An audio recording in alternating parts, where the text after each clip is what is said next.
You probably know a lot of stories where some loser gets reborn and gets a second chance. But what if I told you that in this story such a lucky person was the last dragon in the world, which was killed by humans? He is reborn as a child named Ray from a small village and trains to become stronger. Soon he enters the academy, and what do you think will happen? Let's find out. But before we do, let's start the story from the beginning. Dragons have always terrified the hearts of humans with their power. This inevitably led to them being hunted. Soon, from all the dragons, there was only one left. He chose his last goal in life to take revenge on the humans. Despite his best efforts, he was slain, defeated by a superior number of humans. But as the darkness closed in, he started to hear voices. And that brings us to a new beginning. You see, the same mighty red dragon who came to despise the humans ended up reincarnated into the body of an infant, a helpless baby that was being coddled and loved by his father. Of course, being held so casually by a human infuriated this guy, but without any wings to fly, and without any claws to attack, the little baby only flailed its arms helplessly. The tiny murder machine whined on, and decided that it was finally time to unleash its ultimate move, the all-powerful incinerating dragon breath, the one that he previously used to turn his enemies to ashes. Or so he thought, because the best this little baby can do is blow out a bunch of air, spitting in his father's face. Yes, the godly breath of the red dragon has been reduced to nothing more than a mere spit, while the little fucker is starting to question where his magic went. The dragon then met his final boss, a tiger mom who is going to beat your ass if you don't behave. Even the red dragon feared this woman's wrath, but all she does is soothe his face, reminding him of his new name, Ray. Such a pathetic name for a mighty red dragon is insulting to the beast. He may be a tiny little thing right now, but that wasn't the case for his previous life. At the same time, Ray celebrated the chance of experiencing a reincarnation. After all, he can finally exact his revenge against the evil humans who slaughtered his kind. Channeling his inner genocidal maniac, the dragon promises to annihilate the human race. While he's out here laughing like a maniac for his age, his dad's starting to wonder what kind of naughty baby they've brought into this world. Still, that doesn't change the fact that both his parents love him to the moon and back. Mouthing off death threats with his little goo-goo gaga baby voice, a spell of sleepiness takes over him. He'd barely even moved his mouth and he's already down for the count. Ray's final thoughts before drifting off to sleep is about the pathetic endurance of humans. The scene shifts to Ray, having grown up just a little more and experiencing the life of a human. In his short time living amongst his family, he has learned about his parents a lot more. Scarlett and Jake look after him with love and kindness. His mother is a beautiful woman all around, while his father earns his admiration thanks to his muscular physique. Ray has seen the villagers interact with his family, and they are always treating each other with so much respect, complimenting each other's sword skills among other things. This is also where he learns about the adventurers. The little dragon baby crawls up to his mother, trying to seek her attention for food. This simple act impresses the villagers, as they have never seen a baby who is aware of his own needs. Strangely, the villagers quickly start to notice the boy's unusually red hair, which doesn't match his parents at all. The boy's father explains that Ray's hair randomly started experiencing a red color a few days ago. This is a wonderful revelation to the little murder machine, who suspects that he'll recover more of his powers soon. Interestingly, when the villagers leave their house, Ray hears them talking about his red hair. They suspect that this family might be cursed, and it makes the little dragon of destruction proud of his unfathomable aura. Of course, that same aura apparently doesn't affect his parents, who treat him like he's a harmless little dude. Being the dragon that he used to be in his previous life, the tiny murder machine devours his meal like an animal, making a mess out of everything. Strangely enough, no matter how much he tries to piss them off, or well in his dad's case, no matter how much he tries to piss in his face, they still treat him with care. These two humans love him the most, showing him love unlike anything the dragon has experienced before. To the mighty dragon, living with this family is the definition of hell. It is revealed to us that adventurers are rare in this world, and Ray's mother was a mage, which is even more unique. The dragon kid contemplates that if, in the future, he gets hold of the strongest magic in the world, which is his dragon powers, his revenge will become easier. As time passes, Ray gets 2 years old. Upon hitting this age, every child gets the chance to join the mage evaluation, and this is the day that Ray gets to see if he has mana energy. While Jake waves them goodbye and wishes them luck, Ray clings to his mother's arms, and they leave in the horse cart. The boy then narrates that being reborn as a reincarnation of the red dragon and descendant of a mage, he will undoubtedly pass the evaluation test, and if he manages to recover his magic, no one can stop him from returning to the top. Later, they arrive in the town, and the red-haired kid stretches himself after a nap, pondering that he only has one thing to worry about, which is this weak human body. As Scarlett carries him around the bustling central marketplace, Ray observes the things happening around where the adventurers appear to be selling high-quality beast crystals. In the meantime, a beggar approaches one of the adventurers and asks him for food, but he kicks out the beggar and warns him not to get in the way of his business. As the people think about how unlucky the beggar is, Ray, who seems to have noticed them for a while, reckons that even though they are all humans, they still look down on others and ridicule the weaker ones. He recalls his past life as a dragon in which he treated protecting the weak as his duty and worked hard, but it still failed in the end. Snapping out of his flashback, they finally reach the Roland Academy for magic evaluation, and there's a long queue in order, waiting for their names to be called. While Ray is excited for his turn, he looks around and watches kids burst into tears because they couldn't pass the test. As one of the kids seems to make a fuss about it and cries out that it's unfair, the dragon kid calls that child foolish and ruminates that this world has always been unfair. After a while, he relaxes in his mother's arms, and it appears to be his turn, as he is called upon as Ray Talon. The mage calls upon Ray and instructs his mother to have his son put his hands on the crystal ball. He explains that if the child has the ability for magic, the crystal will glow, and the color of the glow will depict what element he has an ability in. As the kid excitedly straightens out his hands to put it on the crystal ball, he anticipates making everyone's jaws drop by being a mighty red dragon. Feeling confident, he waits for the crystal to glow and thinks that as a dragon, he is versed in every type of magic there is. Abruptly, Scarlet starts sobbing, and the kid witnesses tears streaming down her mother's face. Ray gets startled and ponders that maybe his mother is shocked by his talent in magic or bursting out with happiness because he has the same element as her. But he yanks out his thoughts when he realizes that the crystal ball isn't glowing. That's when the old wizard bursts his bubble and disappointingly informs them that Ray doesn't have the ability for magic. Upon hearing this, the little guy freaks out and talks in his head, wondering that he was the strongest red dragon in his past life, and that it's absurd to say he's a dragon without magic. To assure herself, Scarlet asks the wizard if he's sure about this, as she graduated from this very academy. However, Ray, who seems to be hopping mad, smacks the crystal ball with his tiny hands, believing that the wizard got it all wrong and the stupid crystal ball is broken. The wizard immediately picks up the crystal ball and lets out that there's nothing he can do about it. But it seems like the old man hurt the dragon's pride, as the angry boy spits out his pacifier and wonders if the wizard knows that he's the ruler of the magic. Our boy gets mad and tugs at the old man's long beard and pulls his mustache out of frustration, assuming the wizard is lying and trying to hide his ability from his mother to trick them. As Scarlet freaks out and tries to stop her son, Ray becomes a maniac and keeps yanking his beard. The little guy then contemplates that he knows all about magic, and being a dragon, there's no way he does not have an aptitude for magic, adding that it's an absolute joke to think that the legendary dragon would not know magic after reincarnation. On their way back home in the cart, Ray presumes that heaven is punishing him for killing many humans, but is baffled as he wonders what's the point of being reincarnated when he was going to be punished after all. But then, something flickers in his mind as he seems to grasp the situation. Our boy concludes that heaven is testing him, so he should find another way to take revenge if he can't become a mage. Later, at the table, as everyone is eating, Ray stares at his dad and pleads with him in broken sentences to teach him how to fight.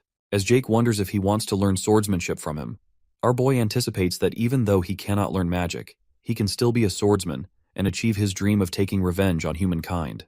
The next scene takes us to Jake, who seems to be teaching swordsmanship to his son Ray, who has grown a bit bigger. However, it appears that the burning desire for revenge wasn't as easy as he thought it would be. Our boy narrates that he's been learning swordsmanship from his father for the past 2 years, but he failed to defeat him every single time. As Jake and his son seem to be practicing with the wooden swords, Ray prepares his sword and becomes determined to win against his father. Observing his father's moves the best, our boy reckons that he just has to take the chance and turn at the exact same moment when Jake swings down his sword so he can attack his side. At that moment, he tries to take the chance and execute his planned move. Unfortunately, Ray fails to do so as his legs entangle and his father's wooden sword strikes straight at his head. Getting smacked once again, Ray wonders why it always ends this way, assuming that his body can't keep up with his brain and that these clumsy limbs keep dragging him down. Later, poor little fella lying on the bed finally awakes as he blacked out after the bang on his head, and Jake lets out a little laugh. Watching him laugh, Scarlet yells at him for joking around and asks him to hold back a little because their son is just 4 years old. Revealing that the night trials are approaching soon, his father mumbles that he won't be able to pass if he keeps practicing this way. But Scarlet, who seems angry, says that he's pushing Ray too hard and affirms that he doesn't need to follow in their footsteps, as there are many good jobs out there besides being an adventurer. But Mr. Talon assures his wife that he's not pushing him, and Ray seems clumsy because of his young age, as he doesn't have enough control over his body yet. He adds that they have an entire year left, and they have to believe that their son can enter the Avrian Knight Academy. Upon hearing this, our boy reckons he still has a year left till the night trials and doubts whether he can do it. Speculating that he's a reincarnation of a red dragon so he wouldn't be as weak as a human, Ray gets high-spirited and assures his parents that he can do it, uttering that he will be the strongest person anyone has ever seen. To take their practice to the next level, Jake gives his son a present, and it turns out to be a real sword from which they will practice from now on. While our guy is astonished to hold a real sword in his hands that seems too big to handle, Jake claims that this sword will help him raise his control quicker and whispers in his ear about another gift he has for him. As our boy speculates why his father is being so mysterious, they reach the storage room and to his surprise, he is welcomed by a magic puppet.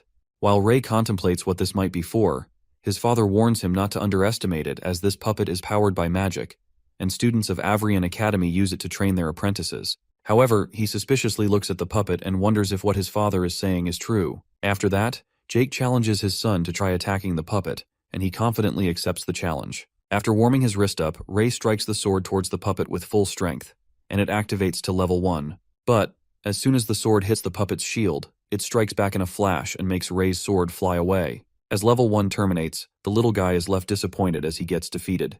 Watching his son getting disgruntled, Jake appeases him and lets out that even if he manages to win against the first level, he will be able to pass the night trial exam, adding that he used many of his connections to get this puppet.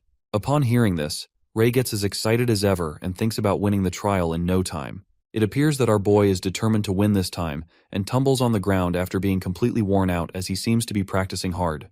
Ray lets out a deep sigh as his movements fail to follow up with his brain and gets annoyed by his weak human body. He further ruminates if he keeps progressing like this, he won't even be able to beat the puppet, let alone take his revenge. Suddenly, a voice echoes from behind and questions why he wants to defeat a puppet, making our boy startled as he prepares to swing his sword. Speculating where the voice came from, he catches a glimpse of a girl who sneaks up on him and gets flustered. The blonde-haired girl apologizes to Ray, saying that she didn't mean to startle him and introduces herself as Amy. Revealing that she lives in the village, the girl lets out that Ray caught her eye as she saw him out in the mountains at this time, and so she decided to remind him to leave the mountains before sundown. Getting a little nervous, he asks her if this place is dangerous, and Amy starts to yap about how this place is fine by the morning, but since this place is too close to the forest, the magic beasts may appear after sundown. While Ray finds this information interesting and is surprised by how much she knows, Amy tells him that she harvests fruits and vegetables, so she's quite familiar with this place. She then offers him to trudge down the mountain together since it's going to get dark soon, to which our boy immediately agrees to. As they exchange their names, it turns out that Amy already knows his name because he's famous in his village. Not surprised to hear that, Ray is taken aback by his thoughts as he knows the reason for being well known in the village. It is revealed to us that many people admire the Talon family, especially Jake, and often talk to him when he's out for a walk in the village. However, as he wanders in the village along with his red-haired son Ray, some people gossip about his son, claiming that he's cursed and thinks that the curse might be contagious. It appears that no human has ever grown red hair in this village besides Jake's son. Hearing the harsh words, Ray ponders that people respect his parents, but they have an unfounded fear towards him, and for that reason, he became a foreign entity in his village who was liked by no one. Getting reminded of his past life as a dragon, he then wonders if it's because of the adults who always use stories of vicious and horrifying red dragons to scare children. Red is a color signifying strength, but according to them, it's evil in human society. He reflects upon this irony of how greedy humans were the ones who took down their race, but it's always the dragon kind, the ones that are written off as evil in stories. Justifying their revenge, Ray exclaims that they did that only to protect themselves, but humans saw this as the proof of their supposed brutality. While our guy is zoned out by these thoughts about how disgusting humans are, he is interrupted by Amy, who asks him what he's thinking about. After that, Ray snaps out of his thoughts and follows her down the mountain. Amy starts conversing about how she's kept seeing him around the mountain lately and questions him if he's practicing. As our boy tells her that he wants to become a swordsman, she thinks that it's cool since Ray's father is the only swordsman in the village. She then asks him if he's going to join the Knight Academy, and our boy nods to her. Continuing the chatter, Amy reveals how her brother is going to take the exam too, since he's really strong and claims no one in the village can beat him, but he's jealous of Ray since his dad teaches him, while normal folks don't have a chance to learn swordsmanship. As Ray asks her if she has a brother, the blonde-haired girl gets excited and implores him if he wants to be friends with her brother, so then they will be able to practice with each other. At that moment, they both get interrupted by the sound of footsteps, and it turns out it's Gary, Amy's brother, who rudely orders our red-haired boy to leave his sister alone. Seeing her brother, Amy blocks Ray's side in a protective way and justifies to her brother that he hasn't done anything to her. Gary steps forwards and interrogates his sister about being together with the red-haired boy, and further reminds her that he's cursed and it's contagious. He then touches her hair to make sure her hair hasn't turned red due to the curse. While she gets annoyed by her brother's rude behavior, two boys who are with Gary walk towards Ray and humiliate him for walking with Amy, calling him shameless. The two of them bully the red-haired guy and mock him by saying that his parents would have a hard time raising a cursing child like him. They warn Ray to move away from the village with his family, mumbling that they're common people, so they don't want to be involved with the curse. One of them adds that these high and mighty adventures have no reason to sympathize with the lowly civilians. As soon as they utter these words, Ray clenches his fist out of anger and lands a powerful punch in the bully's face. Done being silent, he aims to punch Gary, but one of his punks comes forward and takes the hit. But with his punch being so forceful, he also blows Gary away. While our boy makes it clear that he just wants to beat the one who insulted his parents, Gary calls him out as Ray Talon, asserting that he knows both his parents are adventurers and his father is a swordsman. Assuming that he was trained, Gary challenges him to a fight and informs him that he won't be using weapons as he doesn't want to kill him. As both of them throw away their swords, Ray lets out that he can attack all at once because it doesn't give a shit. Their fight continues as they both strike punches at each other. However, it emerges that our boy sustains severe injuries due to his weak human body, and flings away as Gary whacks a final blow at him, smashing him on the ground. The poor fella collapses on the ground as he bleeds, and Gary asks him if he has admitted defeat. But it seems like Ray hasn't given up yet as he somehow gets back up. Meanwhile, Gary makes some colorful remarks about him, blabbering that he's disappointed because Ray's father, a great swordsman, trained him, but he still seems useless. The bully flatters himself, asserting that his father is a regular merchant, but still, he's a good swordsman. To make him low-spirited, the callous boy utters that he should give up on being a swordsman and do something he's good at. Listening to this, the piercing words echo in Ray's mind, and he hopelessly lies on the ground. Getting back to their home, Amy scolds her rude brother, saying that he overreacted. But Gary justifies his act by saying that Ray deserved it and warns his sister to stay away from that boy in the future, as many fear the cursed red-haired boy. He clarifies that Ray's parents are adventurers and their parents are ordinary people. Upon hearing this, Amy yells angrily and tells him to get his own food, muttering that she hates him. As his sister storms away furiously, Gary witnesses something on his hand. He looks at the indent and speculates that if he hadn't had his protective gear, his arm would have broken on the very first blow, and Ray would have won the fight. In the next scene, it is revealed to us that Ray returns home with wounds and scars all across his face, with his clothes all covered in mud. His mom, who is busy cooking dinner, turns towards him. She questions his late arrival and notices her injured and exhausted son, and one look was enough to let her know that he got into a fight. The boy assures his mother that he just got hurt during his practice, but she knew he was lying and ponders if the kids bullied him. However, our stubborn boy denies it while Scarlett inspects the wounds. Ray has always been the one to act strong, and it appears that he was doing the same here as he claims that he's a man now. Meanwhile, Jake hears his son's wise words and appreciates him for working hard on practice. As it's almost dinner time, our boy yet once again decides to practice, and as his parents try to stop him, he manages to convince them by informing them it won't take long. In the storage room, we see Ray activating the puppet to level 1, and he easily dodges the attacks since he's already used to the way this puppet attacks. As he looks for an opening, he positions his sword, and as soon as he strikes, the sword gets stuck in the wooden pillar, startling Ray. The sword cracks as he tries to pull it out, and while he is busy with it, the puppet smacks him from behind and the poor boy screams in pain. The next day, Ray walks up to the mountain and his eyes land on Amy as he spots her standing at a distance. She looks embarrassed and greets Ray when our boy asks her if she was waiting for him. Meanwhile, she apologizes to him on behalf of her brother. Ray assures her that it wasn't her fault and takes the blame on himself while admitting he just wasn't strong enough. Amy, being a soft-hearted girl she is, tears up while our red-haired boy seems to be done with how troublesome breed humans are. He tries to comfort the girl while thinking that he should learn to socialize. After that, he grabs an apple from Amy's basket to let her know that he accepts her apology, and she tells him not to worry, because Gary won't trouble him anymore. From that day onwards, the blonde-haired girl begins to show up at the same place every day, and soon enough our boy gets used to having Amy by his side. In the next scene, we see the Talon family residence entrance surrounded by armored soldiers along with horses. Jake and Scarlett appear to be having a conversation with the head, who informs them about the nearby villages that have been attacked by an anonymous thing. Upon hearing this, Jake gets furious over the news, and it is further revealed that there aren't any clear witnesses, but there have already been victims that have been infected, and those people are too disoriented right now to tell anyone what happened. For that reason, the head decides to reach out to the adventurers. Scarlett, who seems to be worried, is a bit confused about those things appearing where humans do because they don't usually do that. She finds the situation abnormal and insists on going along with her husband.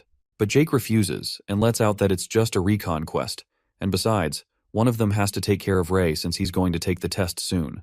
While Scarlett doesn't seem satisfied, Jake comforts her by letting her know that he will be back before she knows it. She finally understands and instructs her husband to be careful, In the next scene, Ray appears to be panting as he tries to catch breath while practicing. He still isn't convinced with his moves as he is unable to coordinate his human body well. He looks behind and the sight of Amy, who seems to be reading a book, makes his heart rate increase. As soon as he realizes it, he smacks himself in the face to snap out of it. After that, he walks towards the blonde-haired girl and informs her to stop here today since it's almost time to go home. Meanwhile, Amy, who was so invested in her book, doesn't realize how late it got and they both trudge down the mountain. On the way, Ray questions her if she gets bullied in the village because of him since people always say that he's cursed because of his red hair. Listening to this, the girl tells him all about what her friends said about Ray and lets out that it's their problem if they think like that, because according to her opinion, she thinks red hair looks cool rather than scary. She then calls out his name and acknowledges him as a special person regardless of his red hair and finishes off by telling him to be himself. The last sentence makes him realize something, and he gets a flashback of what Gary said to him about doing something he's good at. He smiles after realizing it and excitedly thanks Amy before waving her goodbye. As soon as he gets home, he goes to the storage room and activates the puppet to level 1. He positions himself as he places his hands on the wooden floor while he holds the sword in his mouth. Being himself, our boy starts moving like that. He's more agile and moves with all his limbs, making his movements quicker. After spotting an opening, he strikes the sword with full strength, and just like that, he passes level 1. He gets so pumped on his success, but he decides to test his limits, although he'd be able to pass the Knight Academy exam since he's passed level 1 and activates level 2. It seems to be early in the morning where we see Jake getting ready to leave for the quest. Ray, who just woke up, watches his dad getting ready to leave and wonders where he is going. His dad apologizes to him and informs him that he will be leaving the home for a while, but he will be back home by the time he takes the test. Jake advises his son to practice on the puppet as much as he can while he's not around. He brightly smiles towards Ray and believes that he can beat the puppet. As the red-haired boy was about to let his dad know about his little victory, the people who are waiting for Jake outside his house call him out to leave for the mission. As he leaves, Jake tells his wife to take care of herself and lets her know that he will miss her.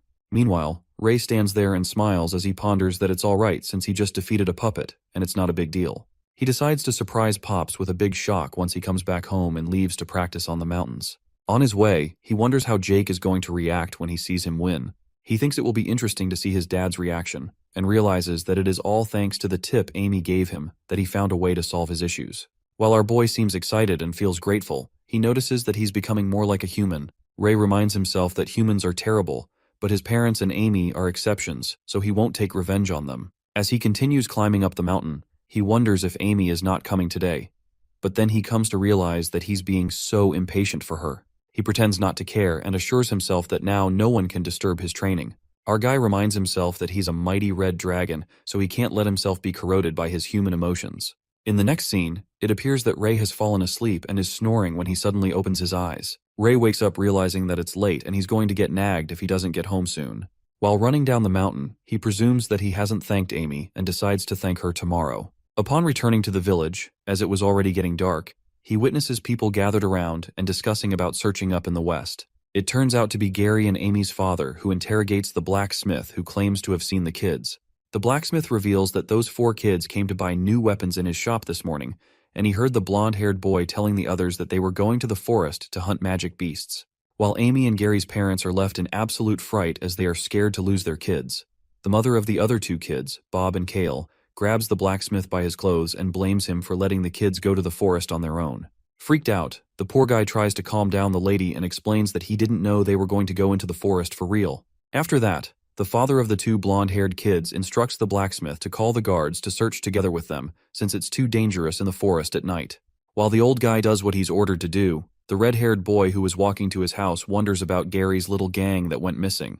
He thinks that it's karma that they got what's coming for them. He wonders if they got killed by the magic beasts, so it would be less of a chore for him, and remains unbothered until he remembers Amy.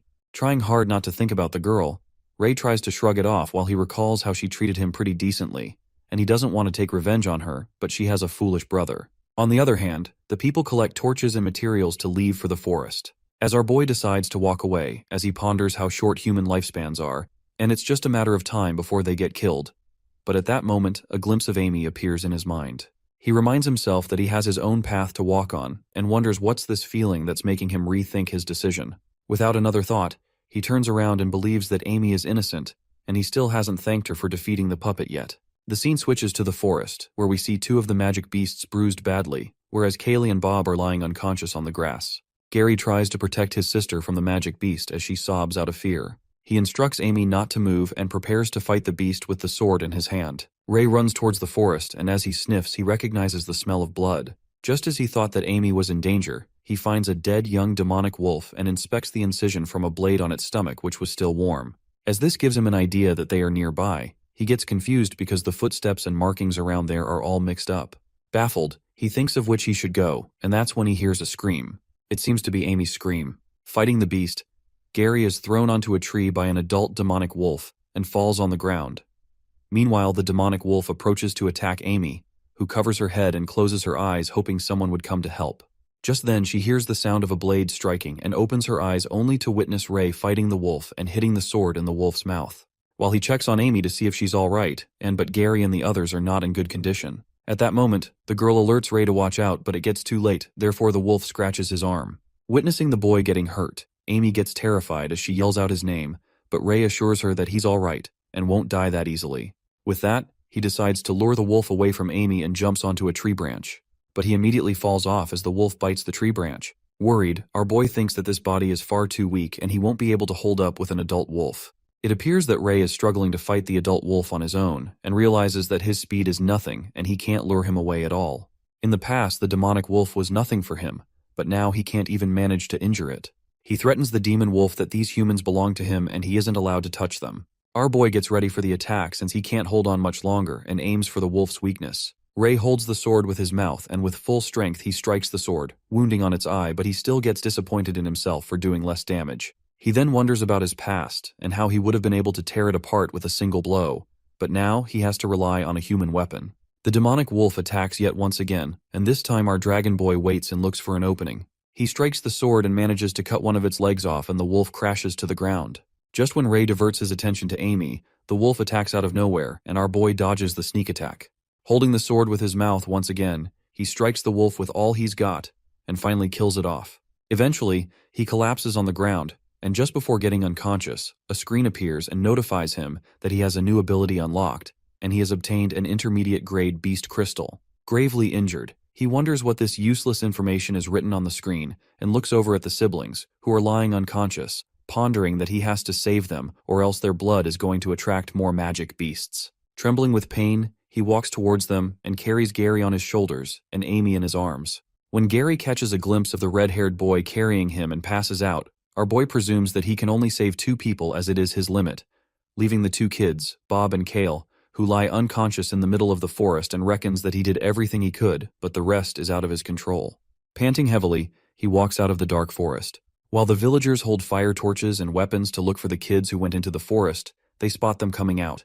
As they quickly inform the kids' parents, one of the villagers recognizes that it's the red-haired boy from Talon's family. Ray, whose blood keeps dripping along the way, immediately asks the villagers to help Gary and Amy, who are blacked out at the moment, and tells them that they might need healing. As our boy collapses on the ground, the villagers start muttering about the red-haired boy who came out of the forest with 2 other kids. They speculate why the kids went inside the forest at night, as it is filled with magic beasts. As they continue gossiping, a mother runs towards them and freaks out when she witnesses 2 of her kids, Bob and Kale, are missing. Panicked, she looks around and peeks at Gary and Amy. That's when their father reveals that his children are the only ones who made it out of the forest. Frantically, she tries to enter the forest but is stopped by the villagers, who tell her to calm down and that she cannot go there alone. Calling them cowards, the anguished mother scampers inside the forest to find her kids. However, chills run down her spine when she sees the terrifying eyes of the magic beasts that scare the hell out of her, and she quickly dashes back to the villagers.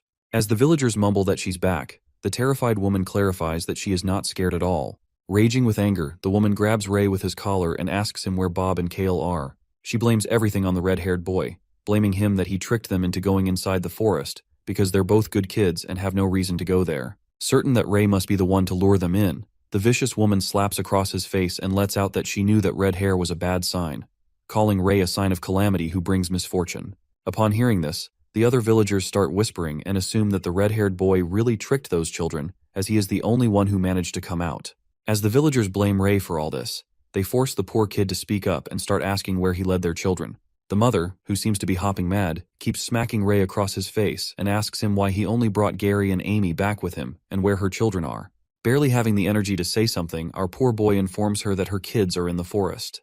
Calling him a cold-blooded monster, The woman throws him away and mumbles they are just children, so how could he leave them there to die? Saying she won't forgive Ray for what he did, the mother pleads with other villagers to go with her inside the forest, but they refuse by making excuses and mutters that their children are waiting at home.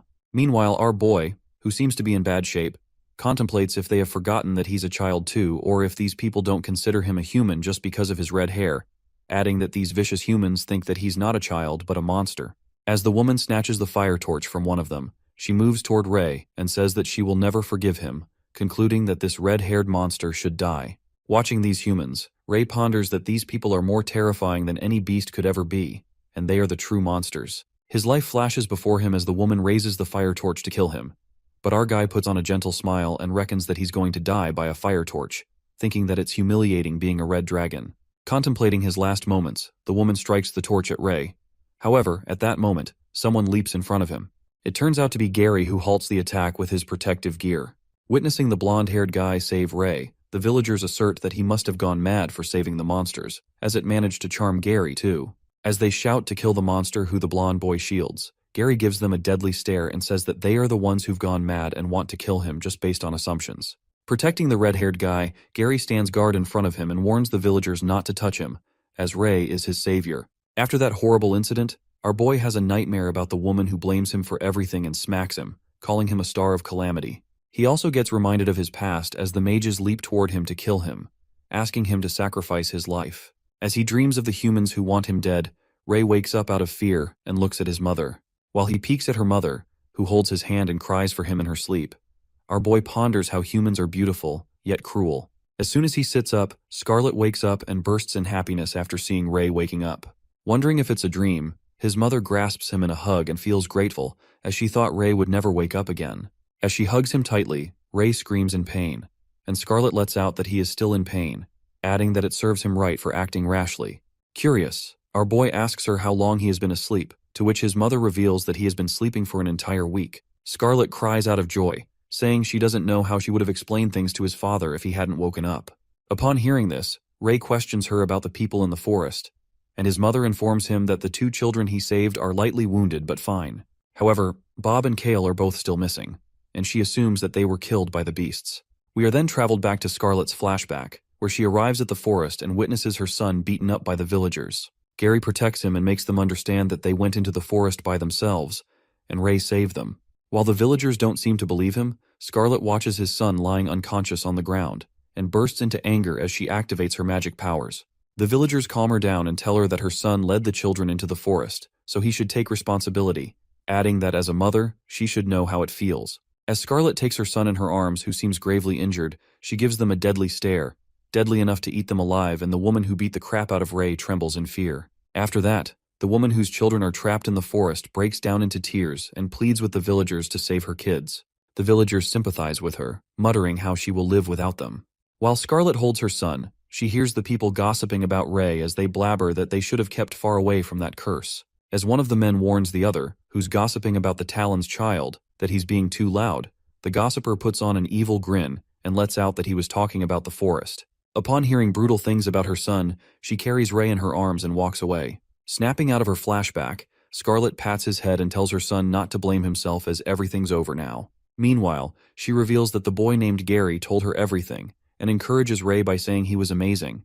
His mother goes out of the room to bring him something to eat. After his mother leaves the room, Ray seems to wonder about the thing that appeared in front of him in the forest. While he thinks if everyone has this screen, he taps one of the powers known as the Blessing of the Dragon's Eye.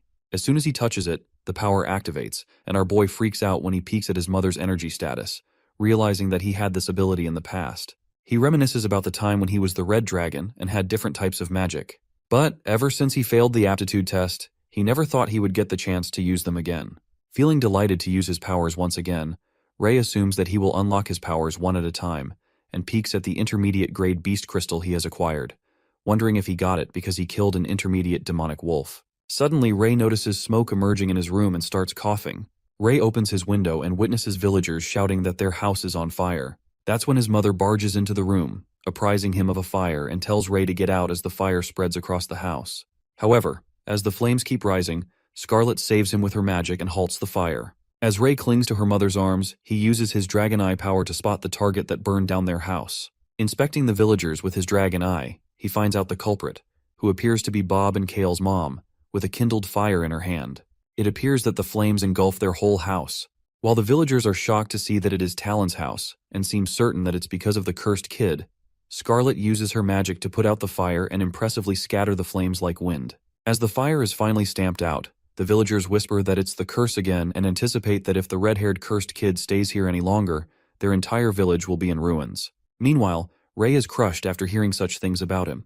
He is interrupted by his mother, who asks him if the fire scared him. Shaking those thoughts, he holds his mother's hand and tells her how cool she was when the flames blew away immediately. As they make their way to the house, Ray, who seems upset by all the harsh words, ruminates that those humans wanted to burn their home, and even wanted to burn them along with it.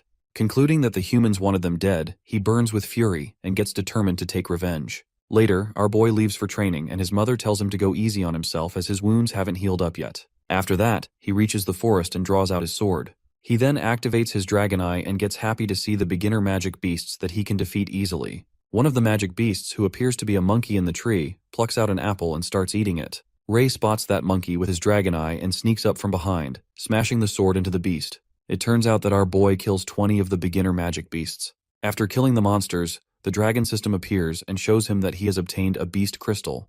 Looking at the screen, Ray lets out that it's a matter of luck as he killed 20 of the magic beasts, but obtained only 2 crystals. As he wonders what would happen if he absorbs the crystal, he peeks at the little wolf wandering around its dead family.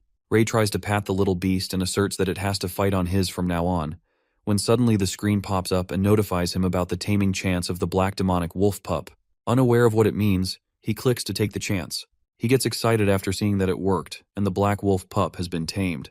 However, our boy freaks out when he gets to know that the tamed magic beast goes inside his body. Shocked, he asks the dragon system if there are no side effects and he can summon it. While Ray annoyingly looks at the little dragon and lets out that he's going to kill him if it doesn't work, the dreadful dragon system nods its head.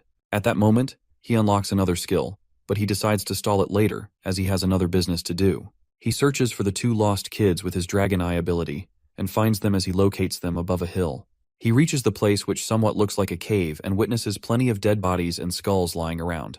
Ray then spots 2 dead bodies similar to Bob and Kale, and it appears that the beasts have ripped out their organs, devoured them completely. Not leaving anything on their body but clothes and bones, our guy takes their clothes off as a mark of identity and puts them in a basket. Later at night, Scarlet keeps nagging Ray for not pushing the training much since he hasn't healed it. Telling her to stop being such a nag, his mother lets out that he's being rebellious and goes on scolding him as he also got his clothes dirty.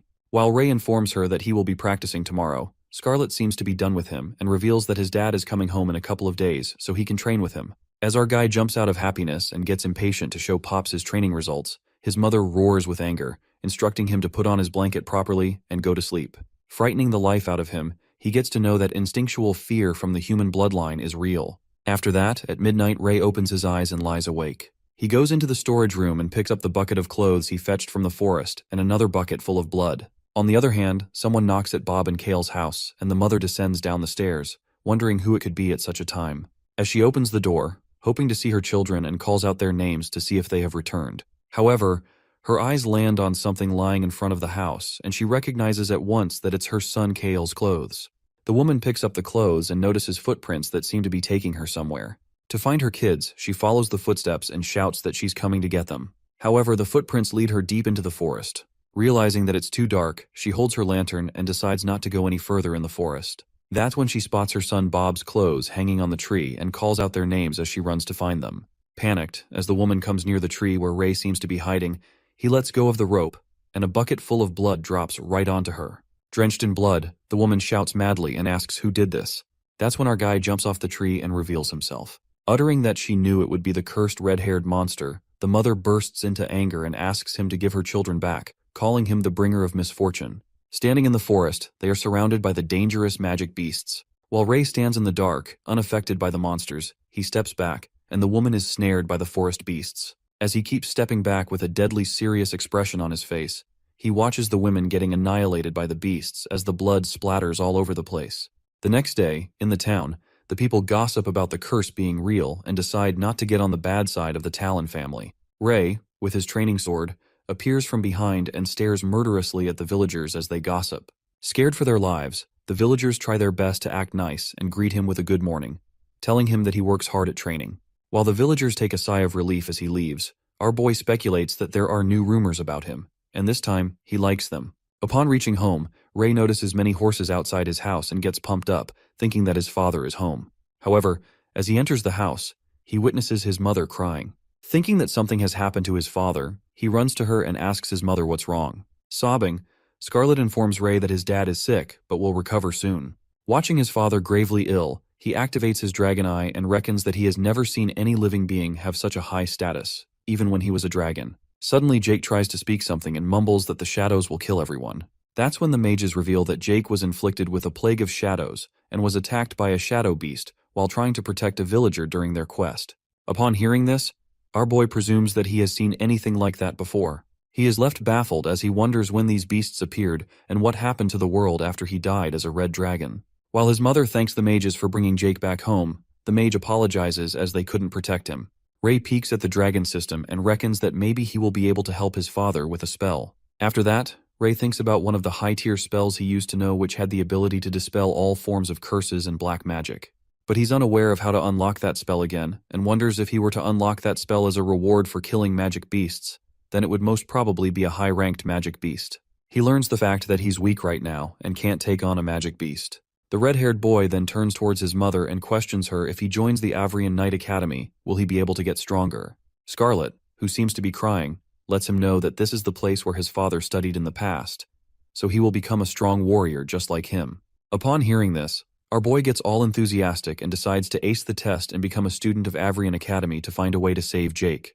His mother with a heavy heart hugs him and confesses that she believes in him, so he can do this. In the next scene, we see what appears to be a church where we see the people wearing hooded cloaks who seem to be priests. Among the priests, the Master Elder informs others that the prophecy has been foretold and a great change will befall this world. While the others wonder what change could it be, the prophecy turns out to be about Ray, as Master Elder wonders whether the boy will bring redemption or calamity.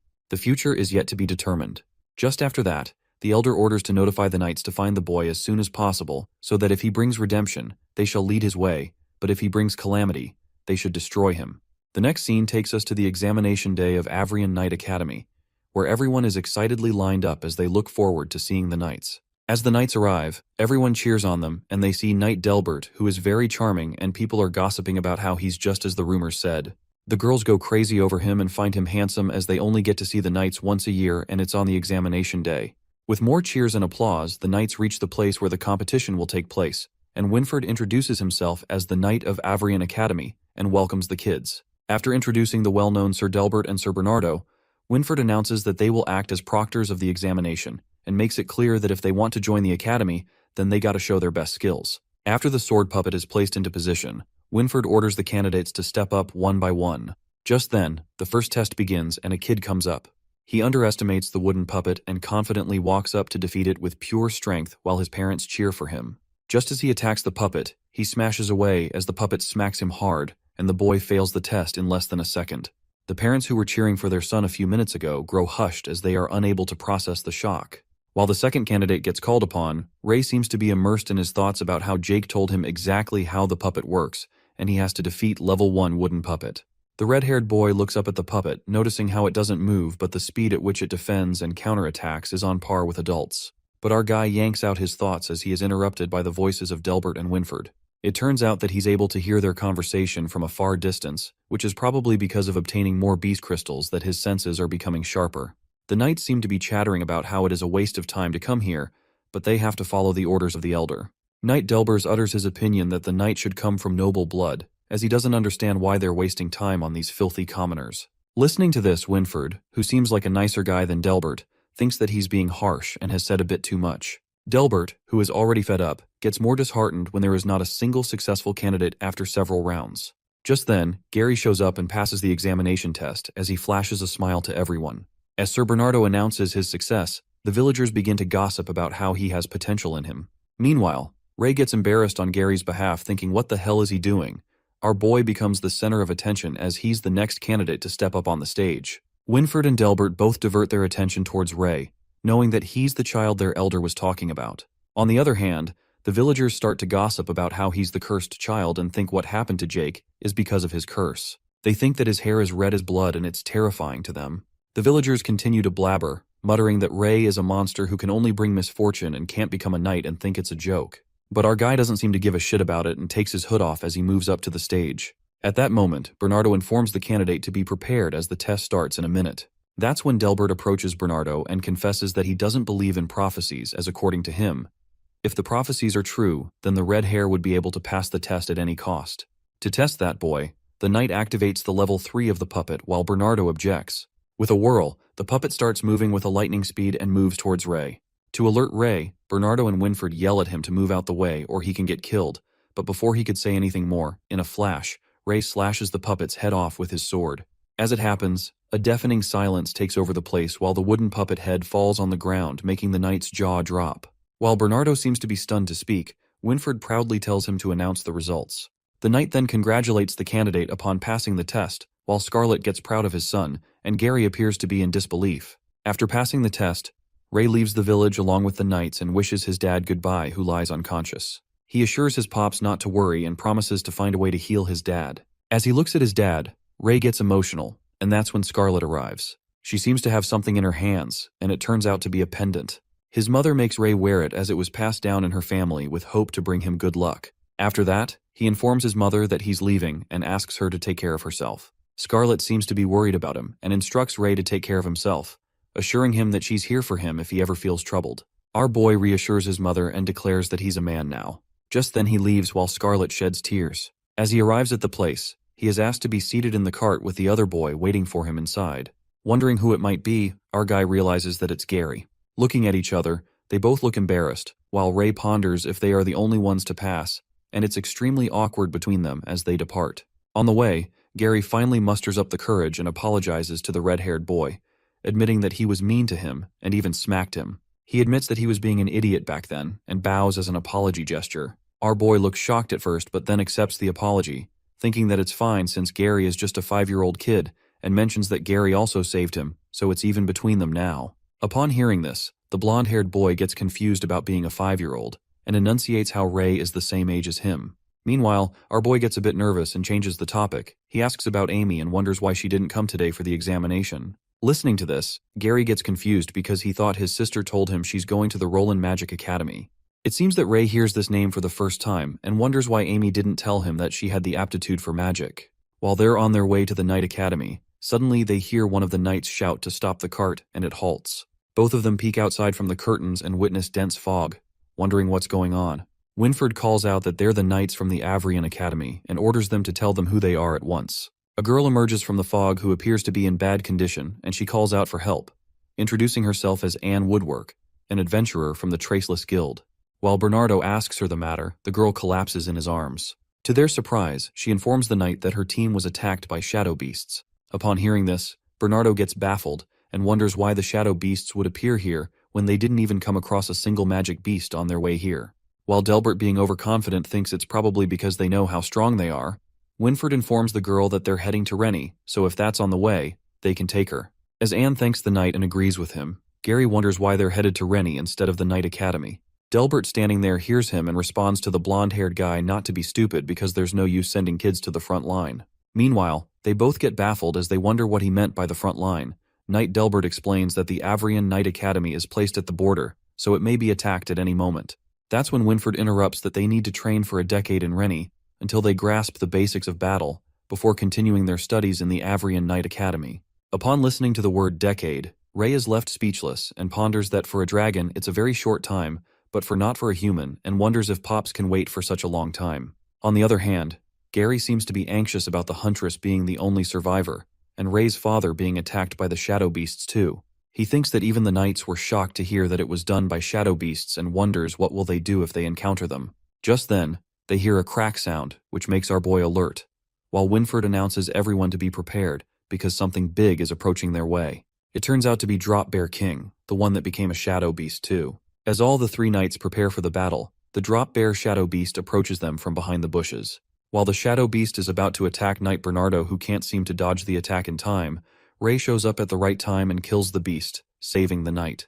Bernardo then instructs the kids to protect themselves, while Winfred wonders why the Drop Bear King isn't moving and is bothered because he thinks it's waiting for something. Meanwhile, Gary is struggling to fight the shadow beasts and gets scratched by one of them, and that's when the dragon boy saves him by slashing his sword on the beast's back and warns the blonde-haired boy to be careful since these drop bears are much stronger than the demonic beasts. As the drop bear king roars, the voice reverberates and the effect is so powerful that the knight flies away while the others struggle to stand firm on their feet. Witnessing this sight, Gary wonders what that thing is, but Ray seems to have an idea that the monster over there is far too strong for them to fight with. The knight speculates that the drop bear king is standing in one place and not attacking them. Suddenly, that big shadow beast points toward Winford and begins to speak, uttering that they will never defeat the shadows and that the shadows will take control over the entire continent. While the other knights fighting the monsters are startled by the talking beast, the shadow monster asserts that he is destined to fail and that those around him are destined to die. Upon hearing this, Ray is left flabbergasted, and the knights are utterly baffled as they seem to understand what the monster was trying to warn them about, assuming that it's threatening them. In the meantime, the giant shadow monster rumbles and leaps into the air, escaping away. Concluding that the monster left, Winford lets out that they should be grateful as the shadow beast didn't choose to fight. Otherwise, they wouldn't be able to leave this place in one piece. As Ray's dragon system appears as he obtains a crystal, our boy is lost in the thought of the shadow beast as he feels like it was talking to him. After that, Winford appreciates Ray and Gary for how they reacted to the situation and anticipates that they will become good knights. At that moment, Ray asks the knight if beasts usually talk like that, to which Winford responds that shadow beasts have never appeared on the border till now, and it's the first time he has encountered a monster that could talk. Peeking at the red-haired boy's cold expression, the knight ponders that Ray seems so calm, as someone his age wouldn't react like this at all. While they are talking, we see Delbert giving the red-haired boy a deadly stare as he seems disgusted by him. Later, as they arrive at Rennytown on horses, they are welcomed by a troop of guards. As there seem to be more guards posted than usual, Winford gets concerned and interrogates one of the guards, asking him why more guards are posted. While the huntress thanks the knights for escorting her all the way, the guard reveals to Winford that the Allure Kingdom has issued an Amber Alert. Every town and city is now under heavy surveillance. Listening to this, the knight presumes that things have gotten severe as the kingdom has issued an Amber Alert, and this continent is on the verge of crisis. Then, he looks over at Ray and ponders if he will be the child of prophecy who will save them all. Meanwhile, our boy, who seems to be with Gary, thinks about his father and believes that he will certainly become a knight. He adds that everything has just begun, and Pops has to wait for him till he becomes a knight. We are then taken 10 years later to Rennytown. As the class seems to be going on at the academy, the professor questions the students about what the command over another ability is called when most knights don't know how to use magic. Gary, who is also in the class, raises his hand and responds that knights use chi. After practicing it, they will be able to enhance their bodies and senses. He adds that some practitioners of chi can even break through the limits of the human body for a short time. While the teacher appreciates him for the answer and utters that he seems well prepared, she proceeds to ask another question about why chi can be practiced only after the age of 15, pointing towards Ray. But when Gary peeks over his place, Ray's seat appears to be empty. While our boy is out somewhere bunking the class, Gary nervously informs his teacher that he went to the restroom. Moving on, the teacher then asks a girl, Sylvia, who appears to be a beautiful girl with silver hair, and she answers, responding that practicing chi can put the body under an extreme amount of pressure. The internal organs of a human finish developing after the age of 15, so practicing it after this age minimizes any damage that may be taken to the body. As the teacher reminds students to keep everything in their mind they've learned, Sylvia stares at Ray's empty seat.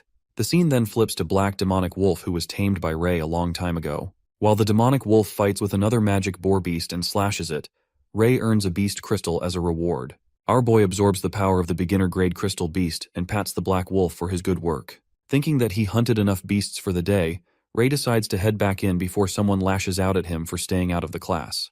As he is about to return, Winford, riding on the horse, emerges from behind and lets out that it's a surprise to meet Ray, as he was wondering who he would have met when he came back.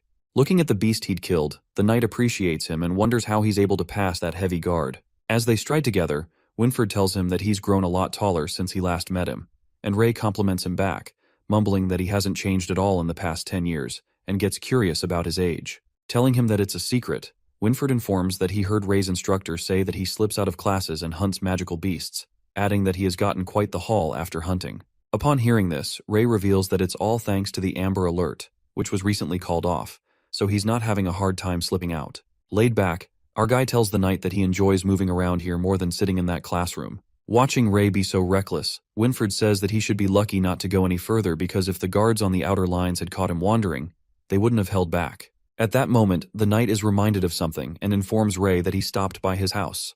He informs the boy of his father's condition, asserting that Jake's condition hasn't worsened since Ray's mother is taking good care of him. Winford pats his shoulder and delivers the message that his mother had sent for Ray, who wanted to tell him that he should not worry about his father too much. Looking upset, our boy thanks him and contemplates how he continued his training in the past decade and went the extra mile to train hard. However, he failed to unlock new abilities, and nothing has changed in the past years, concluding that he has no clue what to do about his father's condition. That's when Winford cheers him up, tapping on his shoulder, and grips him tightly close to him, making our boy flustered. Walking towards the town, the knight tells Ray to buck up as they are going to head out for Avrian Academy tomorrow, and expresses his excitement to see other kids there. Later, at the Rennie town entrance, we see the instructor shouting at the guard for letting his student go outside. The guard tries to explain that he had no reason to stop the student from going after the Amber Alert was released, adding that he wouldn't go much further. In the meantime, Winford and Ray walk into the hall, and they witness Alan, the instructor, grab the guard by the collar and make it clear that the red-haired boy is special, so they need to know where he is at all times. As Winford calls out his name, Alan, who already seems annoyed about Ray's absence, turns back and notices his special student alongside the knight. Testing his last nerve, Alan's blood begins to boil and he lashes out at our boy. He bursts out of anger and lets out that he warned Ray not to leave his line of sight, but still, he slipped out of the academy without permission, and how many times it has been this month, calling him an idiot. While our poor fella is freaked out, Winford nods from behind and thinks it serves him right as he has it coming. As the angry instructor smacks Ray's head, our boy mutters that it's been a month since the alert lifted, so he can do whatever he wants, adding that Mr. Allen is too much of a stick in the mud. Meanwhile, Ray hides behind Winford as he gets a nice beating from Alan. Our boy lets out that he will be leaving soon anyway, and after that, his instructor will be free as a bird. Pissed off, Alan clarifies that as long as Ray is his student, he isn't allowed to skip class, while Winford tries to stop them as they continue to bicker. After that, we are taken to Rennie Town Square, where the head instructs the students to gather at once, as they seem to be calling an emergency meeting. As they all gather, Ray returns with a bump on his head, and Gary asks him how he came earlier, assuming he got caught this time. While our guy tells him he got unlucky, Sylvia furtively peeks at him and starts to blush. After summoning all the students, the squire named Lancey informs them that he will bring all of them to the Avrian Knight Academy, and the entire journey will take about 7 days. Looking drop-dead serious, Lancey warns the students if they don't want to get in trouble, they will have to listen to his orders. Later, the guard asks Winford if the path to the academy has been decided. As the knight notifies him that they will go past the swamp, the guard panics and lets out that it's too early for the children to go through that tough path. Upon hearing this, Winford looks over at all the students and asserts that they are bound to face some challenges to become knights, adding that they are not the only ones who are getting tested. The next morning, all the students prepare to go to the Avrian Knight Academy as they depart from the Rennie town gates in the carriages. While Ray seems to be snoring, a bald red-headed boy named Kyle wonders why they didn't use teleporters as they can get to the academy immediately if they use it, and some other boy lets out that they would have spared the trouble if they teleported there. Upon hearing such blabbering, a boy named Dan responds to him that it is because the Avrian Knight Academy doesn't have a teleporter, calling him an idiot. As Kyle assumes that the Avrian Academy is on the same level as Roland Academy and asks if they can't afford it, a voice echoes from somewhere that utters that someone hasn't been paying attention in class, referring to Dan and Kyle. It appears to be smartass Sylvia who elucidates that the Avrian Academy is right on the border, so not only does it have to stand against foreign invaders, but also shadow beasts as well. She further adds that if they install the teleporter in a place like that, there's a high chance that the invaders would teleport anywhere they wish if the Academy's guard were broken, as the teleporter would be an open invitation to them. As the students are left surprised to hear such information and think if it was taught in class, Sylvia turns pink as she looks at Ray. However, she nervously turns away when Gary catches her looking this way while our boy dozes off on his shoulder. Later, they arrive at the castle ruins near the swamps, and the students are instructed to set up their camps as it appears to be dawn already. Setting up their camps, Gary informs Ray that the silver-haired girl has been looking at him. Wondering what there's to look at, Gary tells him to look behind if he doesn't believe it. That's when they both turn around and discreetly look at her. Sylvia, who's peeking at her crush, gets caught red-handed and freaks out as she goofs up with her camp. As his friend turns out to be correct, Ray assumes that it's because of his red hair.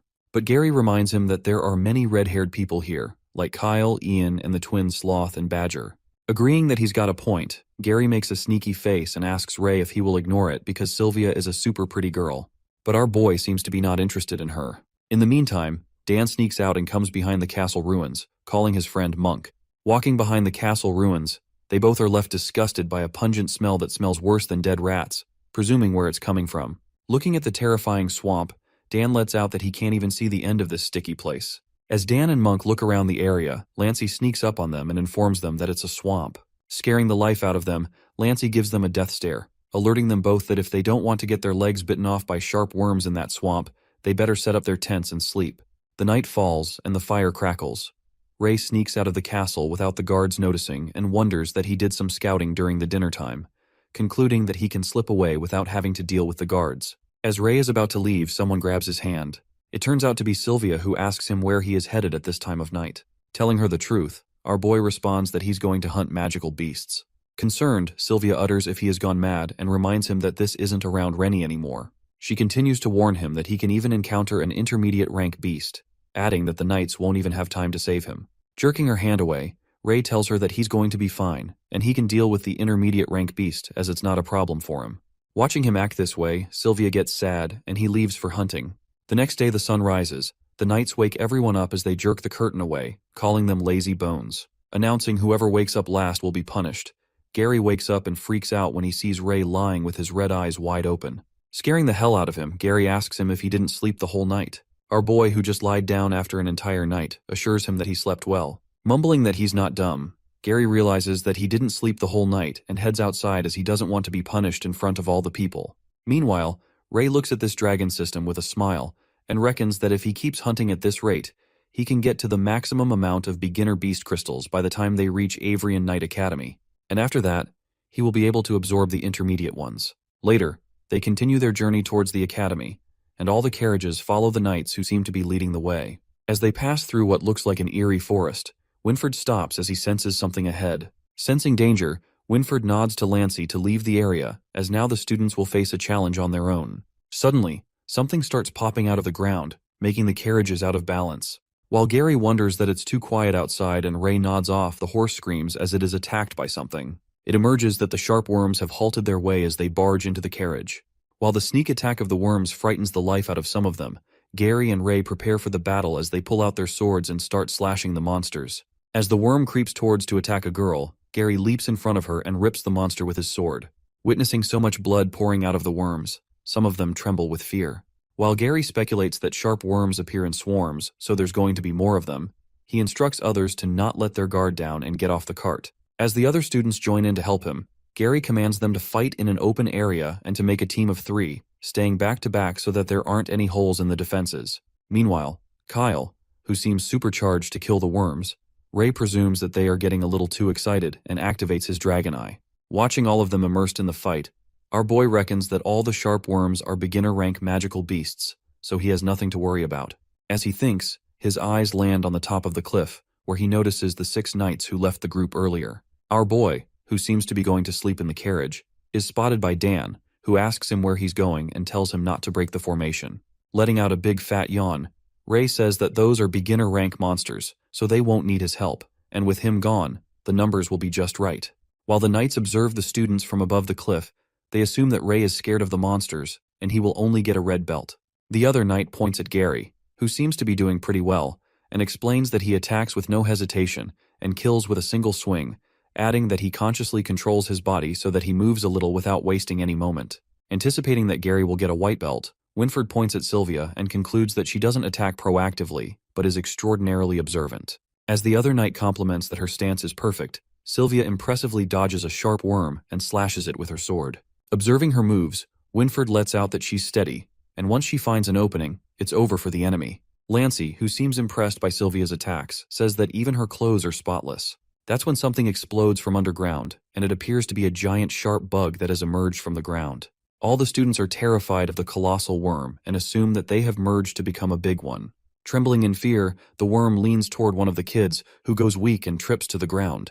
As the worm is about to attack him, Ian, the red-haired guy, leaps in front of him and rips the worm's tentacles with his strong muscles. In the meantime, Ian tears apart the monster out of anger as he shouts that no one is allowed to hurt his comrades. While the twins Sloth and Badger join him and slash through the giant worms like pros, Kyle, who seems to be counting how many worms he has killed, pierces through the monster with his sword, concluding that he has killed 45 in total. The knights, noticing them from above, are left surprised as they do not need to do anything to help them. The red-haired kids seem to have done a pretty good job of killing the monster except Ray, and they almost seem to be done. After the red-haired kids are done killing the worm, Ian asks his teammate if he's okay, and they are all relieved that the monsters are finally dead. Keenly observing the students, Winford speculates that Ian is not only physically strong, but also knows how to care for his teammates, and he's a gem. On the other hand, there's Ray, who's dozing off on the carriage and doesn't care about anything. After that, they all get inside the carriage, and Gary asks Ray why he didn't join them in the battle. He informs him that it's dangerous here, and if anything happened, no one would have been able to save him. Stretching himself, our guy tells him he was too sleepy and the knights were watching over them anyway. While Gary admits that he's a lone wolf now, Winford is baffled and reckons who the child of prophecy will be. After that, as they continue their journey to the academy, Kyle is proud of himself for killing the monsters, and Dan appreciates his good job. Assuming that they will become actual knights before they know it, Dan dreams of getting a white belt if they are lucky. Shocked, Gary, who doesn't seem to know what a white belt is, asks him about it. That's when Dan reveals that all the knights are ranked differently, and the ones following them are the white tassel protectors, who are high-ranked knights.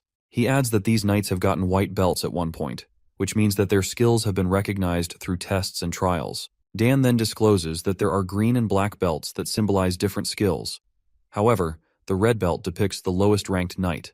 Upon hearing this new information, our boy gets wide awake when Dan lets out that the red belt is given to those who don't do well in the tests. He further elucidates that knights who get the white belts will be given personal instructors along with other rewards and resources. Meanwhile, red belts aren't as lucky because they will get basic training, but no one will pay attention to them.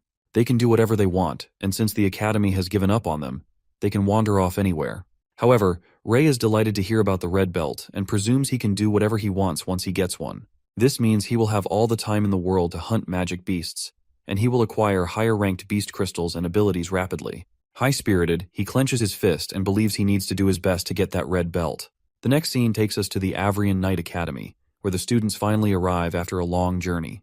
The sight of the academy hooks the students. Getting out of the carriage, Gary thinks it's cool, while our boy is left stunned to see a vast, beautiful place. The Avrian Knight Academy appears to be a huge castle with colossal gates. The students are left in awe, as the place turns out to be just like they thought it would be. They mumble that this academy is a city with only knights living there. Amazed by the mana crystals placed throughout the academy, the students reveal that Avrian's energy source comes from mana crystals, and not a single torch is used for lightning. Thinking that the academy is too luxurious, Gary lets out that it's two different worlds from the village grew up in. In the meantime, Lancey orders Gary and Kyle to follow him closely if they don't want to get lost, adding that they will get the chance to wander the place. Lancey the squire shows them around the academy as they walk through the armory. Reaching the library, Lancey instructs them to shut their mouth and keep quiet when they are in the library. While some of the girls peeks at Sir Lancey and think about how handsome he is, Dan asks him if the librarians are knights too. The knight utters that all the graduates of the Avrian Knight Academy need to volunteer in the city for 2 years. Then they are allowed to either stay or leave. Before they head to the dorm, Lancey shows them the last point of their tour, which somewhat looks like a cemetery. That's when Lancey unveils that this place holds the remains of the knights that have fought or died for the Allure Kingdom. He adds that he has come here to remind the students that war has never ended, and they have to remember that as knights, their first duty is to protect their home. While the students chant they will fight to protect their home, Ray quivers with anger and reckons how dare these humans use the bodies of dragons as materials to make their armors and weapons. At that moment, Sivlia raises her hand and asks the knight about the sculptures and who they were made after. Lancey responds that these sculptures were made after the founders of Avrian Knight Academy, known as the legendary Dragon Knights. As the students start to chatter and ask questions about the Dragon Knights, Lancey informs them that they will know when they will study the Academy's history. While the students head back to their dorms, Ray loses his cool and Gary calls him out. Activating his dragon eye, Ray witnesses a tomb below the graveyard and senses something is alive down in the tomb. As they walk towards the dorms, Gary wonders who they will be living with and hopes they live with easygoing people. Meanwhile, Ray, who seems to be zoned out by his thoughts about that thing alive in that tomb, speculates that it was not a magical beast's energy, but something really strange. But his moment of contemplation is interrupted by Gary, who asks him if he even listened to what he said. Ray responds to him and says that he was talking about roommates, and at that moment they arrive at their dorm. It turns out they are in the same dorm, and gets curious about who else will be joining them. To their surprise, Sylvia approaches them, and it seems like she will be sharing the dorm room with the boys. While Gary is flummoxed, Sylvia gets flustered when she sees Ray and turns pink. As the girl seems to be uncomfortable about the situation, Gary makes her understand that it's not surprising as he's heard that the Academy has always treated everyone equally regardless of gender, adding that she should look on the bright side as they're nice boys. But Sylvia, who seems to be utterly nervous, smacks Gary, who leaps to the ground and storms away in anger, making it clear that she won't live in the same room as boys. As poor Gary, who gets whacked by a girl, lies on the ground, the other two people witness the whole thing and let out it was really something. Ray assures them that it's nothing but a young Missy throwing a fit. The two other people turn out to be their dorm mates, Monk and Ian, and Gary welcomes them, introducing himself and Ray. Peeking at Ian's red hair, our boy presumes that he has red hair too, while Gary looks at the dorm mate list and concludes that 2 more roommates will join them, Dan and Marcia Woodwork. In the meantime, Sylvia seems to be trudging down the stairs and moves towards her room full of boys. She gives the boys a terrifying stare and warns them not to enter the room as she is going to change clothes. While the boys are disowned from their dorm, Gary says that he knew that they wouldn't allow her to change dorms, and in that moment, Dan joins them. Asking the boys why they're still standing outside, Gary lets out that they were waiting for him as they found a big cockroach in there, adding that they are looking for someone to deal with it. Upon hearing this, Dan gets all fired up and utters that how can these future knights be afraid of a measly cockroach and show them how it's done. He bursts open the door, while the boys are shocked and try to hide their laughter as they've pulled a dirty prank on their new roommate. The next scene takes us to the dinner hall where everyone seems to be stuffing themselves. Dan, who got tricked by his roommates, asks them if it was fun as now he has pissed off that girl and she can even try to kill him in his sleep, calling her a walking bucket of gunpowder. While Dan has a slap printed on his face, Gary lets out that it would be nice since many people don't even get the chance to talk to her. As soon as Dan blabs something about the girl, Sylvia hears their conversations and gets miffed at them for what they've just said, while Dan and Gary panic and justify that they said nothing about her. On the other hand, our boy seems to be enjoying to the fullest as he stuffs himself with a variety of food. Sylvia looks at them and mumbles how they can be eating right now as she gets anxious about being tested soon. As our boy is only focused on eating, Gary assumes that she's talking about the test for the night belts and asks her what this has to do with eating. While they eat like pigs, Ray utters that it's all for free and Sylvia looks so done with them both, saying that there's no saving them. In the meantime, senior students look at them and assert that they shouldn't have expected anything else from poor country bumpkins who seem to be stuffing their faces like that, and blabbers that they haven't eaten anything nice in their life, referring to Ray and Gary. With their faces stuffed with food, they both turn around and look at the seniors who still keep mocking them and laughing at them. The annoying seniors then stops at Ian's seat and begins to make fun of the muscular red-haired guy for how big he is, and blabbers that he takes so much space that the poor chair is gonna break, calling him a country boy. Meanwhile, poor Ian seems to be upset as he gulps down his tears. The senior bastards utter they want to puke at the sight of these red-haired freaks who churned out of Rennie. Upon hearing such colorful remarks about themselves, Kyle stops eating while Sloth calmly sips on his tea and presses his twin badger's hand as he is about to pull out the knife to rip that bastard's mouth. As they continue to spit nonsense about the red hair curse being contagious, calling them country bumpkins and asks them to leave them alone as they don't want to have disgusted red hair like that. Monk, who seems to have enough of this bullshit, stands up and tells the two senior bastards to stop it because they're being too much. While Ian stops his friend for defending him, the seniors tell Monk to stay out of this and asks him if he's going to fight for this red-haired freak, concluding that he will get a red belt at the very most, so he should mind his business or else they will beat him up. The over-the-top seniors addressing Ian as a red-haired monster compliments him for knowing his place and instructs him to take the long way around when he encounters them in the future. As soon as that bastard utters these words from his mouth, someone throws food at him. The senior gets mad and asks to show himself whoever did this, calling him a fucker. That's when our boy enters the scene and shows himself. He smacks the senior's face at the table and twists his arm. Holding him down the table, Ray asks the senior who did he threaten about taking a long walk around, and the bastard lets out that he is talking about him, the disgusting red-haired monster. The ruckus at the dinner table grabs the knights' attention as the kids inform them of the guy who's gone crazy at the table. Meanwhile, Ray, who seems to be raging with anger, beats the crap out of that blabbermouth, and Ian stops him and assures that they didn't hurt him. Urging him not to make a ruckus as the knights are watching, Gary tries to stop him and Sylvia informs him of the tests that are to be held soon, so it will affect his first impression. Our boy doesn't let go of the senior and holds him tight as he twists his arm. The students call Sir Knight and complain to him about the red-haired guy acting violently toward another student. At that moment, Sir Lancey enters the chaos and commands Ray to release the boy. While the senior screams out of pain and calls out for Sir Knight to save him, Ray, who squeezes his arm harder. As Lancey again commands Ray Talon to stop, our guy confesses to Ian that this is something he learned growing up, that when someone wants to take advantage of him or treats him like shit, it's important to show them the consequences of their actions. It seems like Ray has broken his arm, and the students are left in shock at the scary sight of the red-haired guy. Finally releasing the boy, Our boy points at the senior and tells Ian that people only learn when they teach them a lesson. On the other hand, Lancey, their supervisor, glances furiously and asks Ray why he didn't listen to his orders.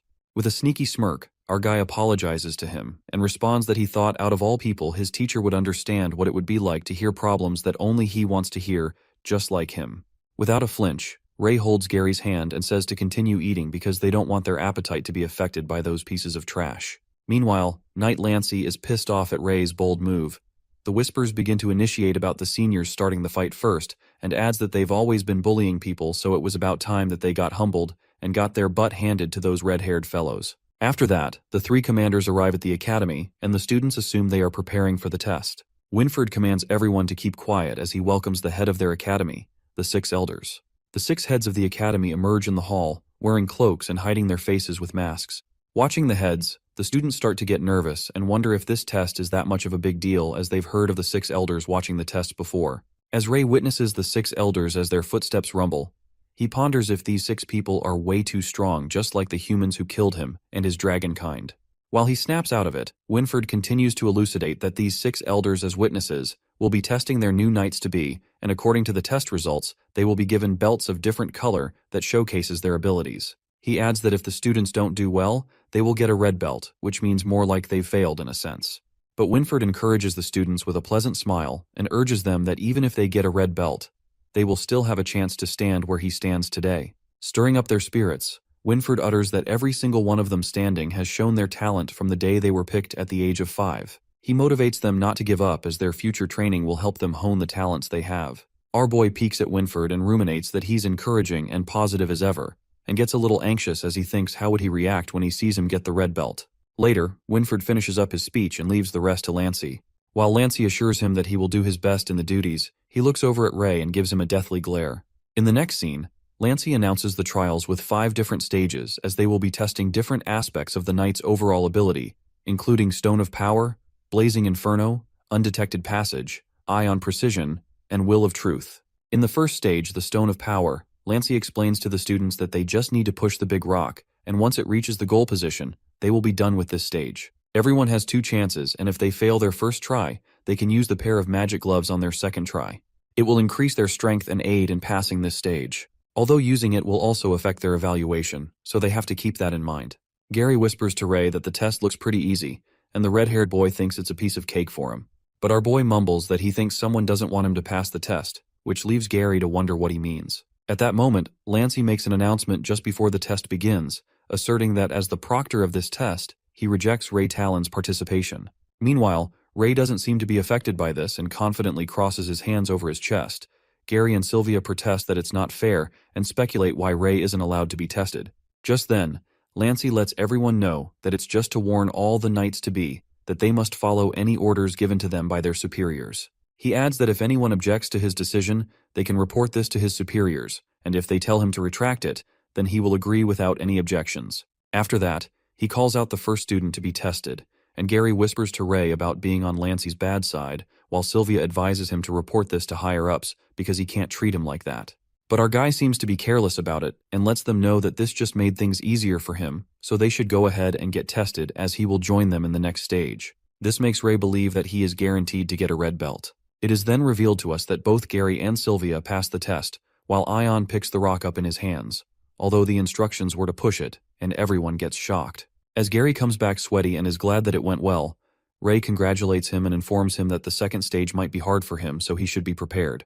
While the blonde-haired boy is confused, our boy shows him the proctor of the second stage, who seems to be from Roland Academy. Watching the proctor of the second stage, Gary freaks out and worries that how are they going to be tested when they've never learned magic before. But Ray lets him know that the battlefield does not care whether they've learned something or not, and guesses that they are just going to have to try resisting magic.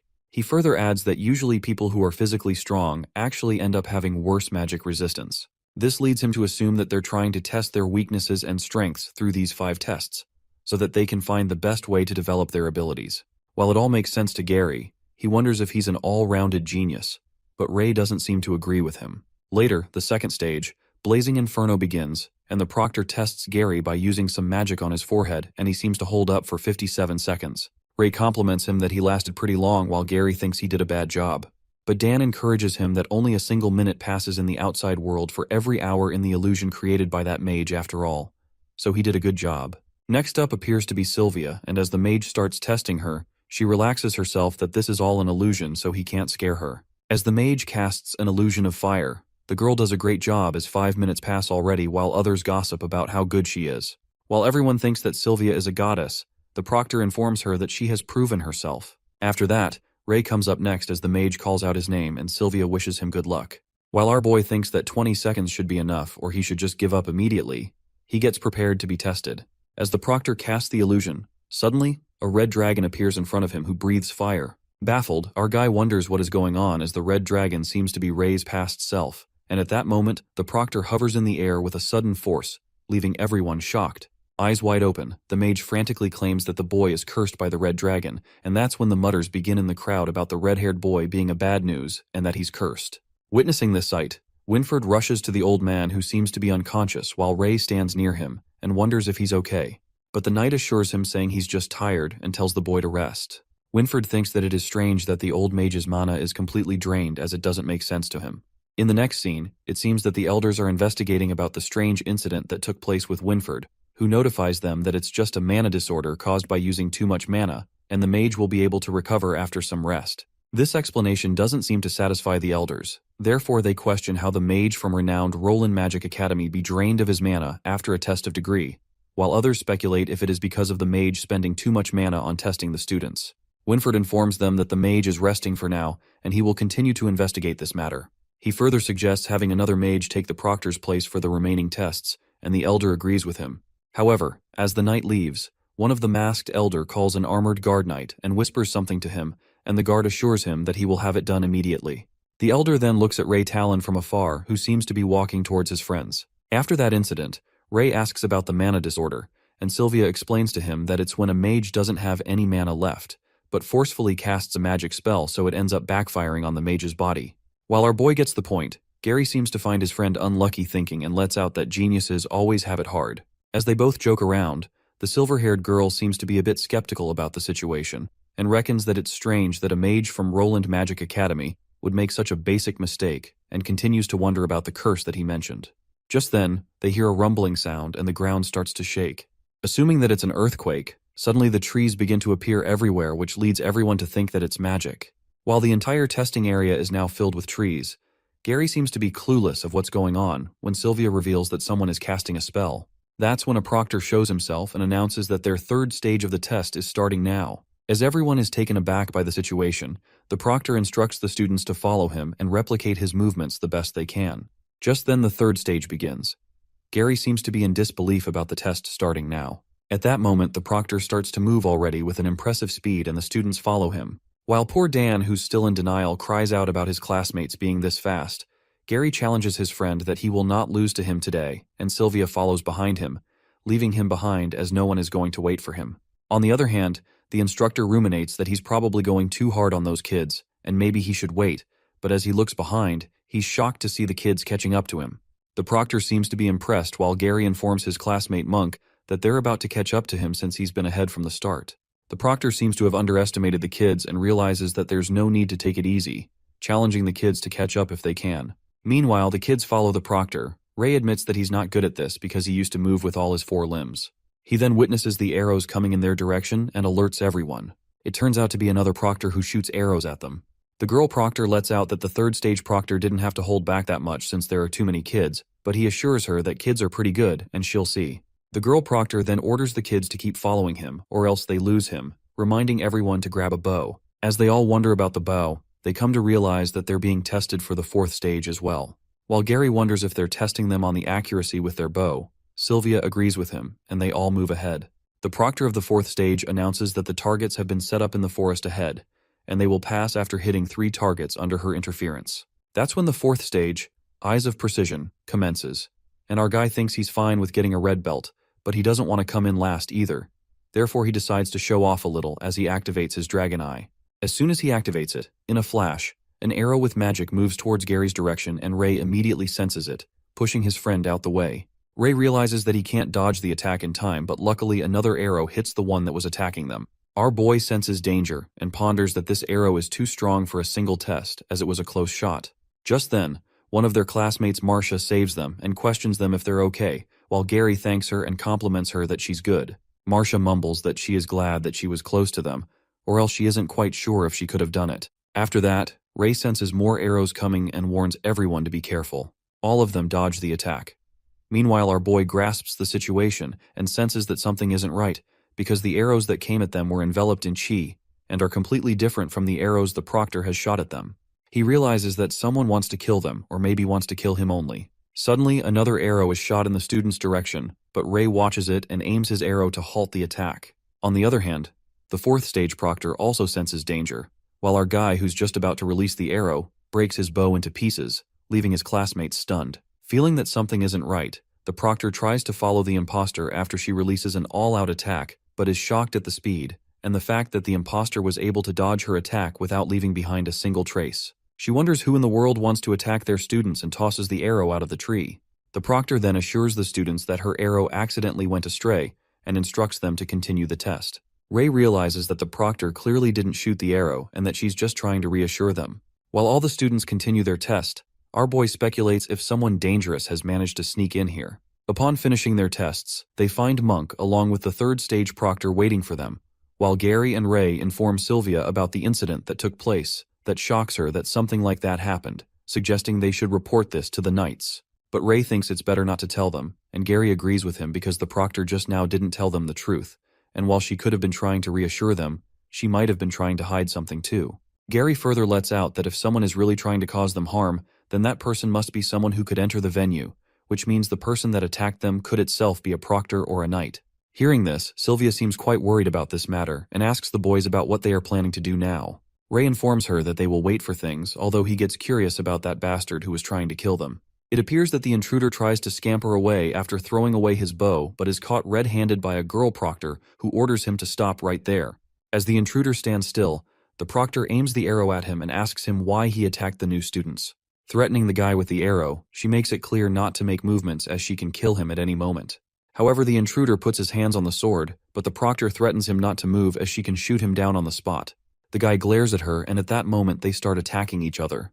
The next scene then takes us to the fifth and final stage, Will of Truth, to test the students' willpower and their QI manipulation. Holding the sword, Delbert informs everyone that the sword is made from an ultra beast crystal from a firebird, and it releases flames when they hold. He further reveals that the kids may not have learned how to use QI yet, but they can try controlling it with their willpower by concentrating their spirit. He then calls the students, and the first one appears to be Ion, the red-haired masculine boy. As Ion comes on the stage looking anxious, he holds the sword and a big flame appears out of the sword, turning his face black. As Lancey is startled by the sight, he calls on the next student. The scene then flips to Elder Gibby, who seems to be having a conversation with the intruder guy.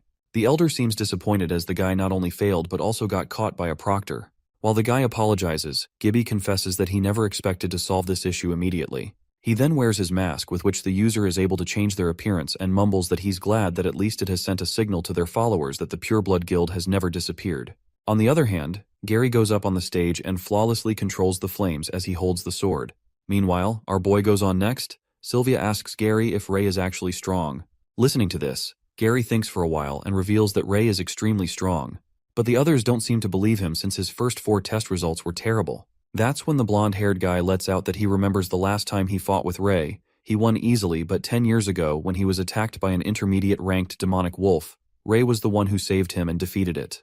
While the other classmates seem to think of it as a joke since they were just 5 back then, and assume that it must have been a big wolf instead of an intermediate beast, Sylvia wonders if Ray is actually strong, and why does he hide his abilities. After that, the test is about to begin when our boy grabs the sword, and suddenly the dragon system appears, notifying him if he wants to absorb the ultra-grade beast crystal.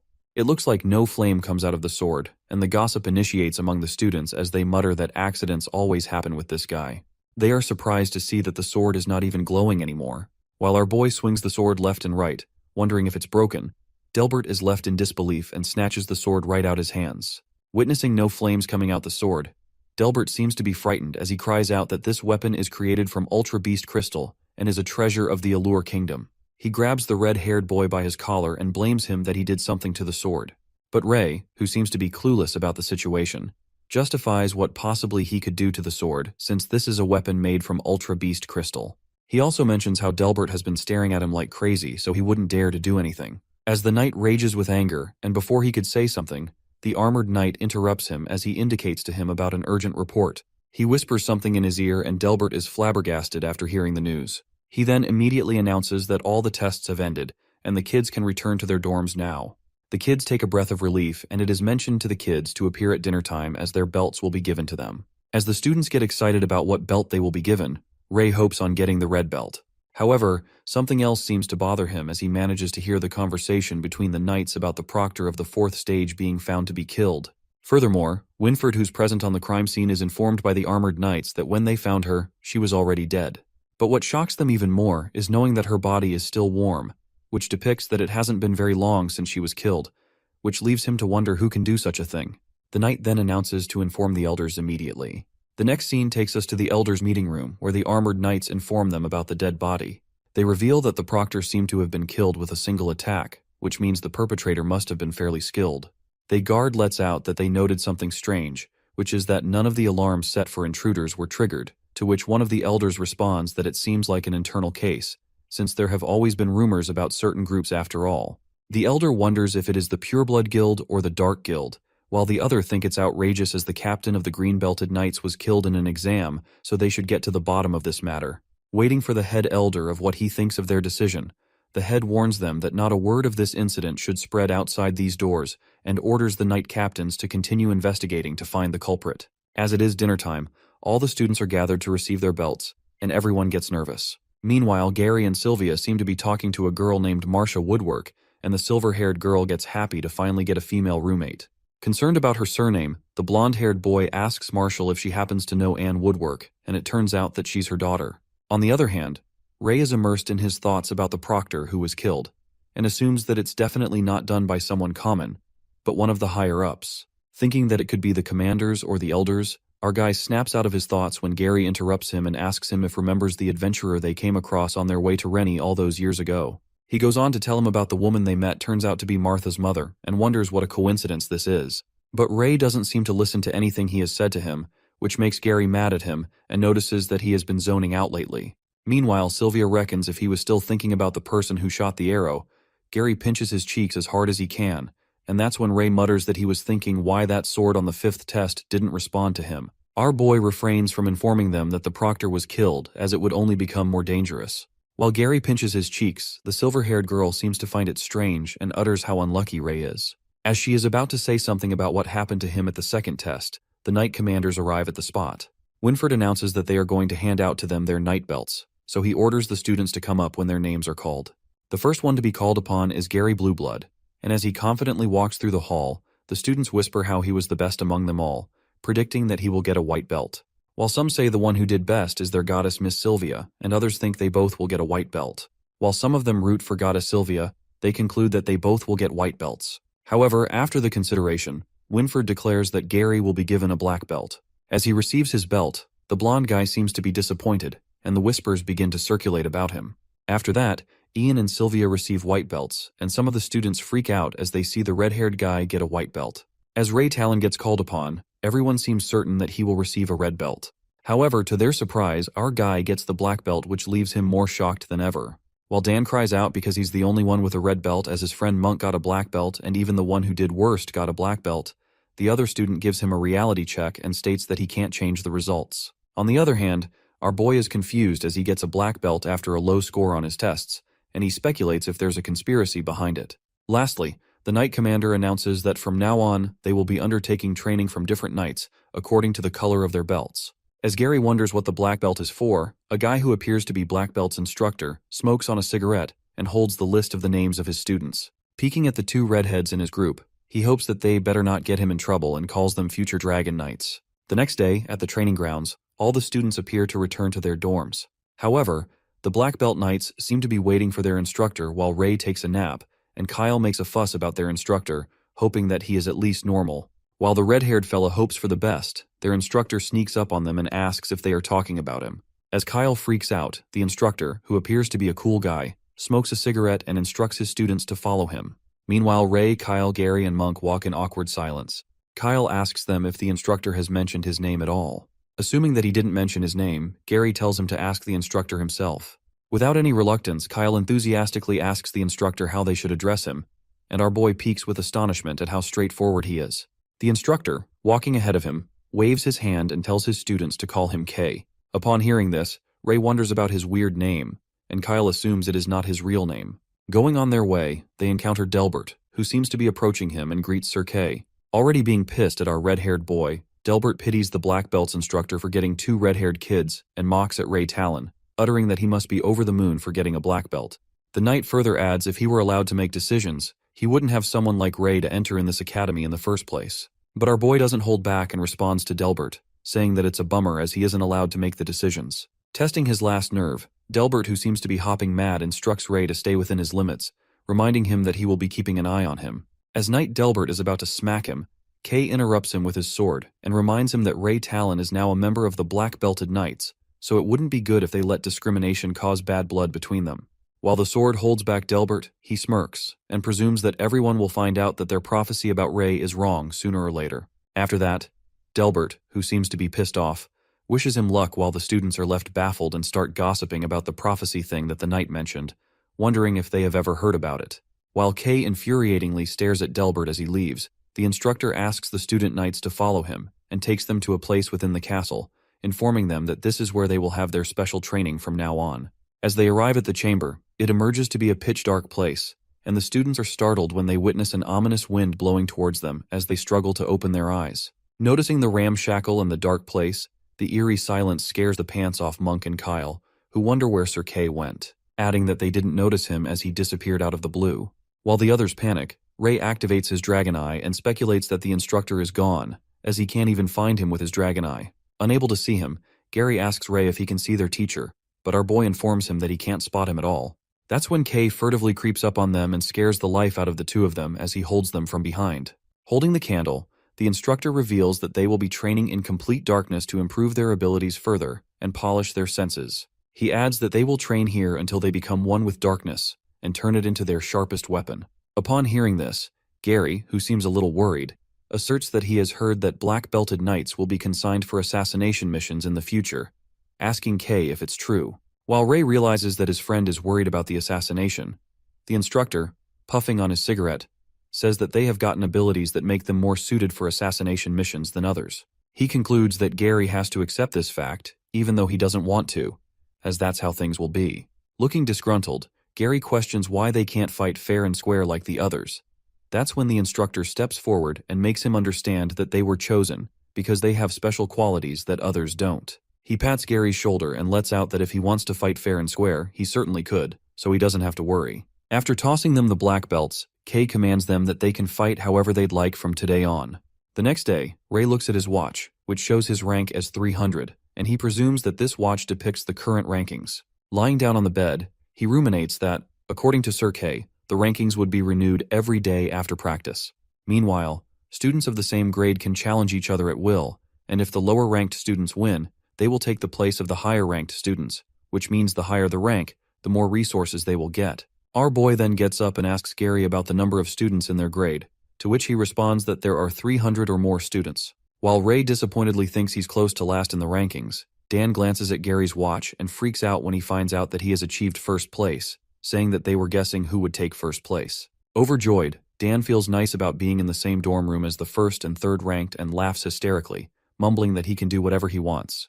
While Gary is pissed at him for flaunting others' ranks, Sylvia, the third-ranked knight, seems to be chattering with Marcia, looks over at Dan being so overly excited, and lets out that boys are foolish. After that, Ian asks Monk why he looks so happy. Monk stares at his watch as he is ranked 65th and gets low-key thrilled. High-spirited, he believes he will continue to work and tells Ian that it's nothing. 10 days later, Ray appears to be walking through the hallway and contemplates that he's so close to 100 points for beginner beast crystals, but he didn't get too much from hunting. Reaching his dorm room, he snaps out of his thoughts when he listens to someone arguing inside as the noise echoes out of the room. It turns out Monk frantically argues with Gary as he utters that he can only go up in rankings because of his special training. On the other hand, Gary quarrels with him to prove his points and tells him that he thinks training stuff is a little deceptive as it's useless to him. While Monk angrily explains that special training is not useless. Instead, he's just bad at it. Gary fires back. muttering that he can keep his ranking without it anyway. Watching them argue, our boy gets confused at what's happening, and Dan lets out that he has never seen Monk so agitated. He adds that they're arguing about whether special training for the black belts is helpful, and asks Ray what training they guys did. Regarding the special training, Ray reckons it is a given that Gary isn't good at stealth, assassination, and hiding one's trace. But Monk has shown great talent for it. As they continue to bicker, our boy speculates that Gary is not wrong either. He is better than Monk in all basics, and even though Monk is becoming strong quickly, Gary's still stronger than him overall. Meanwhile, Monk yells that he can't just put down his hard work like that. Gary angrily shouts that he can think whatever he wants as he just gave his opinion. Concerned about them fighting, Sylvia jumps between them and tries to stop the feud, asking Ray to help her. But our guy, who doesn't seem to be interested in their matters, responds that she can fight it out herself, and Dan excitedly lets out that it's a great idea. While Sylvia is annoyed and tells Dan not to fan the flames here, Monk claims to have a rank battle to end this once and for all. Gary agrees to the battle, saying that he's okay with it, and challenges him to see if those skills he loves so much are helpful in the battle. The next scene takes us to the training grounds, where the students chatter that someone's challenging the first ranker in the battle. As the word seems to spread already, the kid wonders if it's the blonde one, as they have heard that it was another black belt, ranked pretty high. Hearing about the battle, Sebastian, who turns out to be Delbert's youngest son, gets curious about it, but a silver-haired boy assures him that it's nothing to look at, as they are just some country bumpkins from Rennie. On the other hand, the bald, red-headed guy Kyle energetically calls everyone to place their bets in the wooden box for the top star, Gary, versus the Black Horse Monk, to guess who will eventually succeed. While Dan seems to be the first person to bet, he bets for Gary for 10 pieces of silver, and Sylvia loses her nerve and shouts at Dan for betting on his roommates. But to her surprise, her roommate Martha also bets on Monk, thinking that maybe he will surprise them, and poor Sylvia is shocked to see her. Bothered, Sylvia asks Ray if Monk has a chance to win this battle. At that moment, the fight seems to begin as Gary and Monk hold their wooden swords while Kyle acts as a referee. Witnessing this moment together, Kyle excitedly commands them to begin. Meanwhile, Ray asks Sylvia if she thinks Gary's going to win, and the battle commences as both opponents strike at each other. As they continue to have fierce competition, Sylvia elucidates her point of view by asserting that Gary is definitely gifted, has a great technique, and stands out among all of them.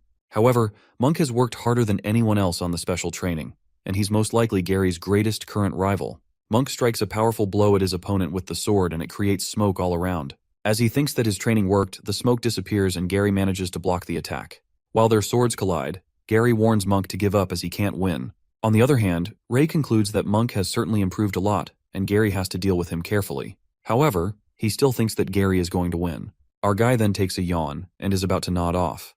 Sylvia, who seems to be focused on the battle, lets out that Monks can't fill in the gaps within his abilities in such a short time, while Martha, who betted on Monk, stresses out as she watches him losing the fight. All the people in the training ground seem to anticipate Gary as the winner, and it turns out to be the truth when he strikes one last shot and breaks Monk's wooden sword, which shatters into pieces. As Gary wins, Monk is left in disbelief with his defeat and utters how this could happen. He melts in breakdown, and Gary apologizes to him, saying this is how it works. But Monk, who is not happy with his defeat, grabs his broken wooden sword with a sharp edge and loses control when he runs towards Gary, who appears to be standing on his back.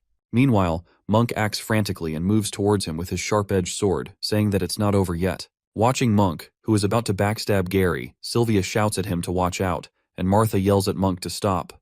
The sword, which seems to be a second away from Gary's neck from being slashed, is stopped by someone, and the blood begins to drip out of his hands. That's when Gary looks back and Sylvia is shocked as she wonders when Ray got there. It emerges to be Ray, who stops Monk from attacking him and tells him that it's enough. As Monk finally comes to his senses, he immediately drops the sword and apologizes. Sylvia, on the other hand, reckons that Monk was quick just now as she couldn't even catch his movements.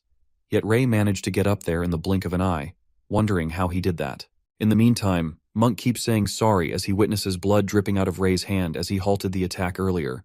While our boy assures him that it's just a scratch, Monk says that he was acting too rash and that if he hadn't stopped him, it would have gotten worse. Despite the deathly moments, the students who bet on the fight begin to cause mayhem as they ask Kyle who won the battle, predicting it was Gary. Kyle calms them down and informs them that since someone stepped in, the results won't count, and they will get the money back they bet on earlier. But the crowd doesn't seem to take this well when they start cursing him and accusing the red-headed guy of doing it on purpose as they would have won the money. The situation worsens when the students throw things at him, and poor Kyle assures them they will get their money back, trying to calm things down. At the moment, The chaos in the ground turns frantic when they call them trash and start pelting stones. As they continue stoning, the students insult them and force them to get out of the academy, calling them a bunch of red-haired freaks, mocking them by calling them red-haired monsters and kicking them out with stones. Abruptly, the rocks hit Ray's head. Monk leaps in front of him and stops the students from attacking him, but the bastards shut him up and tell him to get lost. Meanwhile, Gary asks Ray if he's okay, as his head seems to be bleeding. Sylvia and Martha try to stop everyone, but the crowd seems to go berserk.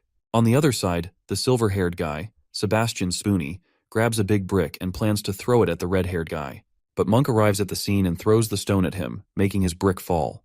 When Monk asks him to stop and tells him that it has nothing to do with Ray, the silver-haired boy lashes out at him and threatens him that he will remember this as he calls him a brat. Sebastian also seems to lose his cool, getting annoyed. It is revealed to us Ray is once again ridiculed by the humans as they call him a red-haired freak, as nothing good happens when he's around. Calling him trash, they wish he would have never been born, and he's a walking disaster, urging him to get out of the academy. As the brutal whispers sharper than an arrow reverberate in Ray's mind, he ponders why it always happens to him, and these filthy humans never fail to disappoint him every single time.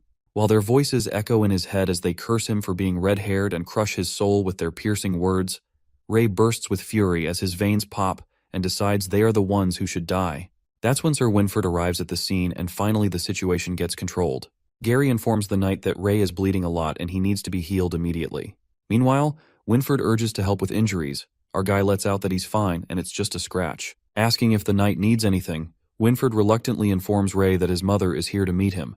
As Scarlet waits for her son, Ray appears and calls upon his mother. She greets him and tells him that it's been a while since they met, noticing that he is all grown up.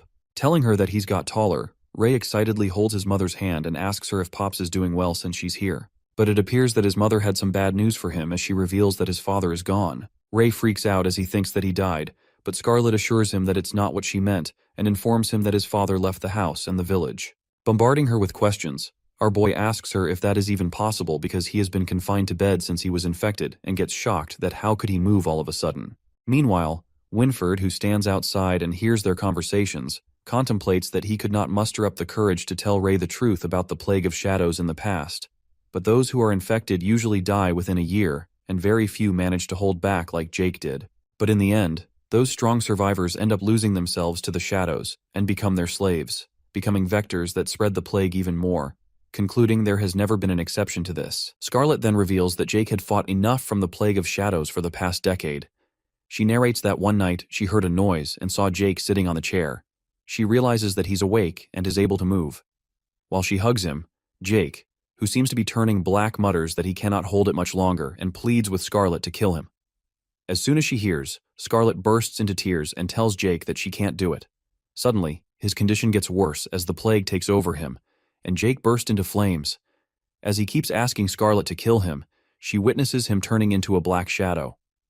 Coming to the present, Ray's mother tells him that she couldn't kill Jake and pulls out a letter, uttering that his father left him this letter. Ray opens up the letter in which his dad apologizes to him for not growing up with him and tells him that he's proud of him for entering the academy. He thanks Ray for being his son and signs off by telling him that he loves him. After reading the heartfelt letter, our boy starts sobbing, thinking that his father wrote this letter as if it were his last words, and gets determined to find a way to save him. Left in the lurch, Ray becomes distraught and lays on his bed while he recalls his conversations with his mother, who informed him that she is going to find his father no matter what. However, when he forces to go with her, Scarlet refuses and tells him to take his own path, assuring him that his father would want this too. Clasping him into a hug, she feels glad to see her son again, and affirms to him not to worry about them as he should be doing what he should. Lying on his bed, our guy reflects upon the fact that it's been a decade and he hasn't found anything. He feels hopeless as he hasn't improved in the slightest, just like a human, couldn't even take his revenge for his dragon kind, nor could he protect who he holds dear. Thinking that everything just sucks, Gary enters the room and asks Ray if he met his mother and what she told him about his father's condition.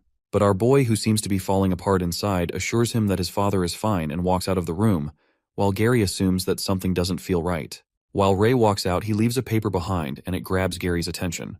Thinking what this is, as soon as he picks it up, Dan sneaks up on him and snatches the paper, thinking that it is a love letter from a fangirl as he was looking at it so intently. Poor Gary freaks out and asks him to give the paper back as he tries to snatch it from him.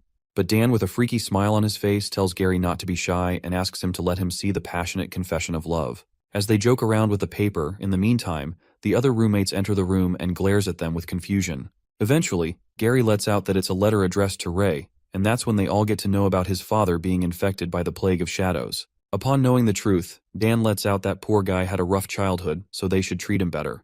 Hearing about Ray's sob story, Monk feels bad for him. The next scene then takes us to the cafeteria, which seems to be filled with people, and we see our boy Ray walking all alone. But then he is joined by Martha and Sylvia, who makes it look like a coincidence, and asks Ray to eat together. Then he heads to the dorm room and notices his tidy bed all sleek and spotless. As our boy wonders who cleaned his stuff, Dan and Ian nervously inform him Sylvia made his bed as she is such a nice girl. While Dan and Ian make it obvious with their terrible acting, Ray immediately gets a hunch and thinks about what is going on with these guys. The next day, our boy spots some fresh flowers in the pot, and Gary tells him that he picked some fresh lilies as he thought that it would help his friend brighten things up around him. Taking it the wrong way, Ray makes a cringy face and lets out if he has fallen in love with him, but Gary freaks out and tells him that it's nothing like that. Our guy then utters that he's been wanting to ask them what his roommates are up to these days, and Gary decides to tell him the truth, spilling that he accidentally saw his letter. He justifies that he didn't mean to invade his privacy and he should not have looked, but things turned out this way, and all the roommates ended up reading the letter. Panicked, Gary tells him that it's his fault that everyone found out about his father's condition, but Ray puts on a smile and says they are the best. Meanwhile, he feels happy that Ray is not angry. They are interrupted by a sudden noise that approaches them, telling them to get out of the way. It turns out to be Monk, who is severely injured as he is bleeding and is carried by Dan and Ian. Witnessing Monk in such a bad state, Gary immediately asks what happened, and Dan exposes that Sebastian beat the crap out him, adding that he was the one who provoked Monk into getting into a rank battle with him. Assuming that a rank battle ends immediately once one party surrenders, our boy inquires how he got hurt so badly. That's when Dan reveals Monk already passed out during the battle and didn't even have a chance to surrender himself. However, Sebastian didn't stop and kept on beating him, concluding that he did it on purpose. At that moment, Monk calls out Ray and apologizes to him as he can't help him make his bed for the next few days. While Sylvia thinks that his limbs are fractured and they need to call the doctor right away, Ian goes to find one. On the other hand, as Gary asks Ray where he's heading, our boy, who seems to be losing his nerve after knowing what Sebastian did to his friend, says that he's going to get back at him for what he did to Monk. As he leaves, Gary grabs his hand and says to get a hold of himself, advising him not to act rashly. But our guy, determined to get revenge, asks Gary if he's coming with him. While Gary seems a bit reluctant, he lets out that he wants to get back at them for what they did to Monk, but Ray makes it clear that it's a retaliation. That's when Sylvia appears and reveals that Sebastian is from House Delbert, while Gary adds that he's the youngest son of Sir Delbert, so it's better if they don't get on his bad side. Not caring about this at all, our guy asserts that Sebastian started it, so he should pay for what he did and go on his way. Furious, Gary yells at him for not acknowledging the situation and informs him that it's not the first time that young Delbert has done something like this, adding that nobody wants to cross paths with him in the academy and warns Ray that he might get expelled.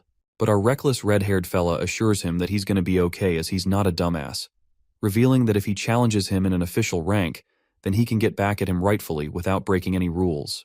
Later, while House Delbert seems to be training on the ground, Ray approaches them and interrupts their training.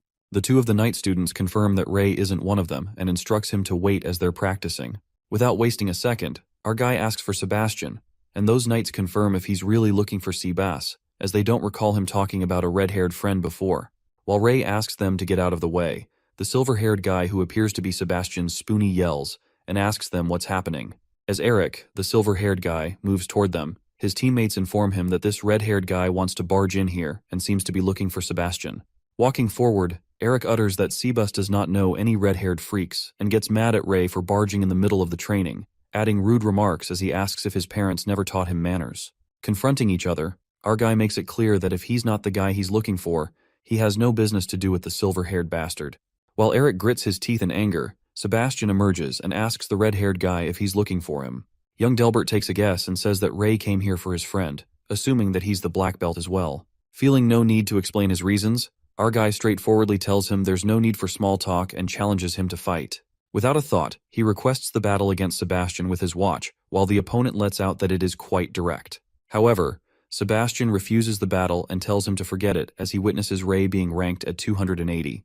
As our boy thinks if he's scared, young Delbert says that he manifests that it won't be much of a fight after seeing his low rank. Laughing hysterically, Sebastian mumbles that he thought the other black belt was the strongest, but Ray seems too weak. He then apologizes to Ray and assures him that he didn't hurt Monk's purpose, adding that it's a natural gap between them and the peasants, referring to the black belts. Saying that he does not want it to happen again, he shuts off Ray. While our boy leans toward the obnoxious bastard, Eric blocks his way and asserts that Sabas might not stoop to his level to fight him. The silver-haired Spoonie reveals that he's currently 9th ranked, so if Ray can fight him, it might pique others' interest in fighting with him as well. Asking if it works for his boss, Sebastian happily allows Eric to fight with Ray. Meanwhile, our guy asks the boss if he will accept his request once he manages to beat Eric. As the silver-haired guy is pissed at our boy, Sebastian affirms to him that they will talk once the fight is over. The Delbert's house students are thrilled to see a real fight again, and feel lucky for being in a strong team as people come for challenges every day, hoping that it goes on long enough. Standing face to face, Ray confidently tells Eric to attack him. While Eric holds onto his wooden sword and seems to be filled with pride, he assumes that the red-haired guy is getting cocky and advises him not to go crying for someone to take revenge for him later. As the others notice that the red-haired guy hasn't unsheathed his sword yet, Eric reckons that this is an excellent chance to show him what he has got and thinks of using the stuff Sebas has taught him. On the other hand, the boss, Sebastian, proudly looks at his Spoonie and says that he's bullying little kids again, and the fight finally begins. While our guy is unarmed and stays in one position, Eric makes the first move and leaps toward him as he swishes his sword. He forcefully stabs the sword to hurt Ray. However, to his surprise, Ray dodges the attack like a walk in the park. Leaving his jaw dropped, Eric wonders how he managed to dodge such a quick and powerful attack. Saying it's not over yet, he prepares again to make another strike. As the fight continues, Ray breathtakingly dodges his attacks like he's a friend with the wind as he effortlessly leaps in the air. Stressed out, Eric begins to panic as he ruminates that he's attacking as fast as he can, but Ray still keeps dodging everything. As he seems to give up, in a flash, Ray whacks a powerful punch at Eric, and the poor guy crashes to the ground. Beating the crap out of him, Eric quivers with pain as he gets punched right in the guts. After the silver-haired guy is passed out as the students carry him to the infirmary, Ray asks young Delbert if he's qualified enough to fight with him. Uttering what good will come to him if he agrees to fight with him, that's when our guy shows him something that convinces Sebastian to fight with him. It turns out that Ray tosses out 2 intermediate beast crystals and reveals that he will offer him 2 of them if he wins. Freaking out after watching the crystals, Sebastian asks him where he got those and clarifies that he doesn't want to get in trouble for getting dirty items. While our boy reveals that his parents left these crystals for him as they are adventurers, Ray entices the offer by saying that he still has the chance to get them as he hasn't used them for equipment. It seems like young Delbert is quite intrigued by the crystal as he accepts Ray's challenge but demands one condition. Revealing his condition to make this rank battle held in public, Sebastian utters that he doesn't want people to think that he pried those beast crystals from him unwillingly, and our boy immediately agrees, admitting that he wanted it that way, to begin with. The next scene takes us to the training ground, where students are rooting for their boss, Sebas, to beat up the red-haired freak. Meanwhile, Kyle, who seems to be walking with Ray, asks if he's really going to fight Sebastian, as he is ranked 2nd, and thinks it's not a good idea if it's true. Concerned, Kyle lets out that even if he wants to earn a quick buck by betting on himself losing, his opponent won't hold back, but Ray assures him that he doesn't need to worry and assures Kyle to do the betting. Assuming that he can't stop him anyway, Kyle asks him to promise a nosebleed out of that bastard, and our boy agrees with a fist bump. While Kyle begins the betting for black-belted Ray versus white-belted Sebastian, Dan asks others how long Ray can last, and Ian hopes that he doesn't get hurt, but Sylvia makes a different assumption, as she thinks that it's not going to be a simple battle. Hearing this, Dan teases her as he says that love really makes people blind, while Sylvia justifies that she doesn't like that guy, proving her point. As she gets mad at Dan, saying that he is blind because he does not believe how strong Ray is, Gary contemplates that he is not worried about whether Ray will win this battle.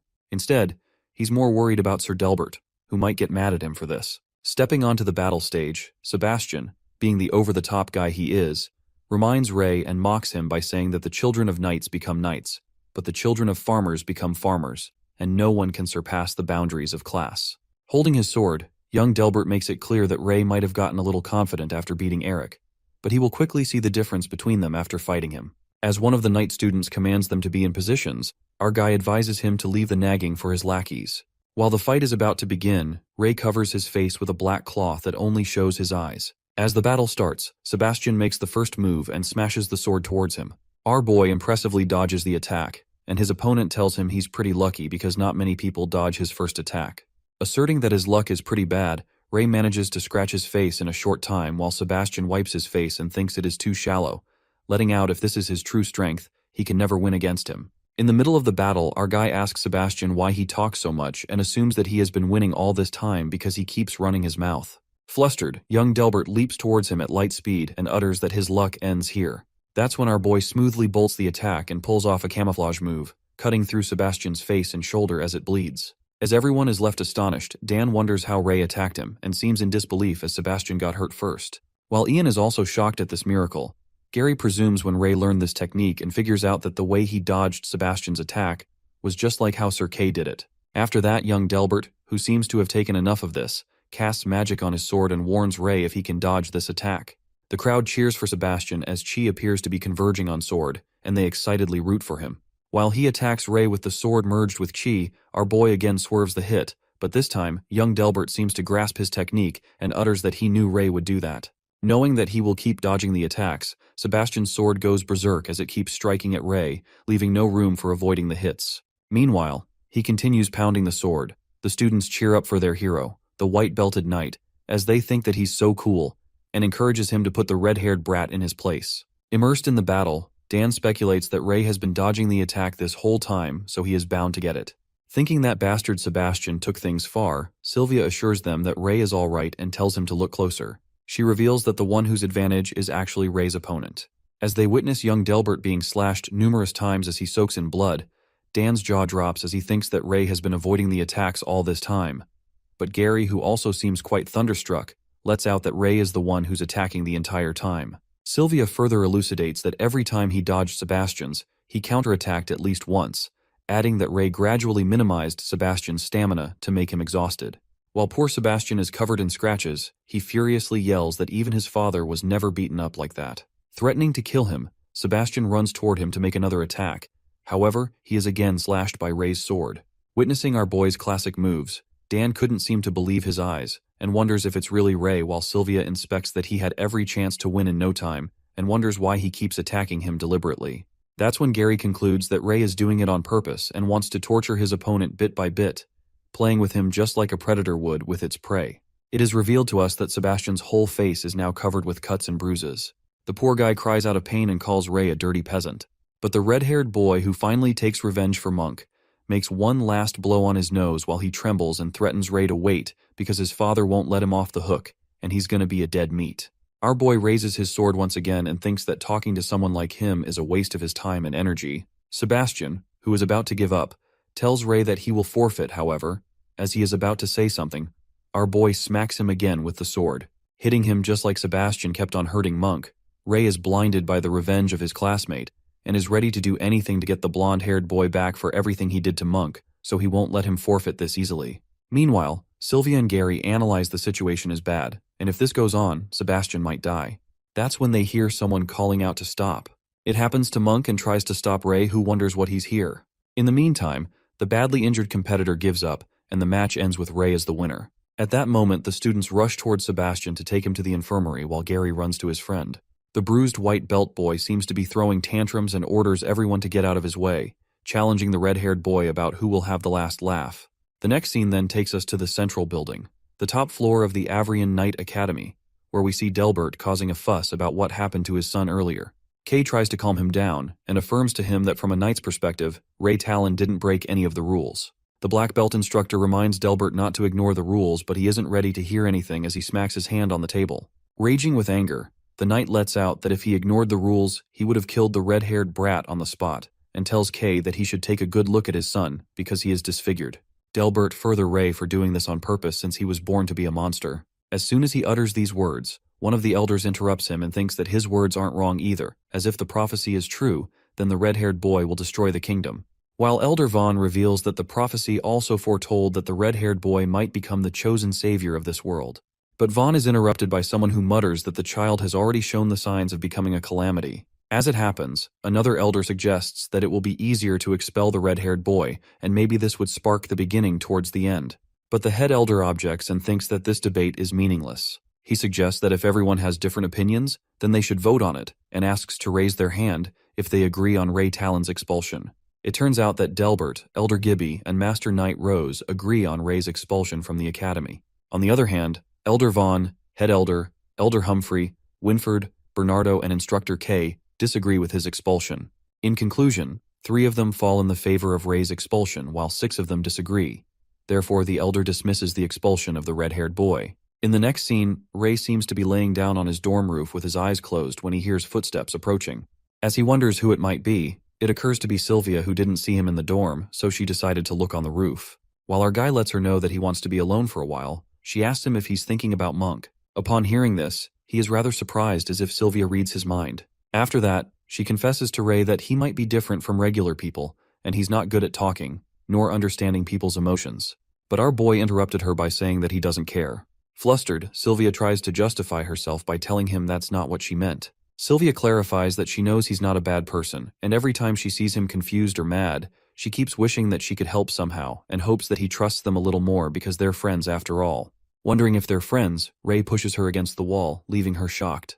Activating his dragon eye, he raises his head and asks her if she's afraid of him. Being honest, she reveals to him that sometimes she does get scared, but she doesn't think he's a bad person. At that moment, Sylvia smiles and compliments his dragon eye, saying it really suits him, advising him not to treat himself like a monster. As soon as he hears this, Ray's eyes turn back to normal. He turns around and ponders that every time he feels like he has seen how humanity truly is, things change immediately, and it seems like he still has a long way to go until he really understands humans. On the other side, Delbert furiously walks out of the building and decides to kill the red-haired monster someday, since he doesn't care about prophecies. Just then, he's approached by Elder Gibby, who grabs the knight's attention by telling him that he knows that Delbert thinks the knights should only come from noble blood, which is an interesting point of view, adding that this caught his attention. Meanwhile, Sylvia walks down the stairs. She's approached by a blonde-haired boy who is also a white belt. The guy then asks her about Ray Talon's whereabouts, and she informs him that Ray is upstairs. He thanks the beautiful lady and heads upstairs, while Sylvia wonders if she ever came across someone like him in their year. While Ray is still on the roof, he hears someone coming in again and thinks that it is Sylvia, asking why she came back. But to his surprise, it turns out to be someone else, the blonde-haired guy from earlier, who informs Ray that must have mistaken him for someone else. That's when that guy introduces himself as Harry Delbert, a second-year student, and our boy makes an annoying face as he realizes that he belongs to the Delbert family. Harry tells him that he defeated his little brother, which leads Ray to assume that he's here to take revenge. But the guy refuses and mutters that he has misunderstood his intentions, as he is not here because of something so trivial. Instead, he wants to thank Ray. Upon hearing this, our guy is left surprised to see Harry thank him for beating the crap out of his brother. Harry further claims that he's aware how arrogant his brother can be, and Sebastian never practiced sincerely before in the past, so it was a matter of time that someone defeated him to make him learn a good lesson. As the guy finishes his talk, Ray turns around and is about to leave, but Harry stops him by saying that they can't have a rank battle because they're not in the same year, and urges to teach him a lesson. He hands him a wooden sword, and our guy accepts the fight, uttering that after all that talk he wanted to take revenge after all.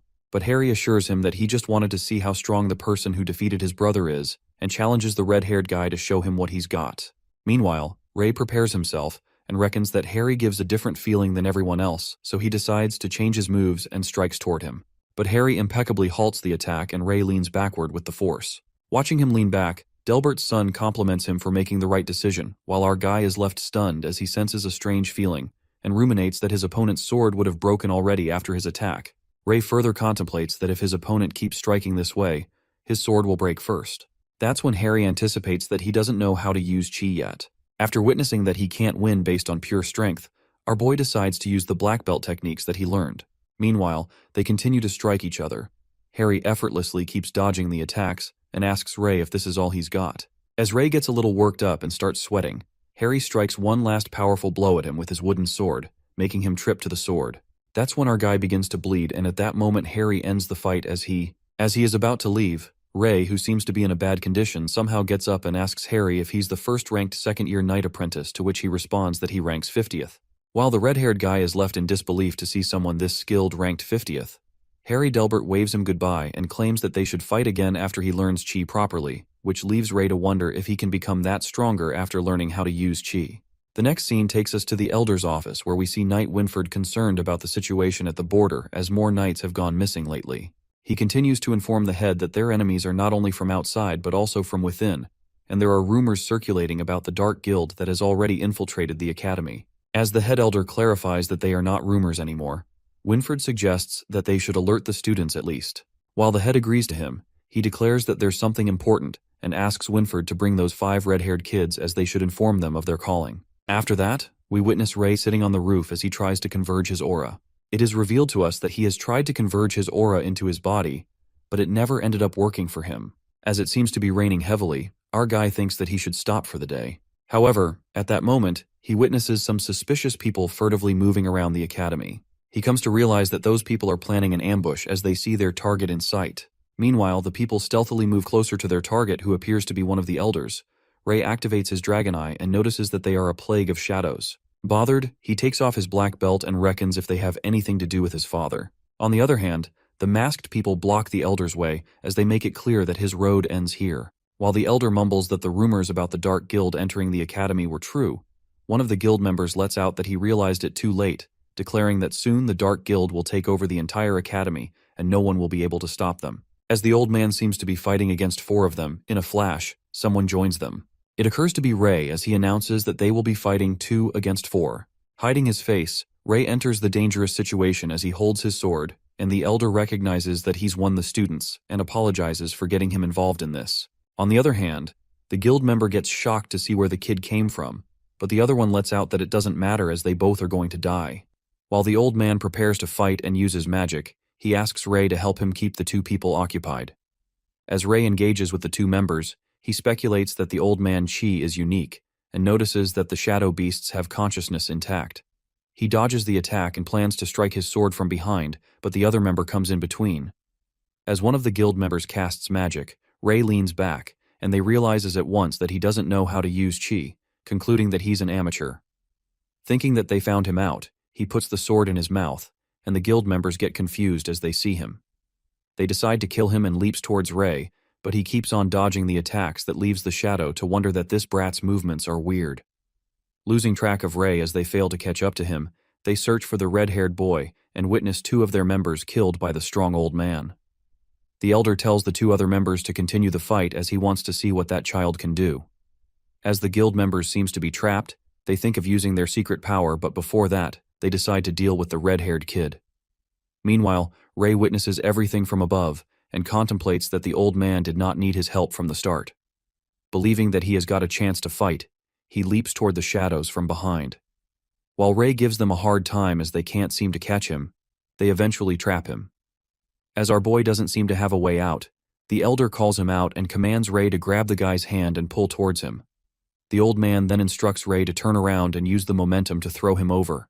The red-haired boy then follows his instructions and tosses the guy towards the old man's directions. The elder then strikes a powerful punch with chi, and the shadow guy glides away as an explosion occurs. Watching the guy explode, Ray wonders how strong the elder is, and at that moment, the knights arrive at the scene. While the one last guild member tries to run away, our guy goes after him, but the elder stops him and utters not to go after someone at the end of their rope. In the meantime, the knights arrive, and Ray obtains a new ability after all these years. The knights make sure that the elder is all right, and the old man assures them not to worry, notifying that there's one member that slipped away so they can chase after him if they want. Meanwhile, the knights chase after that one guild member. The elder appreciates Ray for his help and calls him a talented student. Curious, Ray asks the old man about why the guild members attacked him, but the elder dodges his question. At that moment, the old man taps his shoulder and asks him if he doesn't know how to use chi yet, and suggests Ray to join the martial arts club once he becomes a second year. After that, as the elder leaves using chi and disappears like the wind, our guy is left surprised and thinks that he's a strange old man. The next scene takes us to the head elder's office, where Winford seems to be waiting for Ray. As Ray arrives, Winford informs about the head elder summoning him, which leaves our guy to wonder if he had been caught this quickly. It appears that Winford summons all the red-haired kids, including Ian, Kyle, Sloth, Badger, and Ray. While the kids seem to be impatient and speculate that the elder have a special mission for them, the head elder gets straight to the point and reveals the reason for summoning them is because of the prophecy. The old man discloses that 10 years ago, there was a prophecy was heavens that predicted that their land will be saved by a red-haired boy from the brink of destruction. Upon hearing this, Kyle assumes that it could be one of them, but the elder lets out that they have found 10 red-haired kids who fit this description, which leaves Ray surprised as ever. Asking about the other 5 children, the elder lets out that the other 5 children have an aptitude for magic, so they are studying at the Roland Academy. As soon as Ray hears this, he gets reminded of Amy, who's also studying there, and thinks that she already knows about those people. While Kyle and the other redheads seem to be exhilarated about saving the world, the head elder continues to tell the prophecy. He reveals that in the past, 5 dragon knights saved their land from danger, defeated the shadows, and found the Avrian Knight Academy. Leaving the priceless heritage behind, the head elder gives them a big responsibility to protect the heritage and informs them about receiving even more training other than basic and special training. The 5 red-haired kids are anticipated to become the Avrian's Academy's new generation of dragon knights.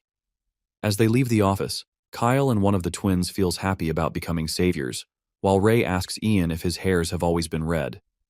Meanwhile, Ian responds that his hair has always been like this, and he also went through a lot of trouble growing up. Our guy reckons that everyone's hair has always been red. However, Ray's hair turned from black to red. Our boy speculates whether he should be counted as a dragon knight, which leads him to think that the head elder must be hiding something from them. The next scene takes us to the head elder's office, where Winford seems to be questioning the head about not disclosing the whole prophecy to the children. The head affirms to him that kids have enough burdens on their shoulders, so they should let them know things when they're ready, and the knight unwillingly agrees with him. The scene then flips to Ray, who begins to search for the dragon knights. The boy narrates that some people still think of dragons as symbols of evil, while some didn't believe that these creatures ever existed. A minority still believed that the dragon were the protectors of this land as the world wasn't plagued with shadows in the past. As he read more about the knights, one book stood out to him in particular, as it mentioned the guidance of God. While books written about God are forbidden for humans, Ray couldn't find anything useful and goes to a priest to find answers. It is revealed to us that along with their special training with Sir Kay, they also train under Winford for extra training to become dragon knights. As the training continues, our boy contemplates that if it weren't for this knight training, he would have immediately gone to have a chat with God and ask him why he turned him into a human. Our boy then narrates that a year has passed with his training, and he also managed to find the time for hunting sessions, adding that tomorrow will be the first day of their second year of training.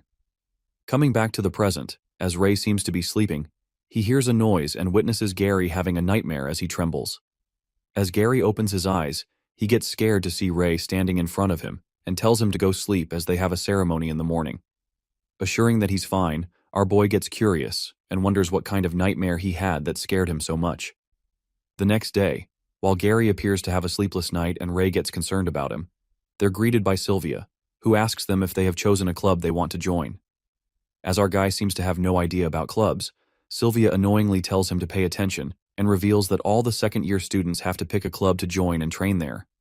Meanwhile, Sylvia decides to join the medic club, and Gary have already selected the swordsmanship club. Our boy kind of feels left out, but then he gets reminded of someone who told him join a club. He recalls that the old man suggested him to join the martial arts club. With no clubs to join anyway, Ray decides to give it a try and plans on using that time to hunt beasts if he finds that club boring. It is revealed to us that after Ray obtained the new ability, he found out that he had no mana, which is why he failed the assessment all those years ago. Our boy then hopes for things to change once he starts absorbing intermediate beast crystals, but he hasn't been able to act freely after winning against Sebastian, as many people are eyeing him. While he wonders that he's currently ranked 10 and he needs to give up on some fights, Ray finds the way to the martial arts club and is quite surprised when he reaches a place that seems very distant and remote. Witnessing there's no one at the entrance, he decides to go in and thinks if there's a martial arts club in this shabby place. Ray calls out to find someone and finds someone sitting inside. He approaches the man and notices that there's no reaction, and he can't even feel his presence. Assuming that he's dead, as soon as Ray taps on the old man's shoulder, the old man grabs his hand and forcefully slams him on the ground. While the old man gushes with anger and utters how dare he entered this place, Ray clarifies that he came here to join the martial art club as he called him here. Upon hearing this, the old man calms down and realizes that he's the red-haired student that helped him that day. It turns out to be the elder, and he begins to pat Ray. Our poor boy asks the old man why he attacked a stranger without knowing why he came here as he almost died today. The old man apologizes to him and lets out that many strange people have been coming here lately, so he's a bit concerned. The old man gets happy as Ray listened to his advice and joined the club, revealing that he will be his student. As our boy hears this, he is left in disbelief and reckons that the old man tricked him into joining the club. Feeling trapped, Ray wonders how he is going to slip away if it's one-on-one. The old man instructs Ray to start from the basics, as when they first met, he didn't know how to use chi.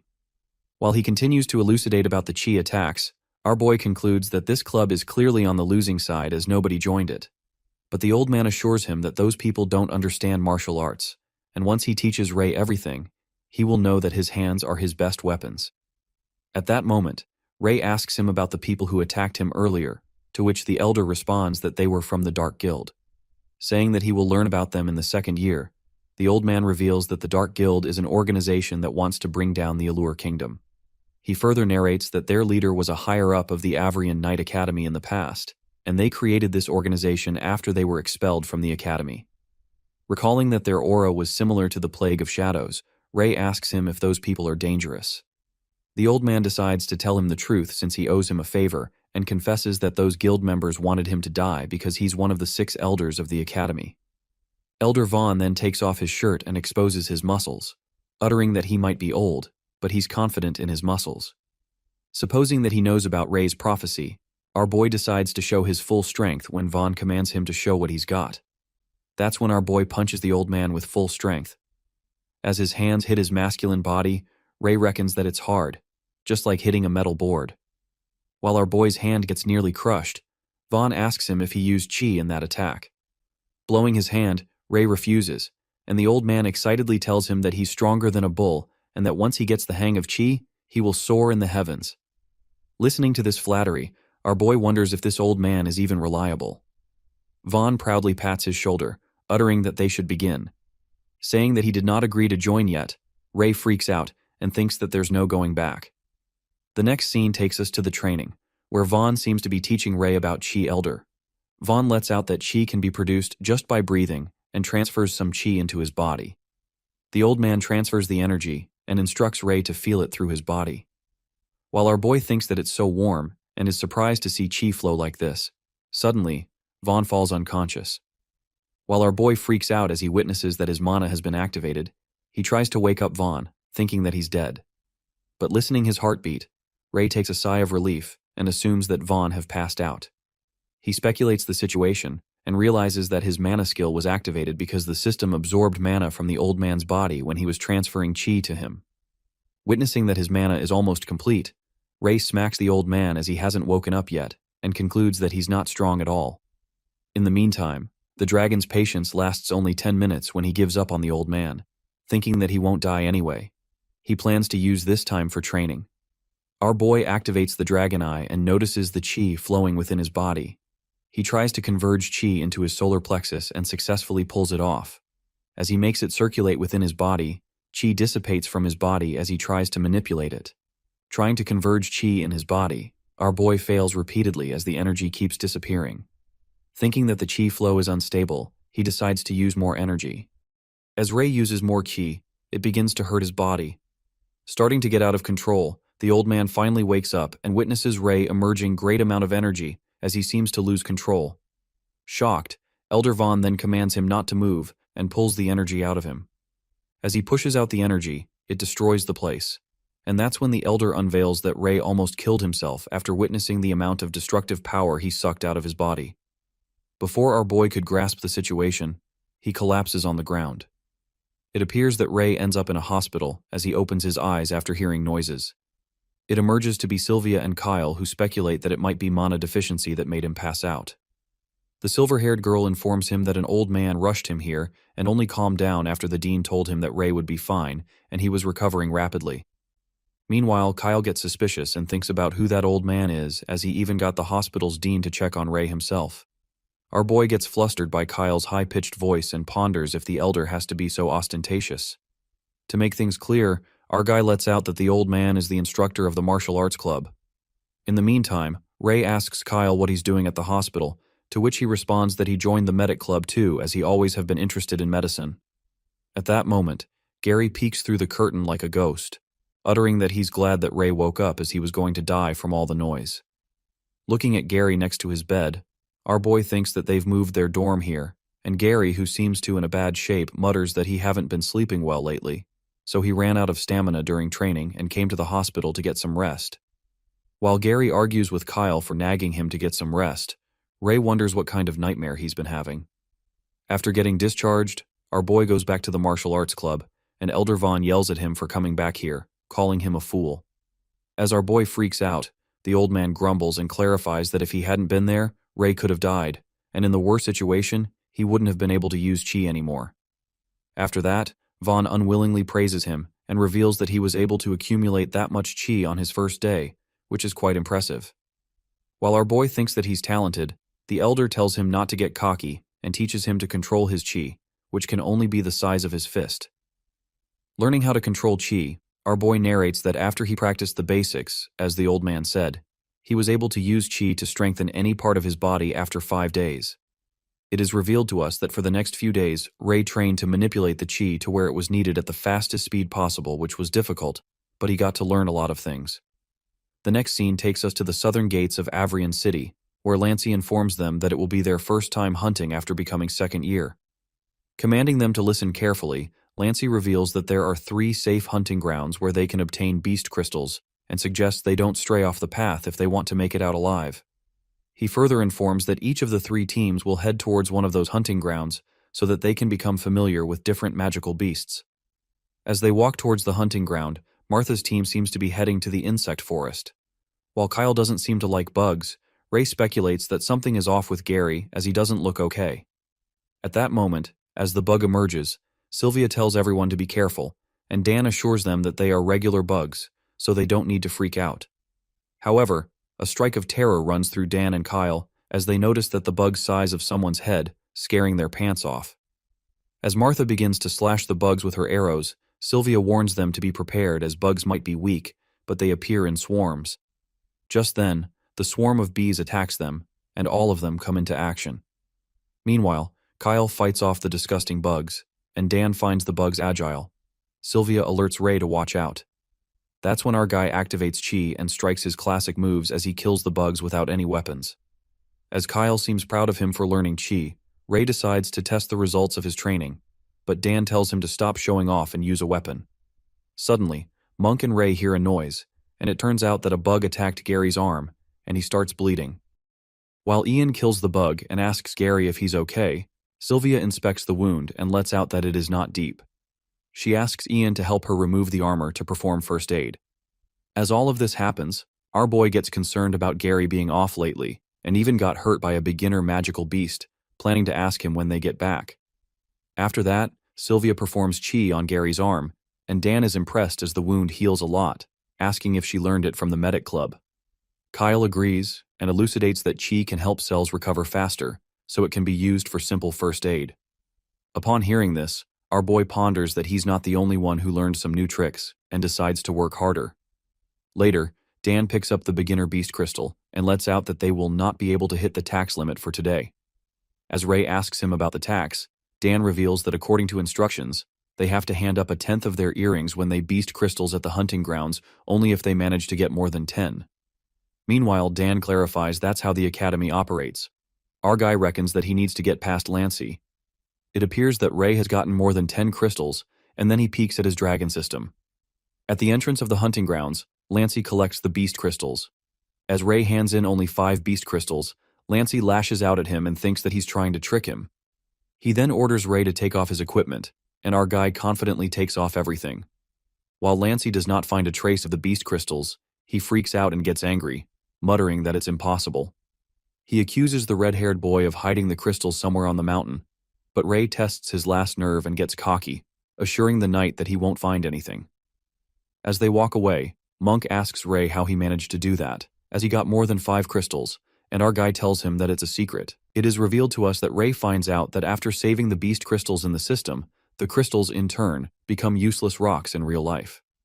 The boy then narrates that the dragon system directly gives him the beast crystals after hunting magical beasts, but everyone else needs to find them from the bodies of magical beasts. To not raise suspicions, he asked the system not to extract beast crystals for him, and besides, they can't be taken out once he puts them in.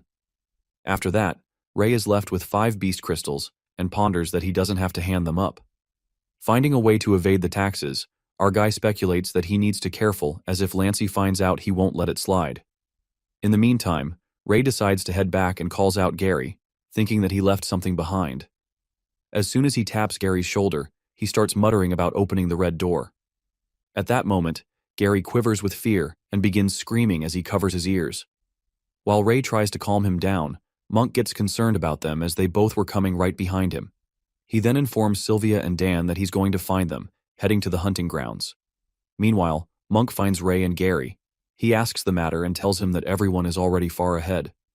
That's when our guy lets out that Gary is not doing so well and keeps talking about a red door. As the blonde-haired boy seems to be scared stiff and utters that he has to the red door as the voice keeps calling him, Monk takes a guess and says that he might be talking about the Avrian prison. It is revealed to us that Ray communicates with the voice who tells him that it's been waiting for him and reveals a hidden piece of history and secrets of this world. The voice seems to be coming from the red door, and suddenly, it disappears as the doors close. While Ray screams and asks to wait, he wakes up and gets shocked as the dream feels far too realistic. As the blonde-haired boy seems to be mumbling about the red door in his sleep, our boy ponders that it might be the same red door in Gary's dream. We are then traveled back to Ray's flashback at the hunting ground, where he asks Gary what nightmares he's been having. Panicked, Gary reveals that he only passed by Avrian prison one time and glanced at those red gates. Since then, he's been having nightmares every night, and every time he wakes up, he doesn't remember his dream. While the poor boy is traumatized, Gary adds that he can only feel endless fear, and something behind those red doors keeps calling him. That's when he plans to go to that place. But Monk freaks out and discloses that the place is entirely off limits, and they can even get expelled. But it seems like Gary has no choice as he decides to deal with it. Otherwise, he will get tortured to death by the voices in his head. At that moment, Ray agrees to go with him and asks Monk if he will join them. But Monk hesitates and warns them that they can even die in there. Our guy, who seems determined, lets out that the skills they learned will work in the cover of night, so they should give it a try. Watching Monk refusing to go, Gary feels bad for dragging him into this and asks Ray not to give him a hard time as he already thankful that someone is going with him. However, our guy insists and utters that Monk is better at stealth than them, so he'd be of great help. With no other choice left, Monk agrees to go with them and tells Ray that he's repaying him for what he did for him at the duel. Later at night, our boy ponders if the red gates of Avrian prison are the source of Gary's nightmare, as even he dreamt of it. He wonders if the secrets of this world are really hidden in the Academy's prison. The next scene takes us to the Avrian prison, where the knights seem to be guarding the doors. As it's late at night, the three of them sneak inside that area and hide under the bushes. While Monk confirms if they won't caught, Gary assures him and reveals that he's been observing this place and found out that those black armored knights exchange shifts with regular white-belted knights every Tuesday. Asking why the guards exchange shifts at this time every week, Gary assumes that it might be a weekly gathering. In the meantime, Ray activates his dragon eye to inspect the prison and notices that something's off, as everything is pitch black. With the prison being built underground, our guy finds it suspicious. After a while, the guards seem to be leaving for the meeting as they exchange shifts. Meanwhile, the black-armored guard leaves for the meeting.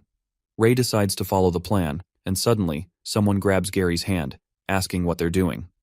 It turns out to be Molly, a third-year black belt student. She let out that she was training nearby and saw the two of them sneaking around. As Molly guesses that they are about to sneak inside the prison, Gary panics and spills that they were planning, but then she comes just in time. Suddenly the barrels scatter all over the place, diverting the guards' attention.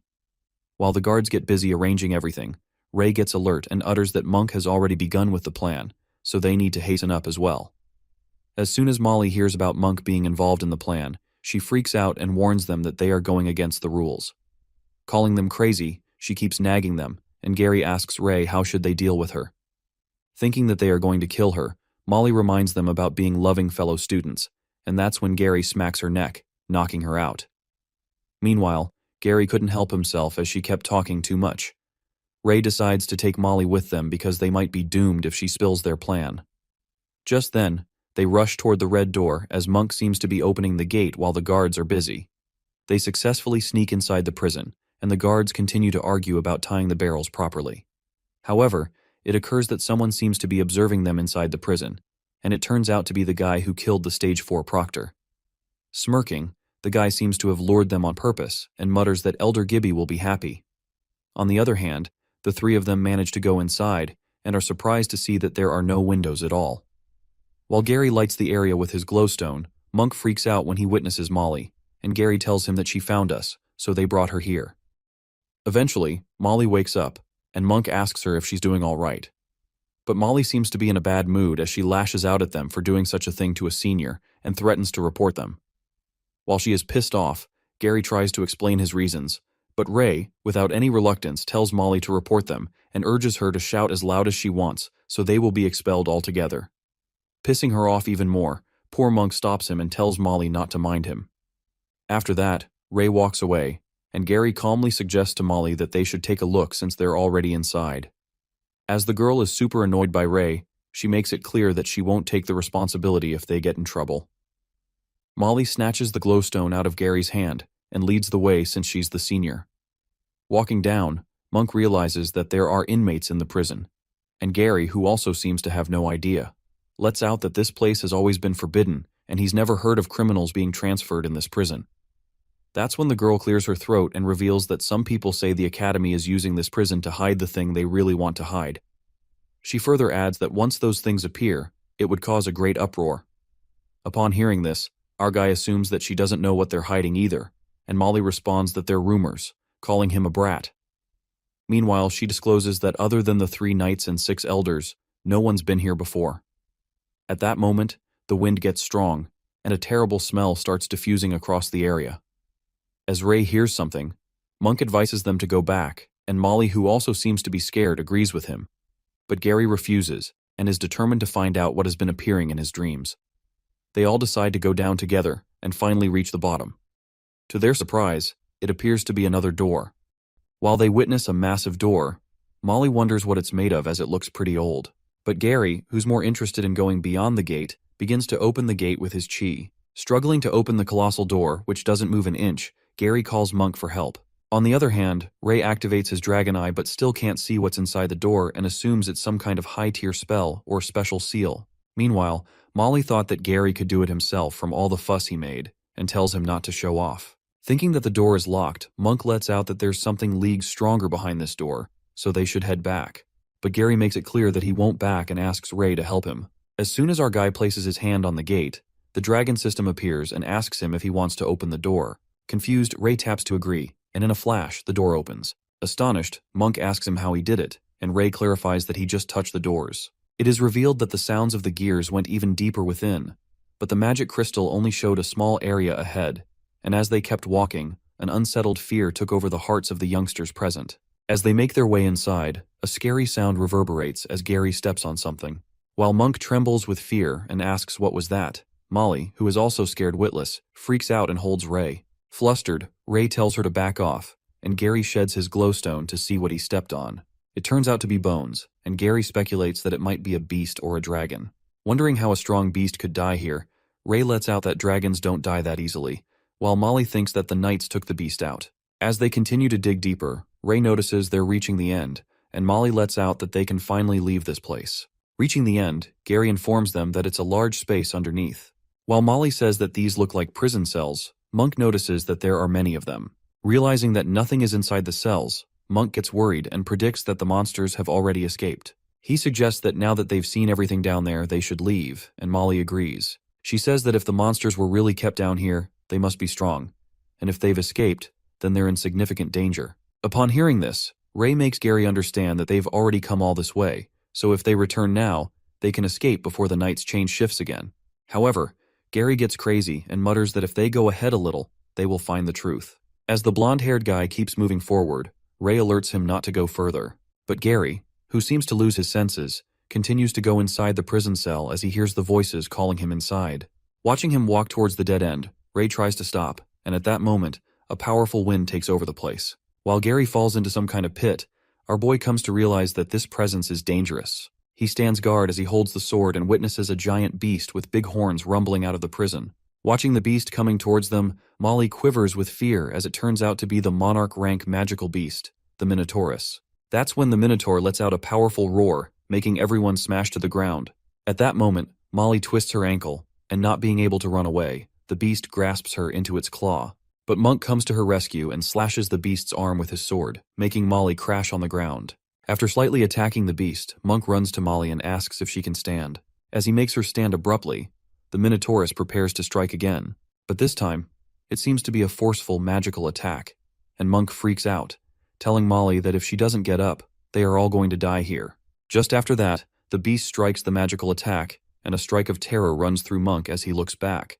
The next scene takes us to Gary, who comes crashing down in a pit, gets concerned about Monk and the others, and wonders if it really was a monster that he just saw. On the other hand, Ray halts the beast's attack with his sword, and his tame wolf backs him up as it protects Monk and Molly. Watching the watch protecting them, Monk gets baffled and asks why the magical beast is helping them. While our guy struggles to stop the beast for too long and has no time to explain, he makes it clear to Monk that the wolf is on their side, so they don't need to worry. After that, Ray orders his wolf Noir to take Molly somewhere safe, while Monk is left stunned to see the wolf following orders. As the wolf takes Molly away, Ray instructs Monk to hide his presence and kill the Minotaurus in a single blow once he holds it down. But the black-haired boy informs him that it's very risky, as the beast is way too strong to be killed in a single attack. Carrying his plan, our guy assures him to trust him and begins to gather chi. Meanwhile, Monk hides, and Ray attracts the beast towards him. Somehow, the beast wields his sword away, and with no weapons, our boy grabs the beast by its horn and tries to hold it down. Realizing that it's too strong, the beast drags and bumps him against the wall, but Ray doesn't let go of its horn and holds it with full strength.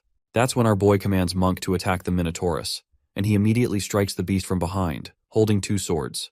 While Monk stabs the swords with strength, he is shocked when he witnesses that they are penetrating as the beast's skin is as tough as a metal board. In a while, Gary arrives at the scene and yells at Monk to dodge, striking the sword towards the magical beast. To his surprise, the sword shatters, and Gary flings away as the beast strikes a magical attack while Ray, with the help of Chi, tries his best to hold it down. Not letting it escape, Ray activates his new mana skill and finally lets go of the beast's horn. Absorbing the mana, he gathers all Chi and attacks with full force. Attacking with his hands, he manages to slash the Minotaurus back. Feeling happy that the old man's training worked after all, Gary alerts him to watch out. But by that time, the beast knocks Ray out, making him smash into the ground. Coughing, our guy reckons that he absorbed too much mana, so his body can't gather it immediately, and he realizes that his body is still too weak. As the beast approaches him, Ray tries to think of a way to deal with it, but then he spots someone.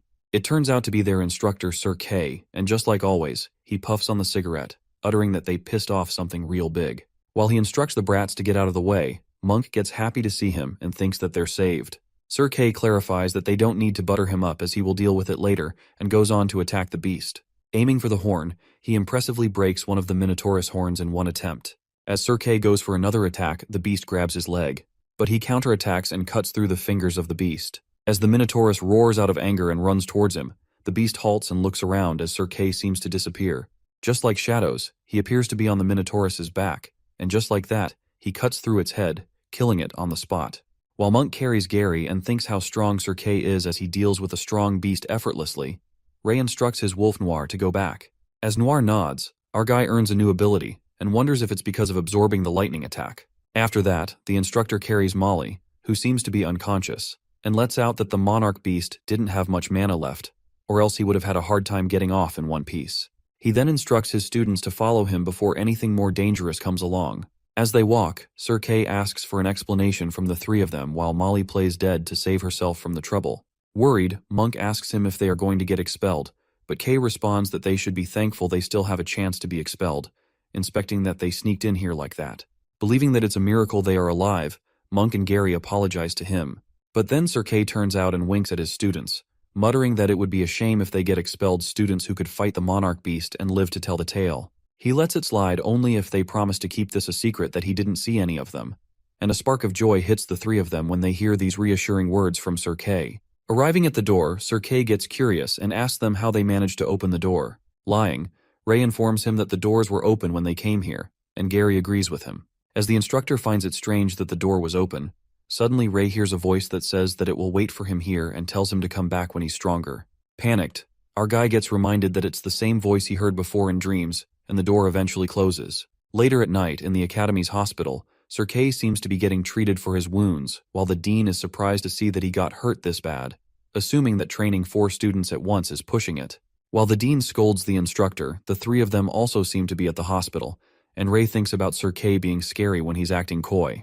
Our guy then gets up from the bed and questions Gary why he kept going further into the cave when they tried to stop him, to which he responds that he felt an intense need to go deeper and couldn't control his body or thoughts. Upon hearing this, Monk confesses that after reading the book, He found out that other than having the ability to control the element of lightning, the Minotaurus has an ability called the Labyrinth of the Heart.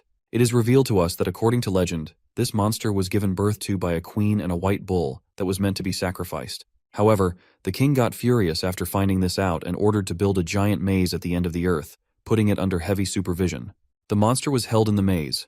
However, it was gifted with the strength of the gods. As the monster grew, its obsession with escaping the maze turned into an ability to bewitch the hearts of those around it. Those who are influenced begin to lose control of their thoughts and end up becoming controlled by strong emotions. Meanwhile, Ray ponders that it's a ridiculous legend to think that a human and a bull had a child. Gary asks the end of the story, but there's no end of it in the book as Monk assumes that the monster escaped.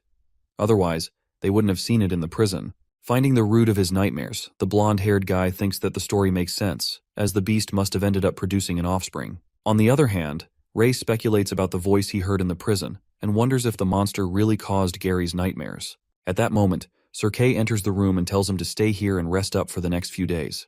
Thinking that he was getting scolded just now, Ray calls him out, and the instructor feels that they are worried about him, so he assures them that it's nothing, just a couple of broken ribs. But his expectations are short-lived when Ray says he just wanted to ask if he got a Monarch Beast Crystal and if they all will get a share of it. Upon hearing this, Sir Kay loses his cool and makes it clear that they won't get anything as these are his labor fees, and he didn't get hurt to give a share after all. While our guy seems to be done with all the ranting, Sir Kay is about to leave and informs them that they'll do a more thorough checkup in the morning. Curious, Ray seems to have another question and asks him how he knew they were in the prison. Gary reveals that they should be the only ones who knew, even though Molly wanted to report them, but she didn't get the chance. Calling them brats, Sir Kay mumbles that they want to know too many secrets and reveals that the lurkers told him. As soon as they hear this, our boy ruminates that they've been under watch this whole time. In the meantime, Monk talks about this rumor in which they say that some people in this academy hide within the students and common people, protecting the students from harm. While Gary sums it up that those people leak secrets, the instructor clarifies that he won't disclose who it was and tells them to worry more about the things they should worry about. As he leaves, Ray is lost in thought, pondering that the more things unfold, the more he realizes that the academy isn't as simple as it first looked. After going to bed, our boy thinks about the ability he has, which can absorb the magic of the target and enhance spells of the same elements. Thinking that the ability is not helpful for him, Ray looks at Gary, who seems to be asleep, and remembers that he has asked them to keep his Wolf Noir a secret. Speculating that Sir Kay didn't find out about this either, he reckons that Gary doesn't seem to be having nightmares anymore, and gets uncertain if it really was because of the beast. The next scene takes us to a martial arts club. Ray appears to be training with Elder Vaughn, who compliments him about his attacking style as he fights, holding the sword in his mouth. Looking a bit skeptical, our guy utters that he feels like his sword becomes more of a defensive measure, and attacking purely with his fists isn't strong enough. While Vaughn agrees and says that it makes sense, he excitedly informs Ray that he has something for him. The old man rummages through the closet, and Ray gets curious, wondering what it could possibly be in a place like this. Finally, he finds that thing, and it turns out to be dragon turtle gauntlets. While the name triggers our guy, he is impressed by the heavy dragon arms as he wears them on, but it seems like there's more to it when the elder reveals that they even change size according to the wearer. As the gauntlets shrink into the size of Ray's arm, our guy asks him if they are made of beast crystals. That's when the old man reveals that they were only made from an intermediate dragon turtle's beast crystal, and if it were an advanced beast crystal, it would be much stronger. Elder Vaughn lets out that he wishes to give him higher-grade pieces of equipment, but it would be unfair to the other contestants. Getting confused after hearing this, Vaughn asks Ray if he's not been in class, and elucidates that every student in the second year and above has joined the annual academy tournament. By having the one-on-one fight, they will find the 5 strongest contestants in the academy. He adds that these 5 will go on to become representatives of the academy in the World Combat Tournament and fight against strong rivals from all around the world. Vaughn proudly hands the gauntlets to Ray and requests him to get the 10th place for him, saying that if he uses them to get a good ranking, he will let him keep them. As the old man gets his expectations high, our guy excitedly takes them and thanks him in advance. Now that he has weapons, Vaughn advises Ray to get something defensive like breastplates or shields, which are pretty useful on missions. After that, our guy goes to the weapon shop to buy defensive equipment and freaks out after watching the expensive prices. The vendor claims that the prices are fixed and lets out that forging defensive gear from an intermediate beast crystal requires a payment of 10 beginner beast crystals, or $1,000. The sly vendor asks for 10 extra beast crystals, and tells him to consider it hush money, as he's not interested in where he got these crystals from anyway.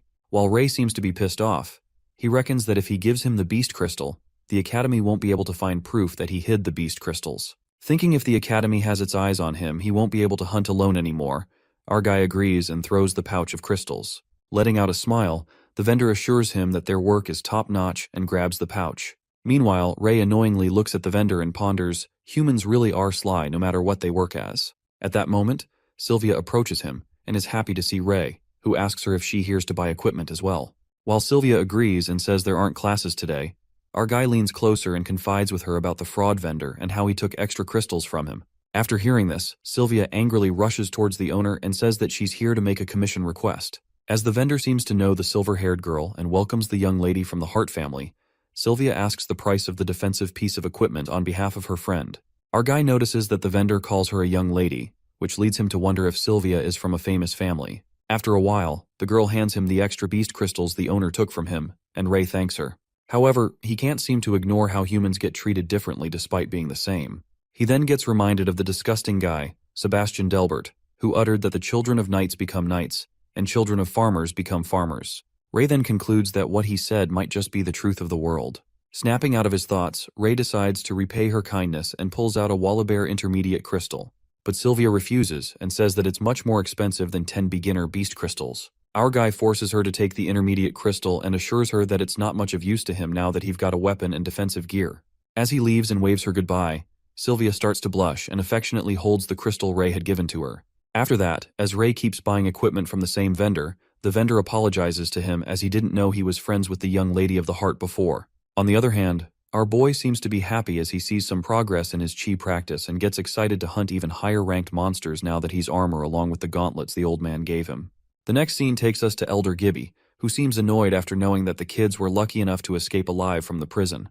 The guy from earlier reports to him that the lurkers informed Sir Kay about this, and he was the one who saved the students. As Gibby didn't expect Kay to be of some use, the guy lets out that the students have the 3 knights with them, and with Kay being troublesome, it would be difficult to attack. He then suggests to test out Knight Delbert, but Elder Gibby tells him not to rush as Delbert is a suitable candidate. The elder further says that he still has to test Delbert's loyalty as he is one of the knights and commands the guy to let go of him. He then suggests someone else and instructs the guy to tell him that if he succeeds, the Pure Guild will give him a new position.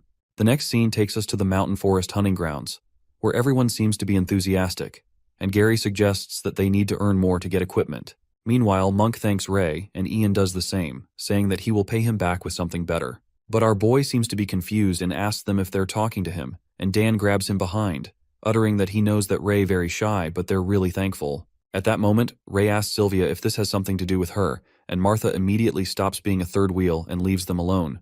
That's when Sylvia explains to him that the Woolly Bear intermediate crystal Ray gave to her, she exchanged them for gold, and gave them to their teammates under his name. With already having a good shield, she tells him that it wasn't useful for her and apologizes him for not discussing it with him.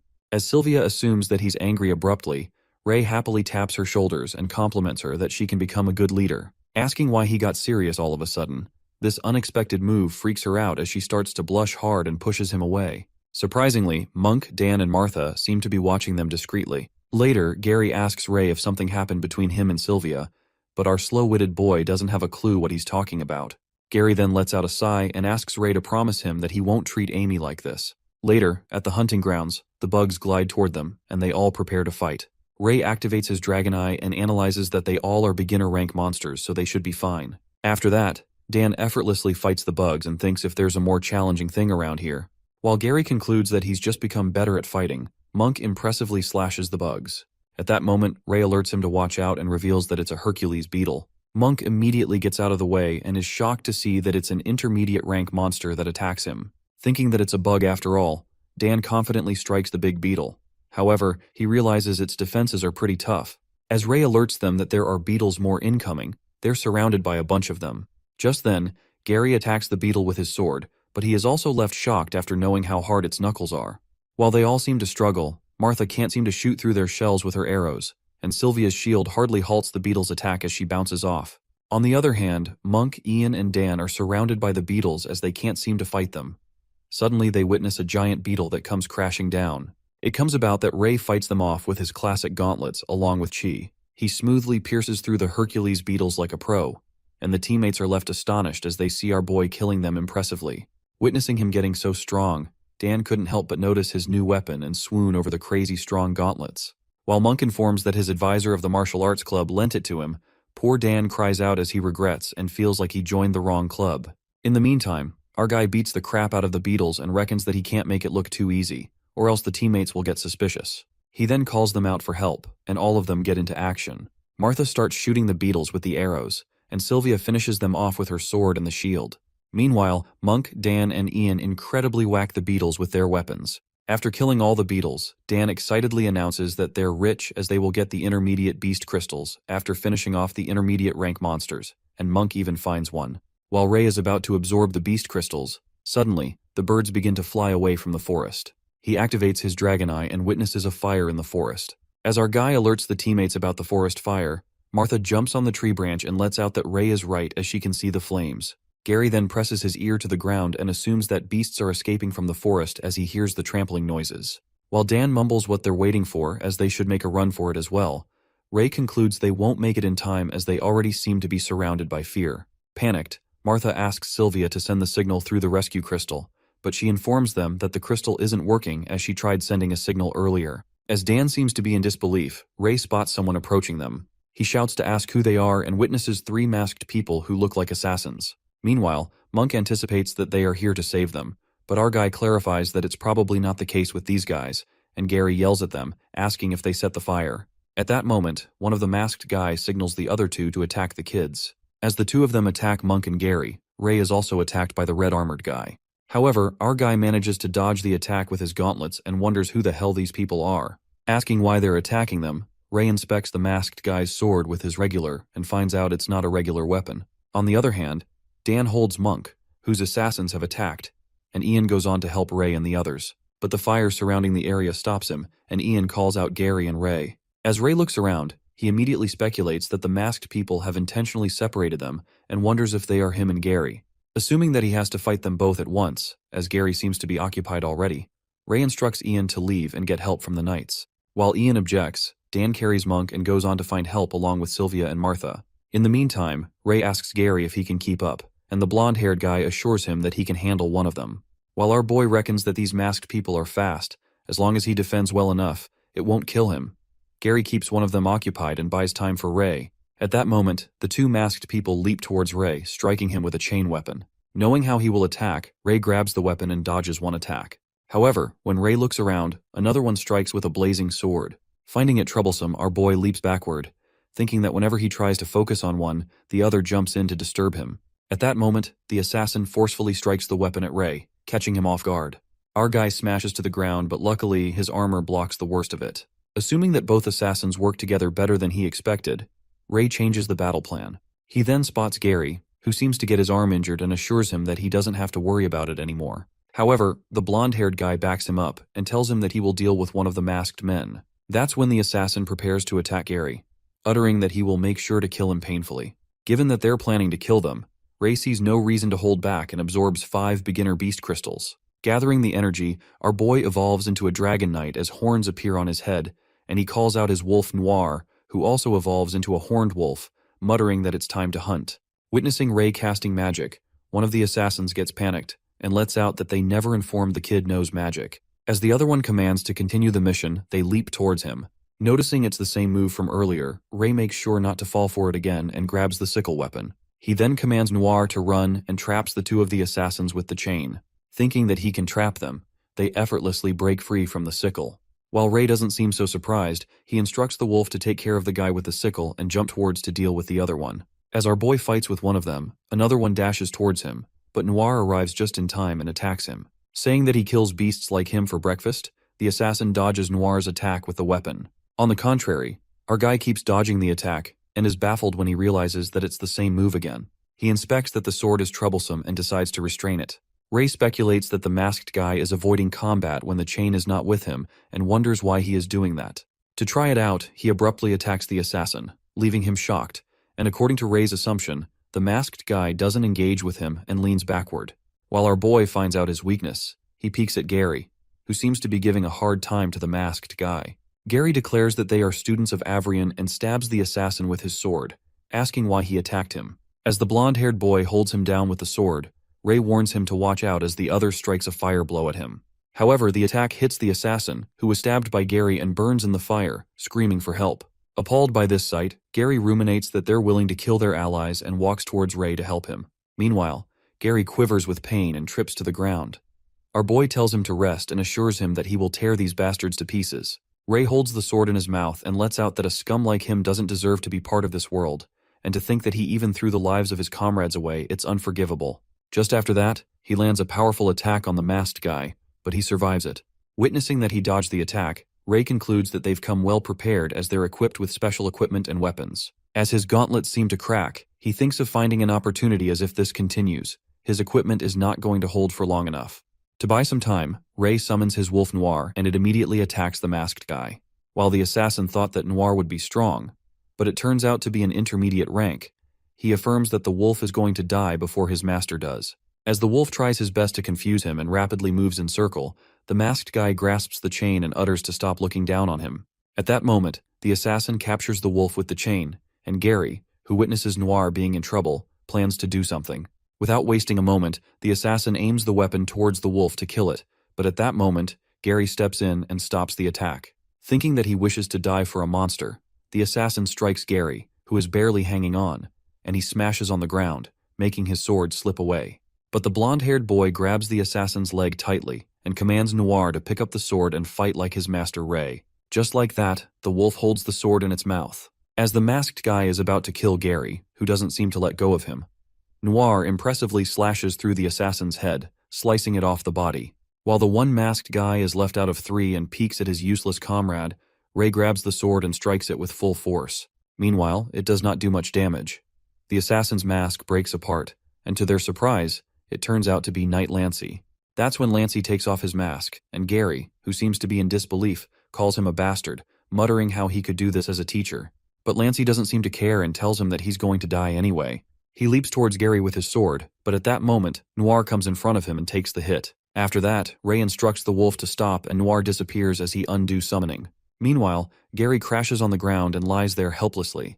Lancey furiously approaches Ray and mumbles that he's going to kill him one after the other. As Lancey moves with his sword covered in fire, our boy contemplates how trash humans like him exist, who like creating pain and targeting him. He decides to make him pay the price and grasps the swords with his gauntlets. Thinking that he's wasting all the energy to hold the sword, Lancey puts on an evil smirk and tells Ray to enjoy getting burned to death. But our boy clarifies that he's going to be one to die, and Lancey waits to see how long he can keep up with it. Little does the knight know that Ray is absorbing the fire element from the sword, and Lancey realizes as he witnesses the flames becoming weaker. Annoyed, Lancey calls him a clingy piece of trash and kicks him in the guts, telling him to die. Just like that, our guy finally leaves the sword, which makes him and Lancey soar with full force as they whirl away in opposite directions. Breaking a few ribs, Ray reckons that it's about time he uses the fire element he absorbed because that's the only magic he can use right now. He plans to combine chi with the fire element to make it a unique weapon and gather all the energy. Witnessing Ray evolving into a dragon knight as he creates flames with chi, the sight of him renders him speechless, and Lancey concludes that he was a demon after all, adding that they should have killed him long ago. While Ray glances at him, thinking how pitiable humans are, Lancey moves toward him with the sword, but in a flash, our boy slashes his arm away. As Lancey's arm which held the sword flies away, the knight is left shocked as he wonders why the flame sword did not react at all. Watching his arm getting chopped off as the stream of blood comes out of it, Lancey screams out of pain. That's when Ray grabs his face and puts the burning gauntlets on his face, burning him to death. Our guy kills him painfully and utters that he got what he deserved. At that moment, Sir Kay, along with the other knights, arrive at the scene and claim that these masked people are from the Pureblood Guild, so they need to notify Winford. As Sir Kay asks Ray to hold on, our boy falls to the ground as his arms and body get badly wounded, and passes out after assuring that everyone's all right. The next scene takes us to the hospital, where Ray seems to be covered in bandages. As he wakes up and realizes he's at the hospital, Sylvia is happy to see him. Ray asks her how long he has been sleeping, and she informs him that he's been unconscious for 3 days. As Sylvia helps him get up and assures him that he got treated in time, so he's recovering well, he recalls feeling his mouth burning, but now he's completely fine. In the meantime, Sylvia calls the others as they've been waiting for Ray to wake up. After all the teammates, including Sir Kay, enter the room, the instructor casts a spell to ensure that no one can listen to what they're going to talk about. Confused, our boy asks him what he's doing and is surprised to see all of his classmates. That's when Sir Kay reveals that 2 of their students, Ray and Gary, were attacked this time and got even close to getting killed. He decides to tell them something after discussing it with Winford, but before that he interrogates Ray about the people who attacked them earlier. Our guy then unveils that those people were masked assailants, and while he couldn't identify who two were, one was the Master Knight Lancey. As all the students are shocked to hear this, Kyle seems to know that Lancey was up to no good, and Sylvia questions if they are part of the Dark Guild. But Sir Kay refuses and says that it would have been easier if it were them. He then reveals that the one who attacked them this time was the Pure Guild, and unlike the Dark Guild, the Pure Guild has many supporters within the academy, and rumor has it that they are backed up by one of the elders. After hearing that an elder is behind all this, the students freak out as they are left in disbelief about how an elder could allow this, and this is a murder. While the instructor calms them down and affirms that it's not as settled as they might think, Ray asks him about their goals.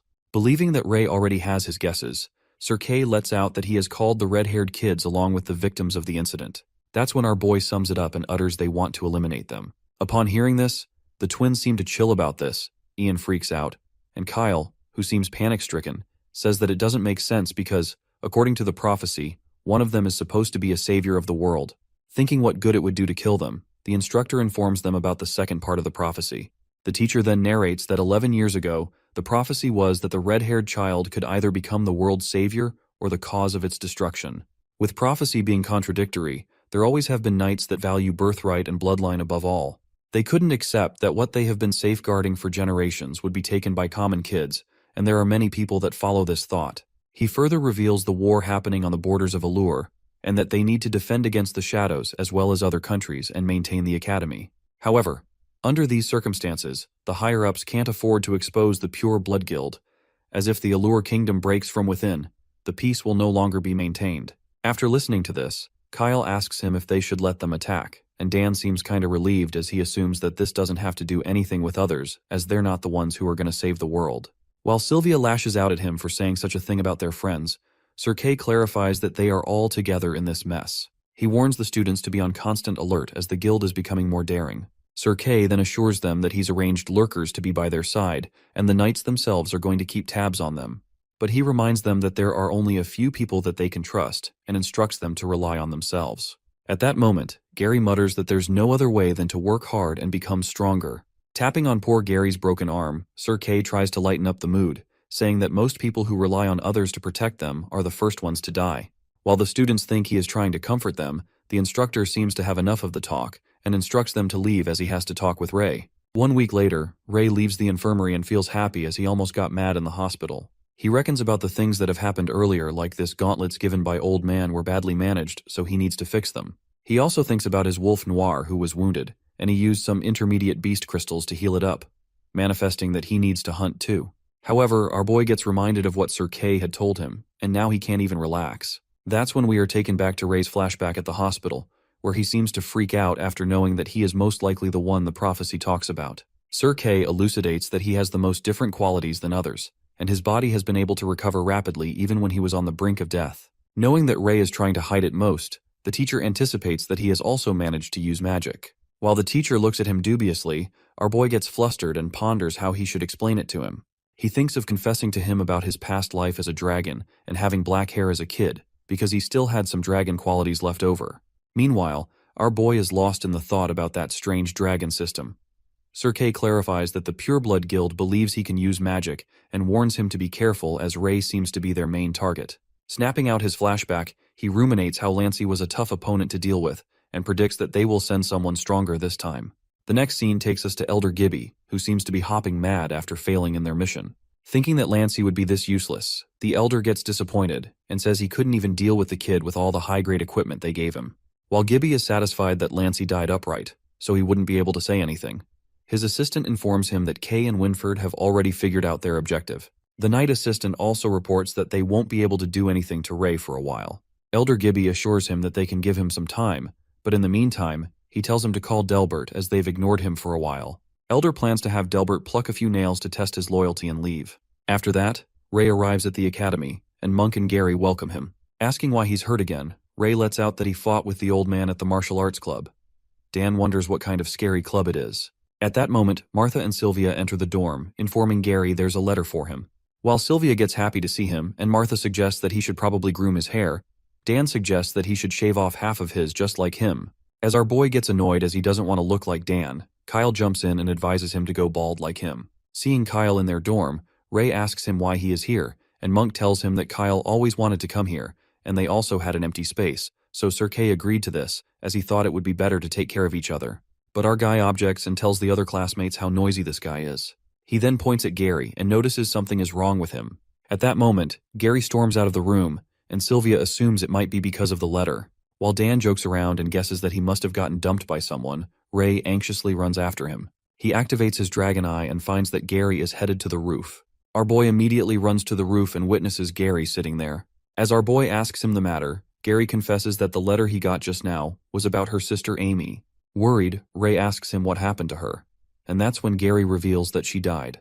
The next scene flashes to Ray's memories with Amy, and he realizes he never had the chance to thank her. Realizing that now he has lost her, our boy melts in the breakdown as tears start to stream down his face. Just then, Gary reveals that he could never escape his mind from the nightmare, because he dreamt that Amy was ripped to shreds by the monsters at the Roland Magic Academy. He adds that she was lying there helplessly with no way to save herself under the gazes of countless aristocrats. Gary then breaks down in tears and lets out that it wasn't a nightmare but an intuition. Anger gushes through him as his parents also inform him in the letter that the nobles at the academy gave their family a great amount of money as compensation. Hopping mad, Gary breaks the boundary and mutters that in their sight, his sister was just a trivial child from the countryside to them.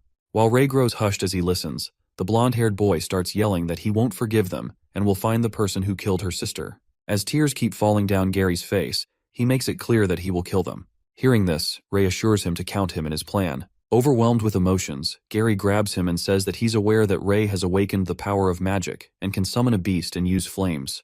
The boy tells him to show his magic to the elders, and they will transfer him to the Magic Academy. But Ray seems reluctant and clarifies that his abilities are normal, so if he told the elders about his powers, they would only keep a close eye on him. Our boy pats his shoulder and tells him he doesn't want to leave him alone. He then plans to find a way to leave Avrian together, but Gary finds it nearly impossible as they cannot leave the academy and even have to volunteer for 2 years after graduating. That's when Ray discloses that the academy tournament is coming up soon, and if they manage to top the first few ranks, they will be able to represent the academy in the World Combat Tournament. That's how they will be able to meet people from Roland, and Gary obstinately agrees with him. The next scene takes us to the third-year dorms where we see blonde-haired Harry asking about the other roommates. The guy sitting alone in the dorm informs him that they are all preparing for the academy tournament. Supposing that it's the season, Harry asks if there are any hopefuls, but the guy refuses and hopes that there are some interesting newbies among the second years. The next scene takes us to the tournament practice, and Kyle looks at Gary, who's been practicing hard lately. Worried, Monk asks Ray if something happened to him, and our boy tells him to give him some space for now. On the other hand, Gary, who seems to be giving it all, thinks he's too weak and clanks his sword on the ground. In the meantime, Sir Kay appears behind and instructs them to follow him as he has something good for him. The teacher takes them to watch the equipment, which he has gotten them to fix, telling them to pick one each. The students are astonished to see the equipment retrieved from the hunting grounds, and they begin choosing the weapons. While Monk gets excited to see that breastplate, Kyle asks if he can pick one too, and adds that they couldn't help when they were attacked. Sir Kay lets him take the weapon and lets out that the tournament is a good chance as all the second years can join. He then reveals that according to tradition, many rich families come to watch the tournament, and if they do well in the tournament, there's a high chance that they would notice them, adding that after leaving the academy, they can become one of their guards, which is a pretty nice deal. Upon hearing this, Gary is left astounded when he realizes that he can become the guards of a noble family if he manages to do well, putting on a smirk. After that, Ray grabs Lancey's sword, and Sir Kay tells him this sword wasn't much damaged, but it lost its ability to channel flame magic, and now it's a beginner's weapon, suggesting he pick something else. That's when our guy recalls that he absorbed all the fire elements from the sword, and ponders that absorbing elements is more useful than he thought. He then heads to a hunting forest and finds a place that seems to be covered in ice. He goes inside the icy place where monsters seem to guard the area. He gathers chi and flame magic, killing the monsters. Witnessing many ice elemental golems in there, Ray feels happy, thinking that it was worth the effort and instructs Noir to take care of the ones on the left. The next scene flashes 3 weeks later on the day of the Avrian Night Academy tournaments, and it seems to be bustling with many other academies from far and wide. In the waiting hall, all the students seem to be chattering, and Martha comes rushing towards her classmates, informing them of the tournament rules changing this year. While Dan is confused thinking that it's one-on-one duels, as Martha is about to clarify, the knights enter the hall. As the students seem excited about the tournaments, one of the knights calls out the top 5 students from the second and third years. While Monk, Ian, Dan, Sylvia, and Gary step forward, the students start gossiping as they are all from the same dorm room. Meanwhile, Dan reckons that he wouldn't have gotten into this if Ray did not give up his position. The head knight then calls out the third-year students, to which one of the third-ranked girls, Cherry, informs her that Jira is out on the mission. She then calls out Jay and he emerges to be a giant masculine guy. The boy introduces himself as Jay Gree and utters that he's waiting to be challenged as he puts on an enthusiastic smile, while the girl Nai, ranked 5, peeks at him and calls him an idiot. Watching the strongest Jay Gree, the students chatter about him being the first ranked in the academy, and are surprised to see him as they did not expect him to join the tournament. On the other hand, Monk seems worried as he asks Gary if they will make them fight the third-year students, and Dan loses hope, thinking that they can't win. As the top 5 third-year and second-year students gather, the head knight announces that the 10 students mentioned will not join the first round of preliminaries. Listening to this, the students are shocked, and Kyle, who was worrying about his teammates that they would fight with the third year, finds out that they will be fighting with their roommates. After that, the head continues to announce that the first round is going to be a battle royale where the third years and second years will compete against each other, adding that 5 people will move on to the next round from each match. The knight then calls Ian, as he seems a big, strong guy, and points an arrow at him, making the students understand that each of them can use wooden weapons that have been supplied in the arena and will be given 100 health points. She then strikes the wooden arrow at Ian, interpreting that if they get attacked, the health points will go down. The knight elucidates that using chi while defending will take less damage, and once the health bar goes 0, the students will be disqualified and teleported out of the arena. She then commands the second years to prepare themselves and pick a suitable weapon from the storage room provided. Later, we see Sebastian whispering to Eric, who tells him not to let Ray have a chance later on stage. In the meantime, Ray picks up a wooden sword as it suits him better, and Kyle picks up a metal chain. After that, the first competition of the Avrian Academy tournament begins, and they welcome the participants. Glancing at the stadium filled with people, Kyle and Martha are overwhelmed while all the knights and elders are seated. After that, Elder Vaughn peeks at Ray and feels proud as it's finally time for him to show his strength, and just like that, the first match begins. As soon as the competition begins, to Ray's surprise, all the second-year students leap towards him at once. Suddenly, Sebastian attacks him with his wooden sword from behind, taking advantage of his disrupted focus, and our guy realizes at once that they're working together to bring him down. Eric, Sebastian's underling, instructs his teammates to make sure that Ray gets disqualified. Holding a grudge against Ray for beating the crap out of him earlier, Sebastian is tenacious to make this red-haired freak payback for everything he owes him. Having enough of his shit, Ray asks him to stop yapping, and with that, he effortlessly smacks the blonde boy's hand, making him lose grip of his sword. He then grabs Sebastian's collar, and at that moment he is ambushed by 3 third years. As the 3 of them forcefully charge at him with their weapons, our guy pulls a clever trick and covers himself by pulling Sebastian in front of him. All the swords smash directly on Sebastian, and it appears that they unintentionally hit their boss. While Eric panics and shouts at him for hitting their boss, Sebastian, who's still grabbed by Ray, lets out that he's just like a monster. Hearing these words, our guy releases him and tosses him away, saying that he should be thankful that he'd only get disqualified. With that, Ray gives him a painful kick right in the guts, and the blonde guy crashes away, rolling and tumbling on the ground. While his teammates are left slack-jawed, the blonde guy is shocked to see his health percentage, which is minimized to 0%. Sebastian gets disappointed, and the judges announce their first disqualified participant. Getting steamed up, Delbert furiously bangs his hand on the table as he witnesses his son Sebastian being the first to disqualify. Meanwhile, Ray's immense strength strikes fear into other players, and he invites them to attack all together now because now he's in the mood. Pissed, Eric yells at his teammates to stop being so smug and orders them to attack Ray.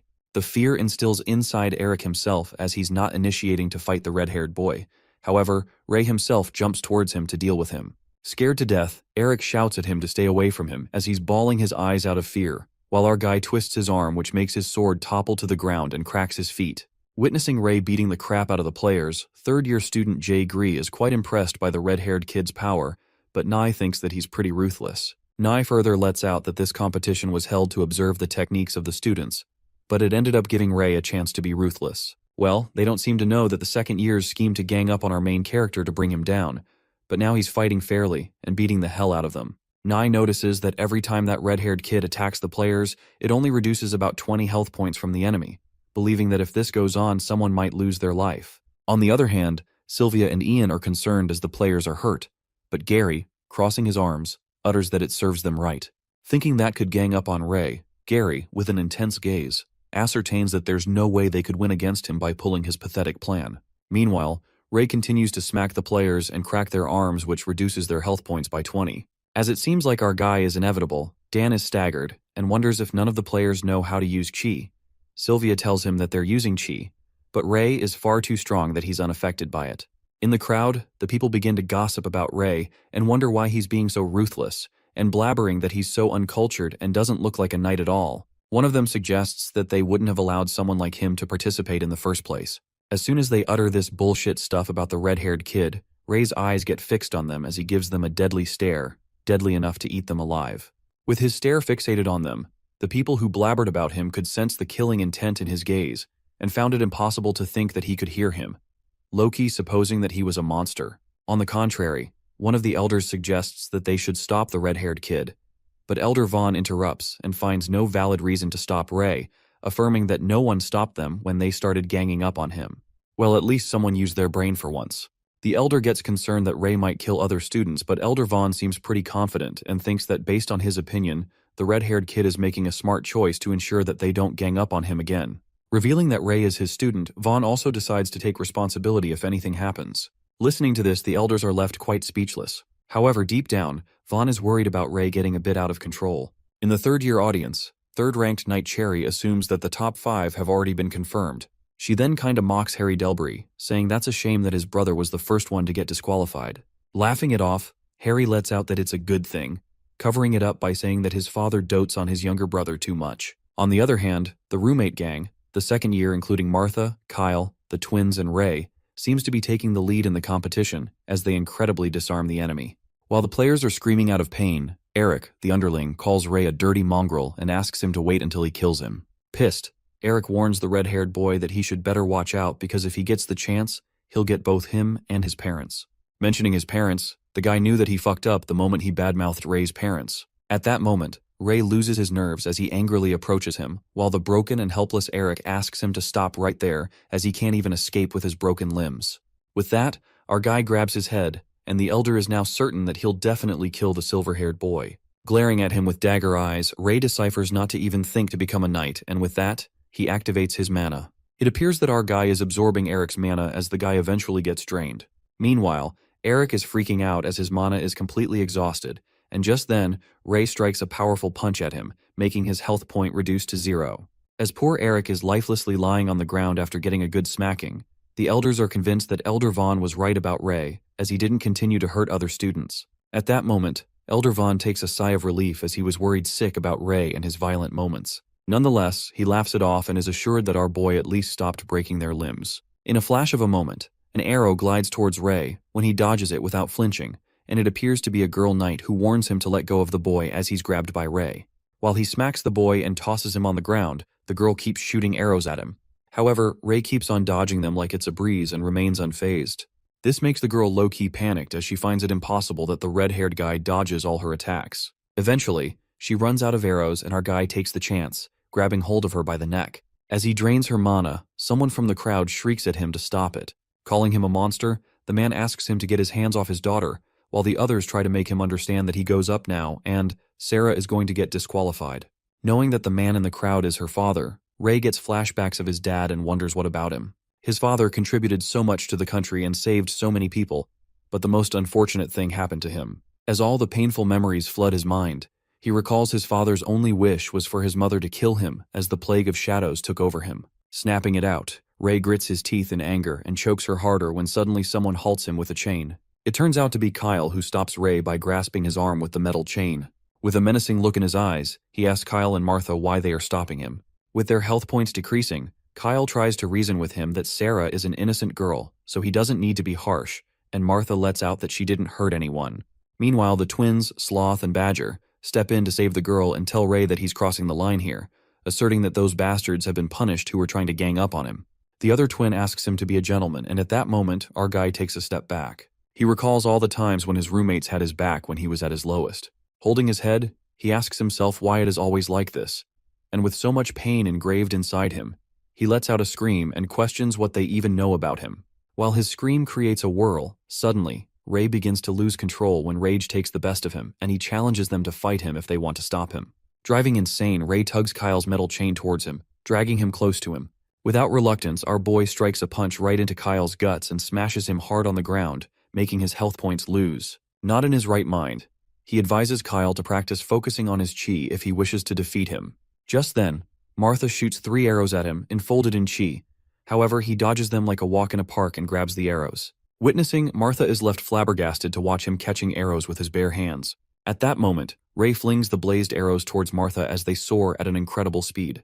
As she barely manages to dodge them, our guy strikes a blow at her and advises her not to hesitate if she wants to defeat him.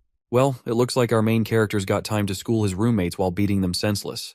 Poor Martha also crashes to the ground and our guy tells her to learn how to predict his movements instead of staring at where he stands. Shortly, Sloth and Badger seem to have enough of Ray beating the hell out of his friends as they attack him from behind.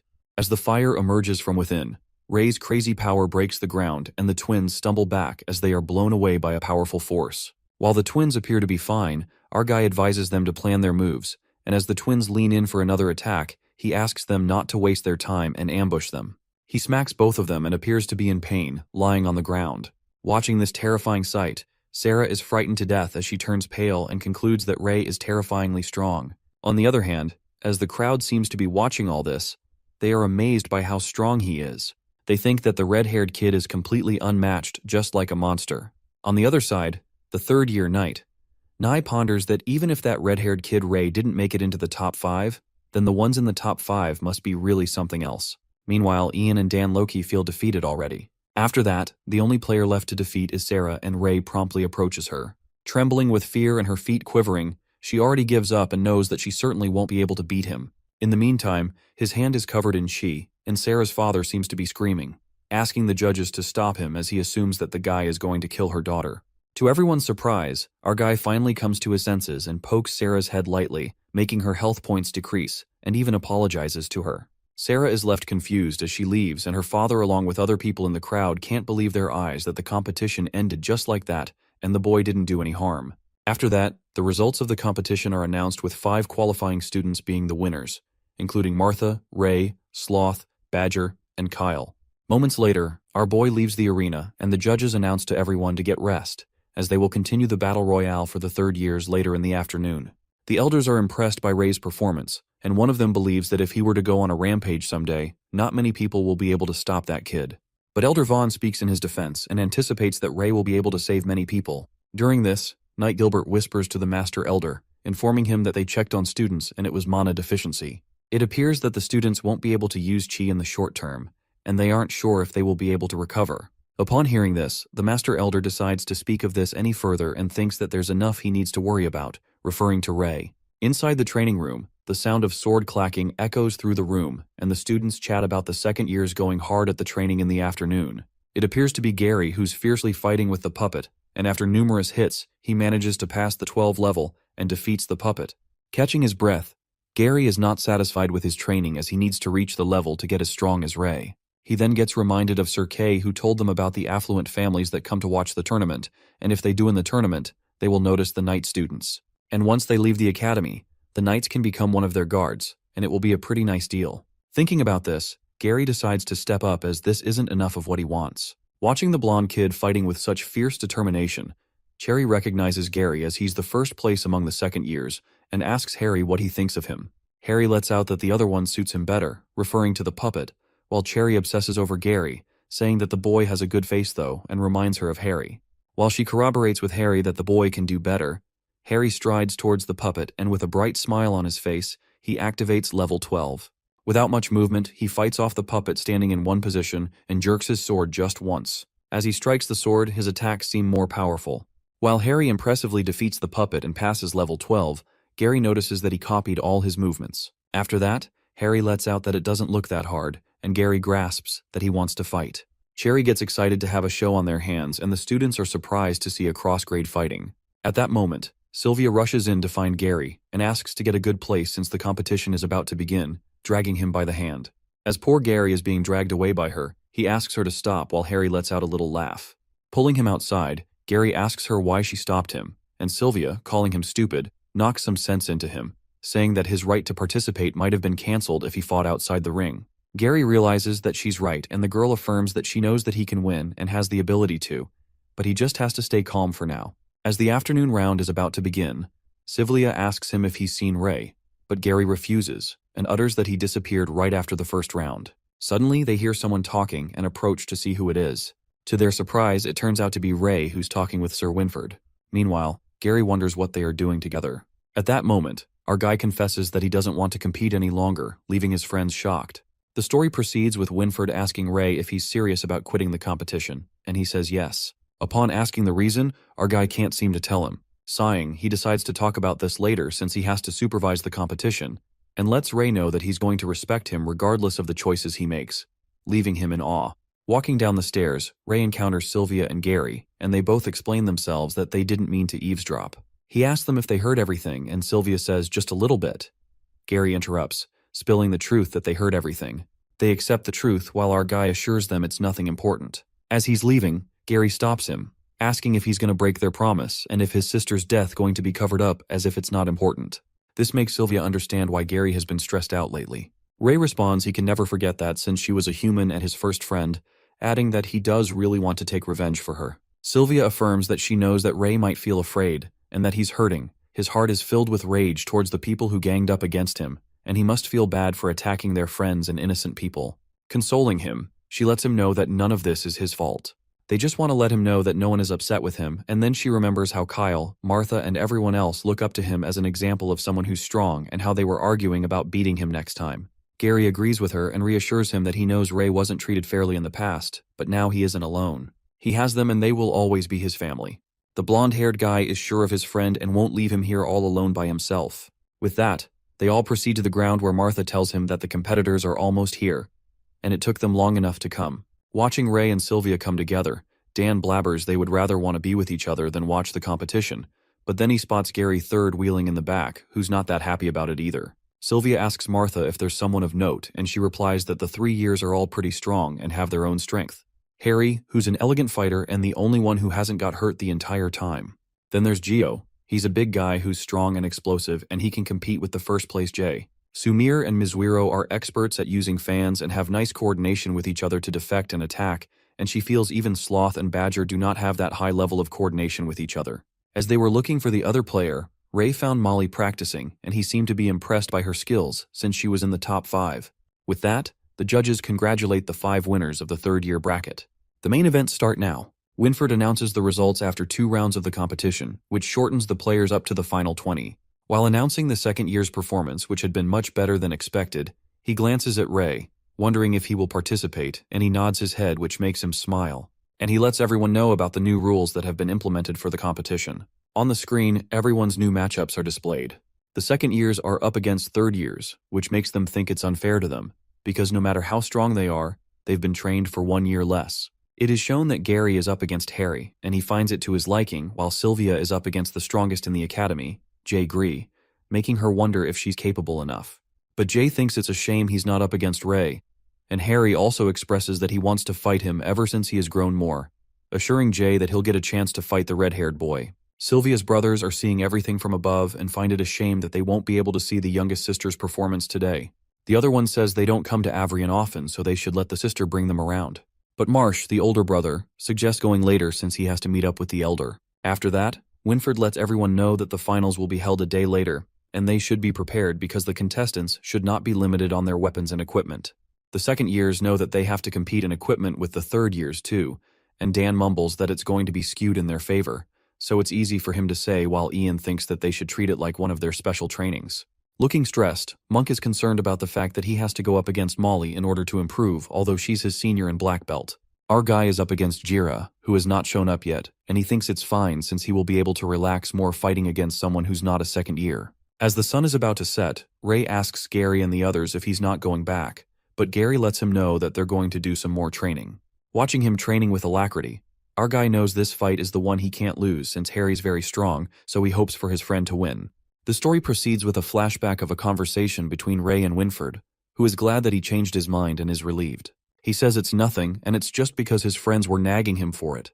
Then he asks Winford if he needs to know something else. To which, the knight says he can't tell him much, but briefly opens up that the top 10 winners will have the right to represent Avrian in the World Combat Tournament. This leaves the red-haired boy in shock as he recalls there are only 5 winners, but Winford's fears are realized when he tells him that this has to do with the Pureblood Guild, and that the elders will announce this after the competition. He doesn't want Ray to let go of this chance at least, and our guy gets the point. Coming back to the present, our guy didn't think this competition would cause this much trouble, wondering what the Pureblood Guild would do next when abruptly he stumbles upon a slip that read, "Meet me at the arena at 9." As he reads it, dubiety lingers in his mind, feeling that it's a trap. He remembers that Sir Kay and Winford told him not to take any action by himself, but this is the only way he can use his abilities freely. Looking around, our boy presumes that he knows nothing about the Pureblood Guild, or Dark Guild. Therefore he needs to find information so he can find clues about his father. Using the Dragon Eye, he decides to catch whoever it is, even if it's a trap. That's when we see Jae Gree approaching him from behind, who finds it a coincidence to see Ray, and finally has the chance to talk to him since the people in the morning were really ugly to look at. It emerges to be the strongest third year, Jae Gree, and Ray asks him if he's from the Pureblood Guild.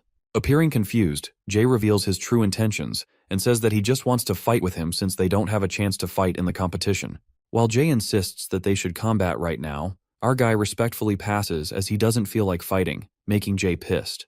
Disappointed, Ray thought that he had a clue and in bounds, but it turns out to be a buffoon with too much time on his hands, referring to Jae.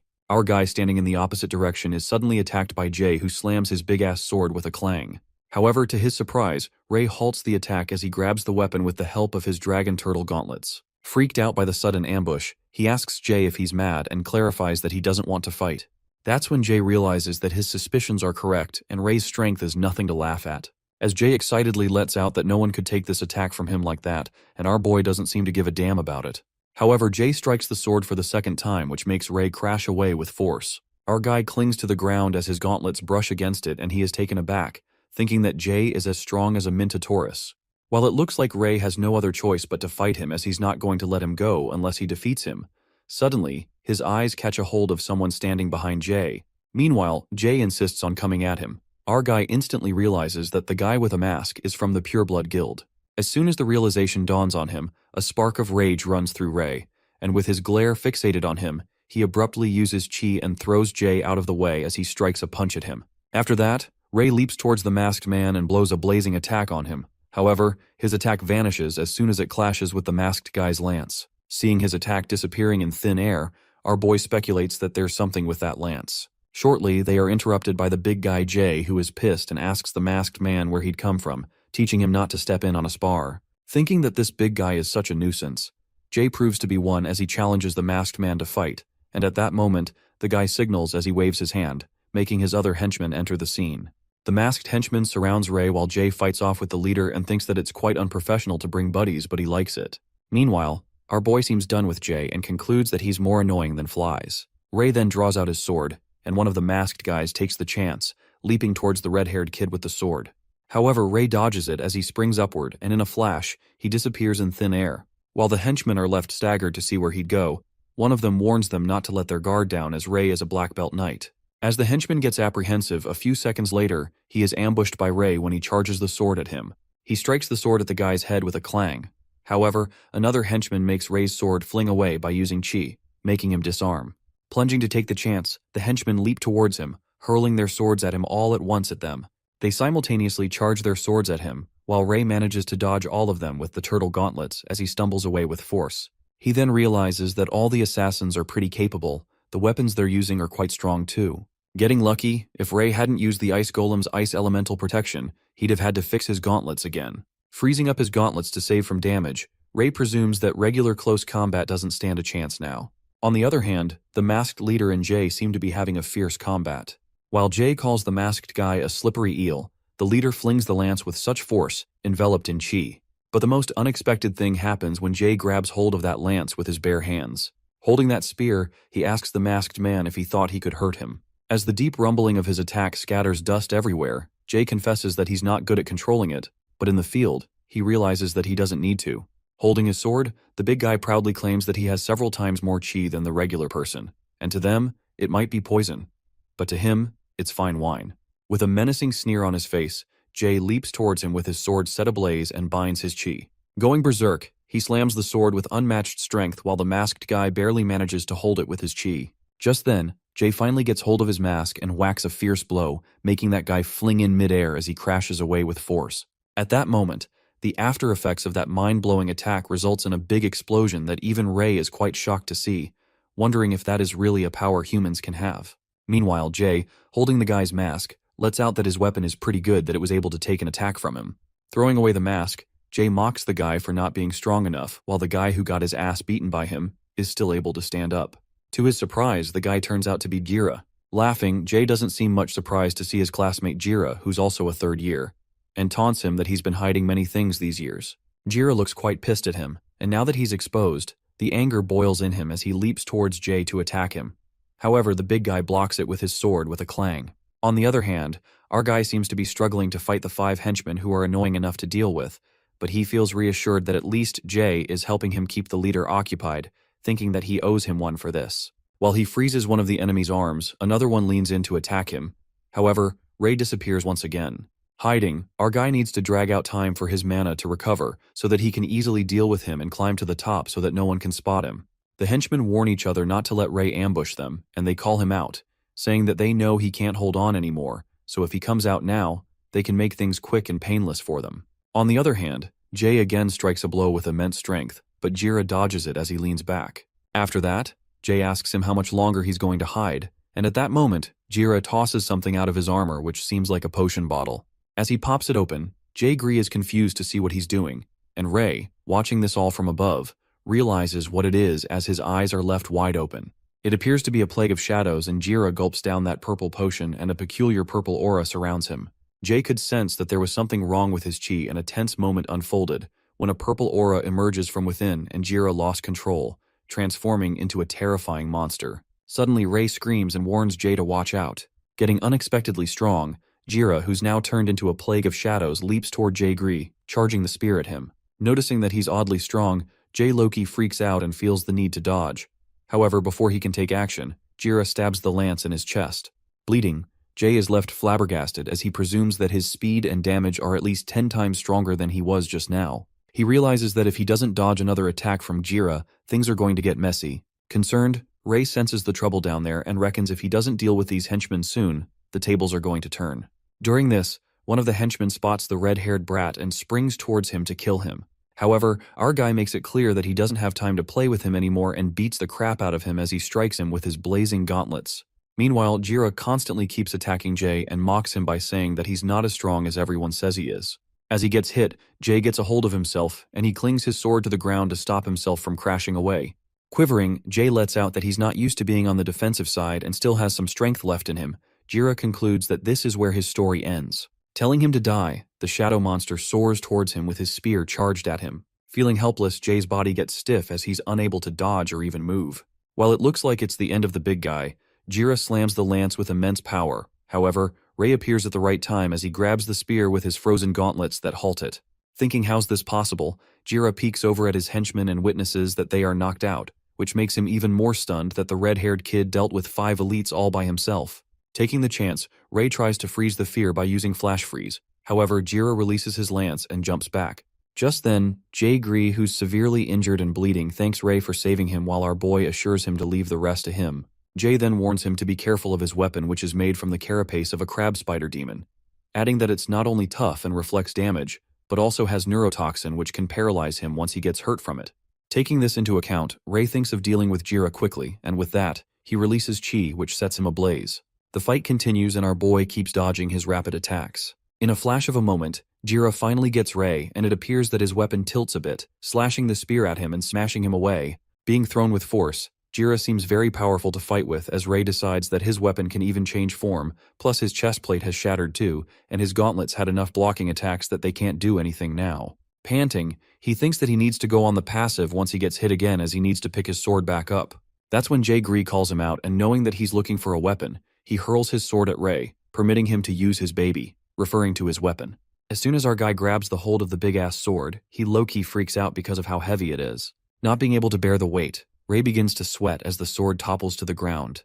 While our boy is astonished by its weight, Jay admits that it sure is heavy and advises him to swing it. Using his chi, Ray seems to have no other choice but to swing it, or else they both will die here. As the fire emerges, our guy manages to grab the sword and strike it towards Jira. The sword clashes with his spear and Jira mutters that it's useless, revealing that his spear is naturally strong against heavy weapons like this. At that moment, the air between them seems to crackle and fizz with tension when Ray uses ice powers and the sword begins to freeze.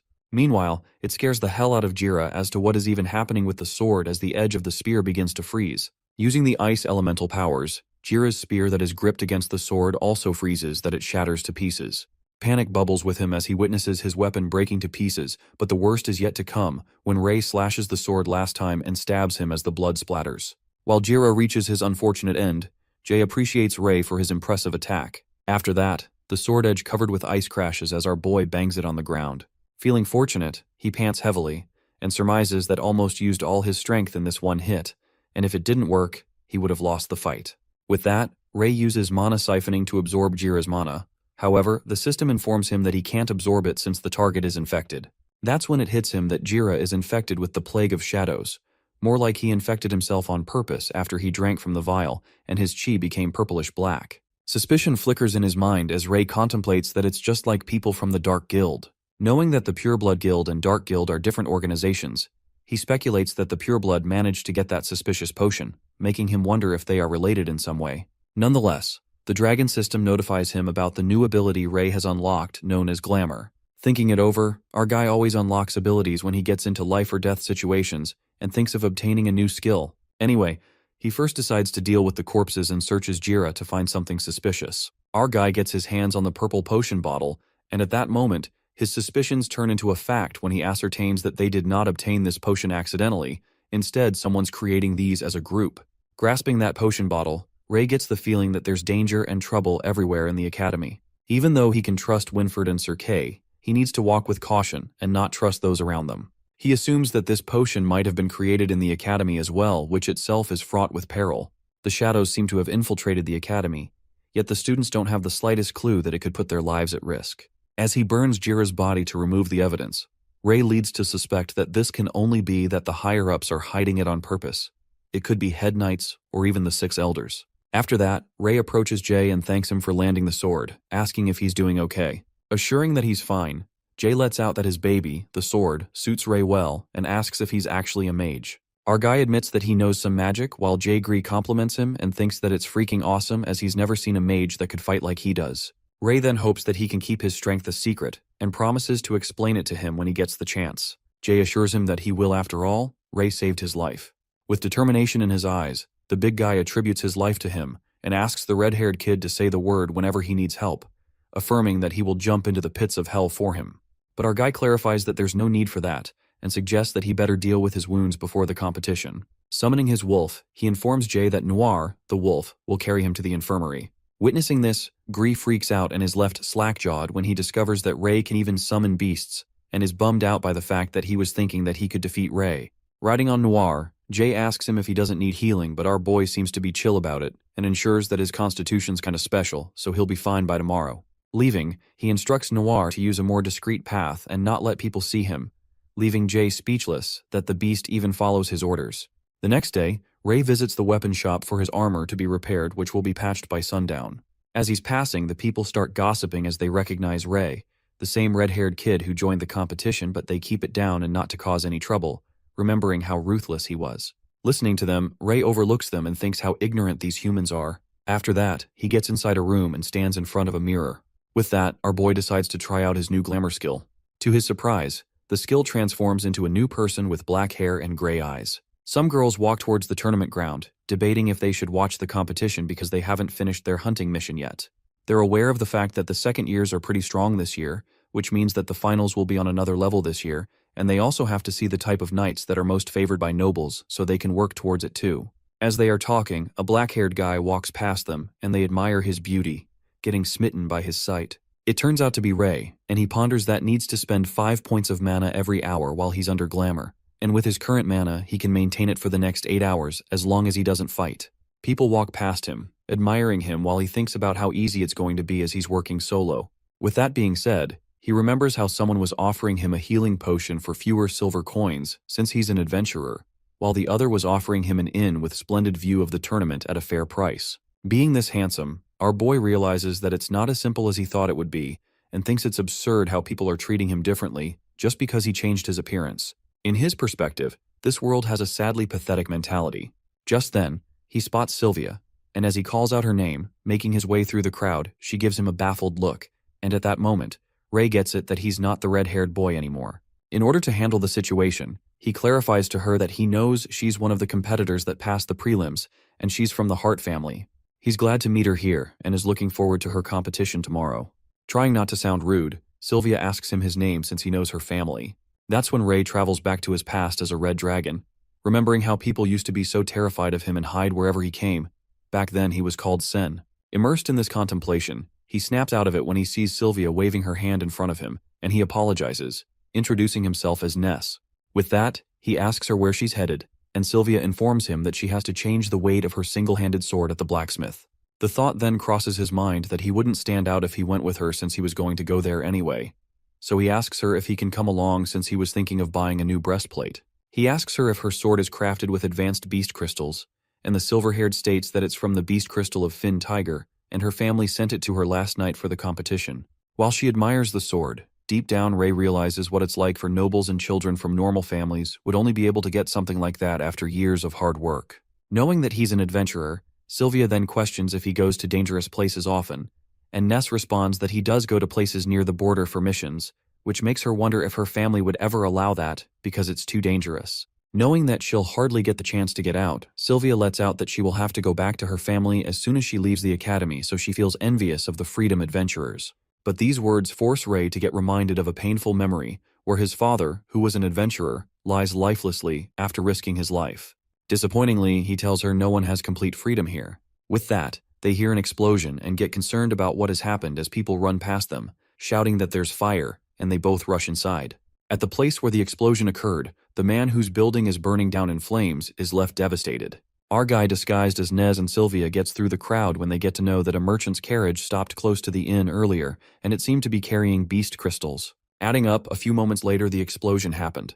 While Ray asks the civilian if the merchant is fine, the guy informs him that he's been sent to the infirmary. In the meantime, a woman standing near the fire cries her eyes out as her 2 children are trapped inside the building. Worried about the kids, Sylvia hurries to save them. However, Ray grabs her hand and lets out that she can't go in. Sighing, our boy decides to go instead, and Sylvia lets out her concern, saying that he would get burned. But our guy assures her that he knows ice magic, and with that, Ray casts Frostvine to cool the fire.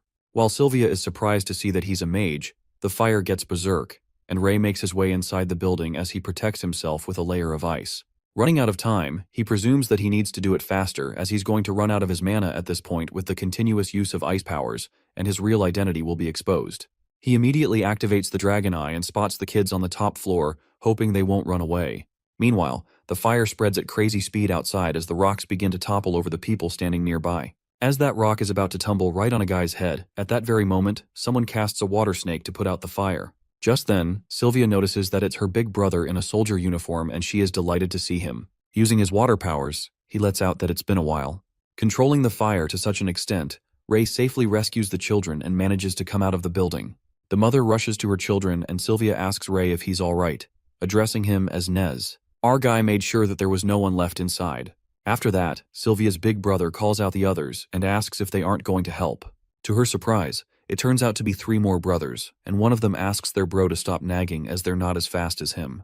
The 3 of them then greet their little sister, and surprisingly, those 3 brothers also seem to have water attributes, as they use different skills to put out the rest of the fire. After that, the knight who arrives there thanks Sylvia's brother for helping in controlling the fire before it caused any harm, but he ensures that it's nothing much, and he should thank that other mage who risked his life to rescue the kids. However, Ray suddenly disappears and the big bro asks Sylvia where he is as he was just right here seconds ago. It appears that our boy had to escape instantly because his mana points were about to be depleted and he changed back to his real face.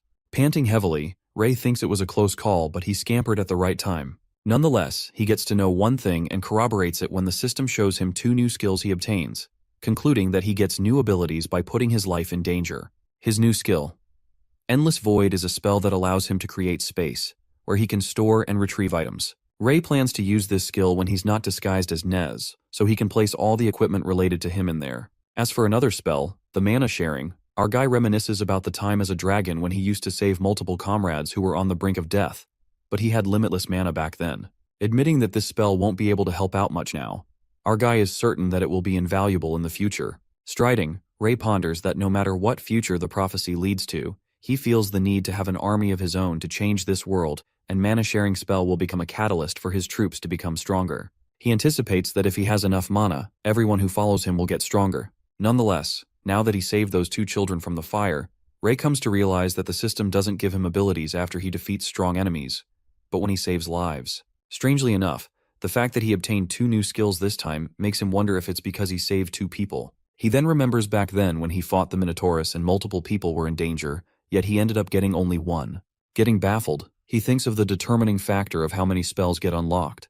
With that, he reaches the Academy Hall and lost in thought, he speculates if he needs to save people on the brink of death for it to count, and decides to test this theory when he gets the chance. Spotting so many people in the hall, our guy wonders what is with the crowd. It appears that the families have come to see their kids. Meanwhile, Ian watches others meeting with their families. Kyle nudges him with the elbow and tries to make him the big guy feel better by saying that they're family too. As they laugh it off, Gary seems to be standing in a corner and sadly is not visited by any of his family. On the other hand, Sylvia meets up with her brothers and complains why they didn't tell her in advance that even Max has grown this tall, and the big bro lets out that they wanted to surprise her. Feeling shy, Max thinks that it's been 2 years since they last met after all, so it'd be boring to just say hello. Suddenly, Sylvia starts blushing as her eyes are fixated on someone, and her big bro asks if she spotted a friend. She then calls out Ray. Peeking at the red-haired boy, the big brother recognizes that it's the reckless boy from the first round. Meanwhile, Max is elated to see Ray and confirms if he's the one his sister talks about every other sentence, so he was wondering who that lucky guy was. As poor Sylvia kind of freaks out for getting casually exposed that she has a crush on Ray, Max, being friendly as ever, meets with him and thanks him for taking care of his little sister, insisting on doing some bonding.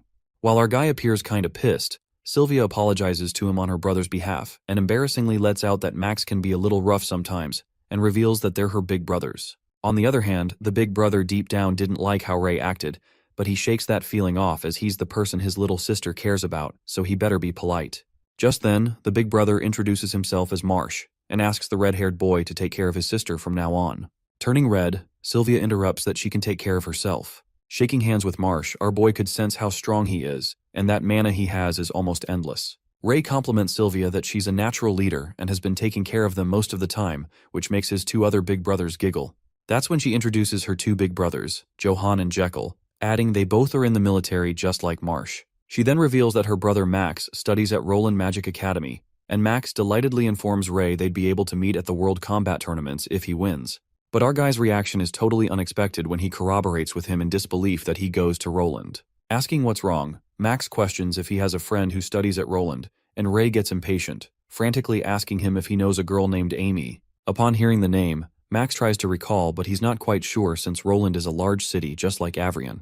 Sounding desperate, Ray elaborates that her full name is Amy Blueblood, and she passed away recently due to an accident, asking if he knows anything about her. However, Max is unable to remember someone named Amy, and affirms that he'll ask around once he goes back and let Sylvia know if he finds out anything.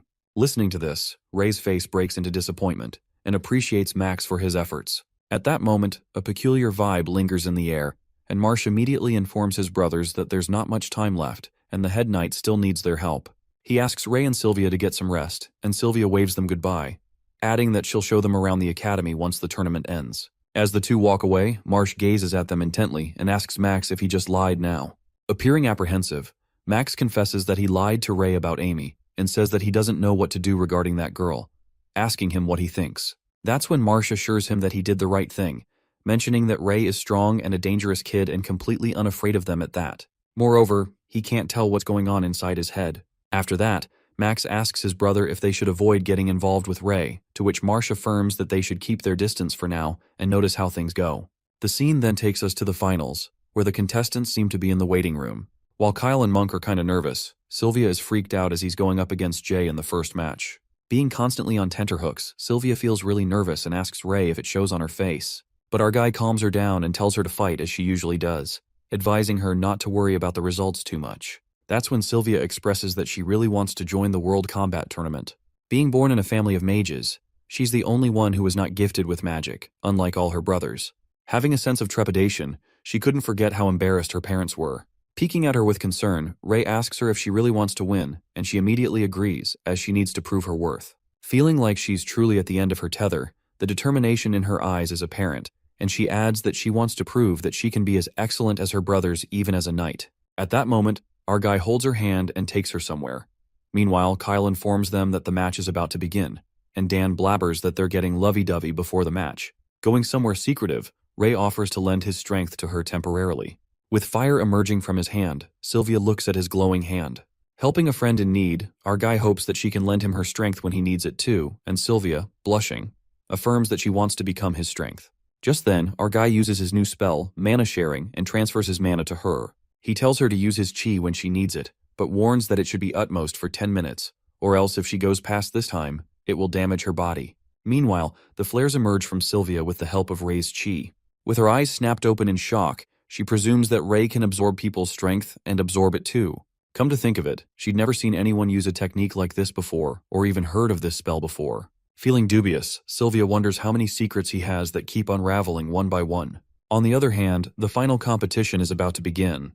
The people are exhilarated as the first one to come up is Jae Gree, and wonder if he's going to hold back as his opponent is a second-year girl. Just then, the match between Sylvia and Jae begins. They are allowed to use any equipment, and 2 Master Knights will judge the competition. The commentator further informs if any side has been hit with a fatal attack, they will do their best to stop the match and announce the results as soon as possible. With that, both contestants enter the arena and Sir Winford stands at Jae's side while Sir Kay stands at Sylvia's side. The match begins and Monk is skeptical whether Sylvia will be able to win or not. But Martha, keeping her hopes up high, believes that she can definitely win as they all know how strong she is. Despite her strength, Dan admits that it's true, but he gives a reality check that her opponent is Jae Gree, a big guy with big muscles, concluding that he's strong as a bull. Low-key agreeing with Dan, Ray recalls that Jae was badly hurt before, but it seems like he has completely recovered. Even though he lent Sylvia his power, she can only win against Jae if she's capable enough. Suddenly, he makes eye contact with Jae. The big guy, without any reluctance, begins shouting in the arena and waves his sword, asking the boss if he wants him to lose to this girl.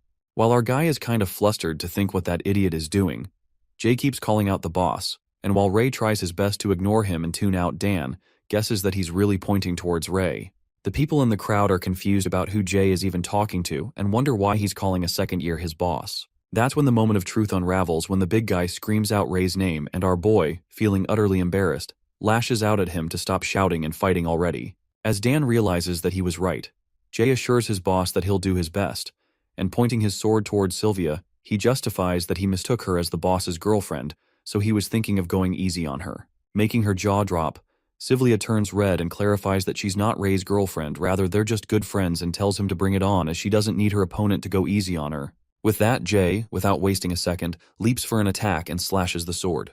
But Sylvia dodges the deadly sword attack as it slams into the ground, causing it to break. Realizing that it was such a heavy hit, she deduces that she wouldn't be able to block it with her shield, and if she took that hit, her arm would break.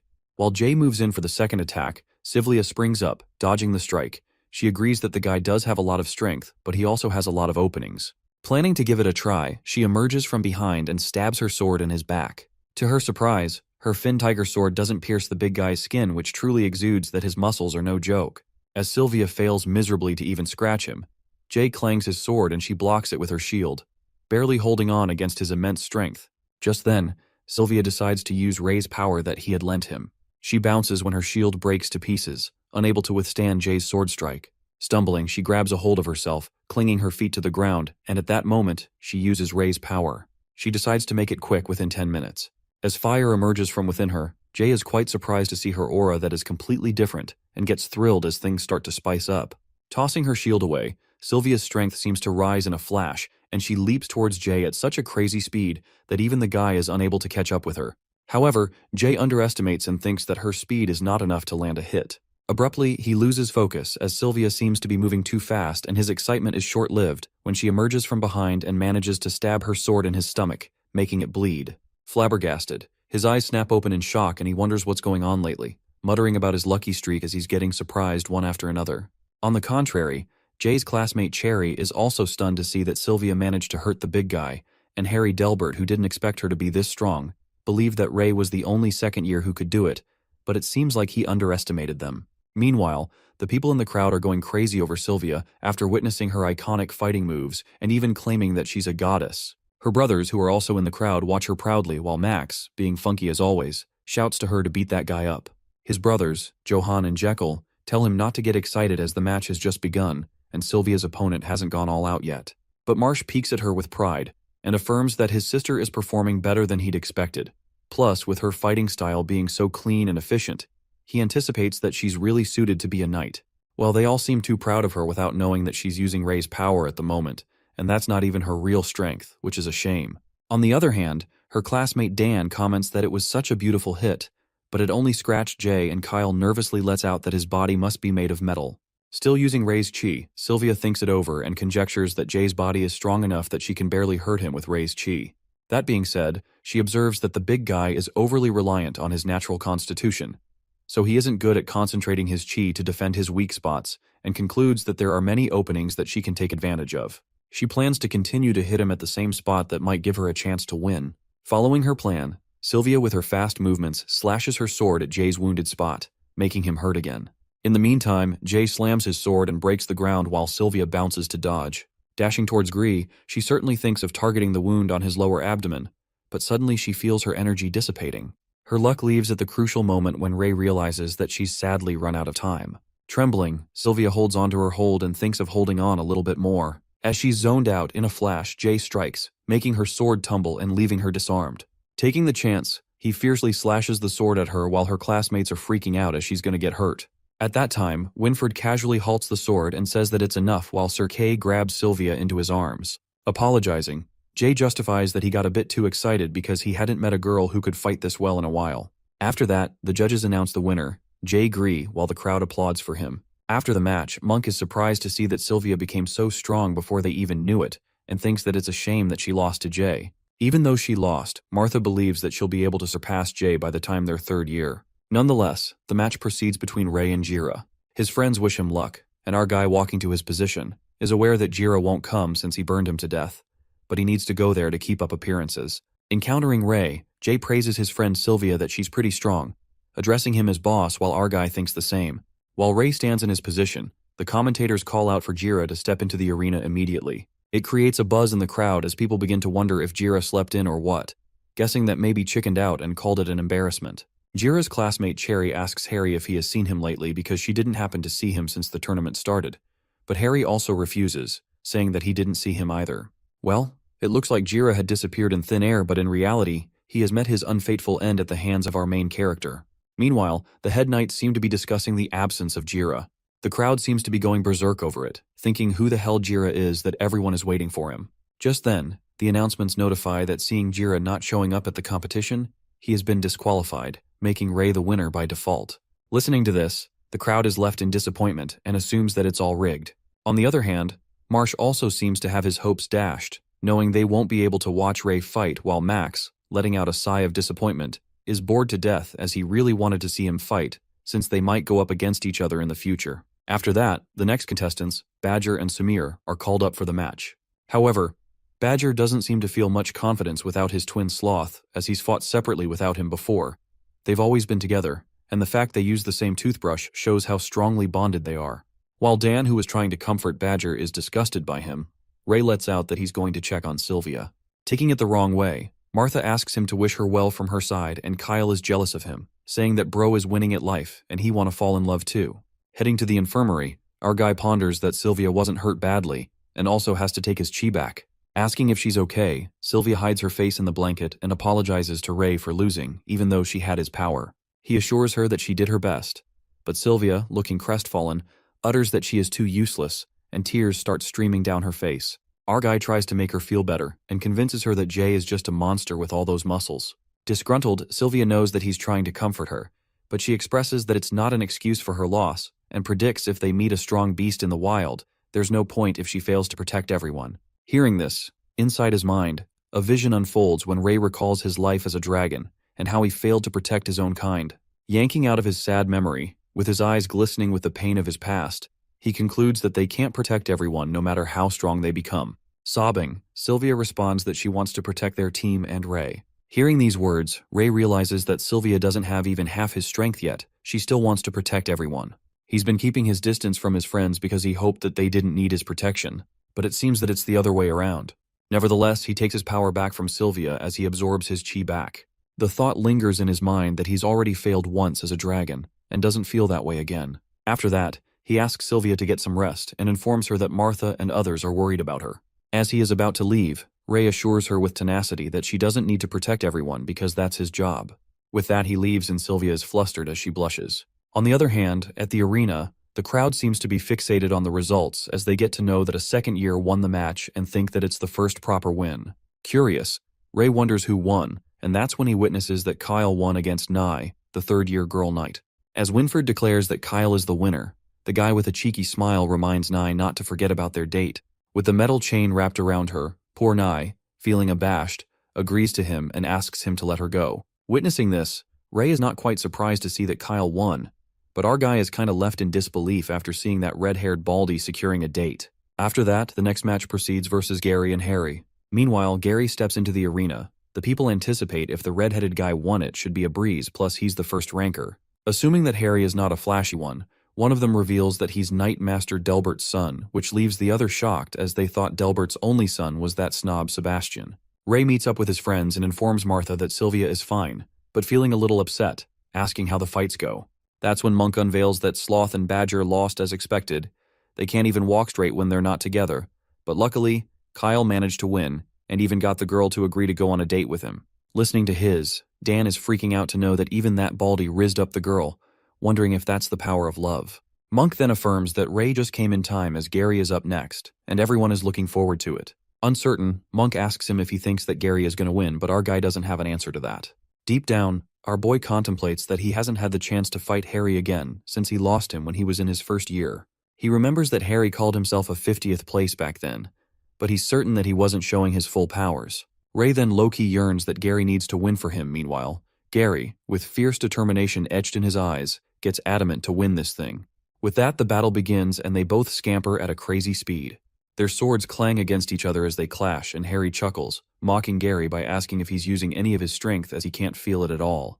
Pissed, Gary gulps down his anger and clarifies that he won't hold back. With that, he goes berserk as he goes in for a continuous attack, giving a little hard time to Harry. While Dan is quite impressed to see Harry as it appears to him that he is keeping that third year on the ropes, Monk doesn't seem so positive about it.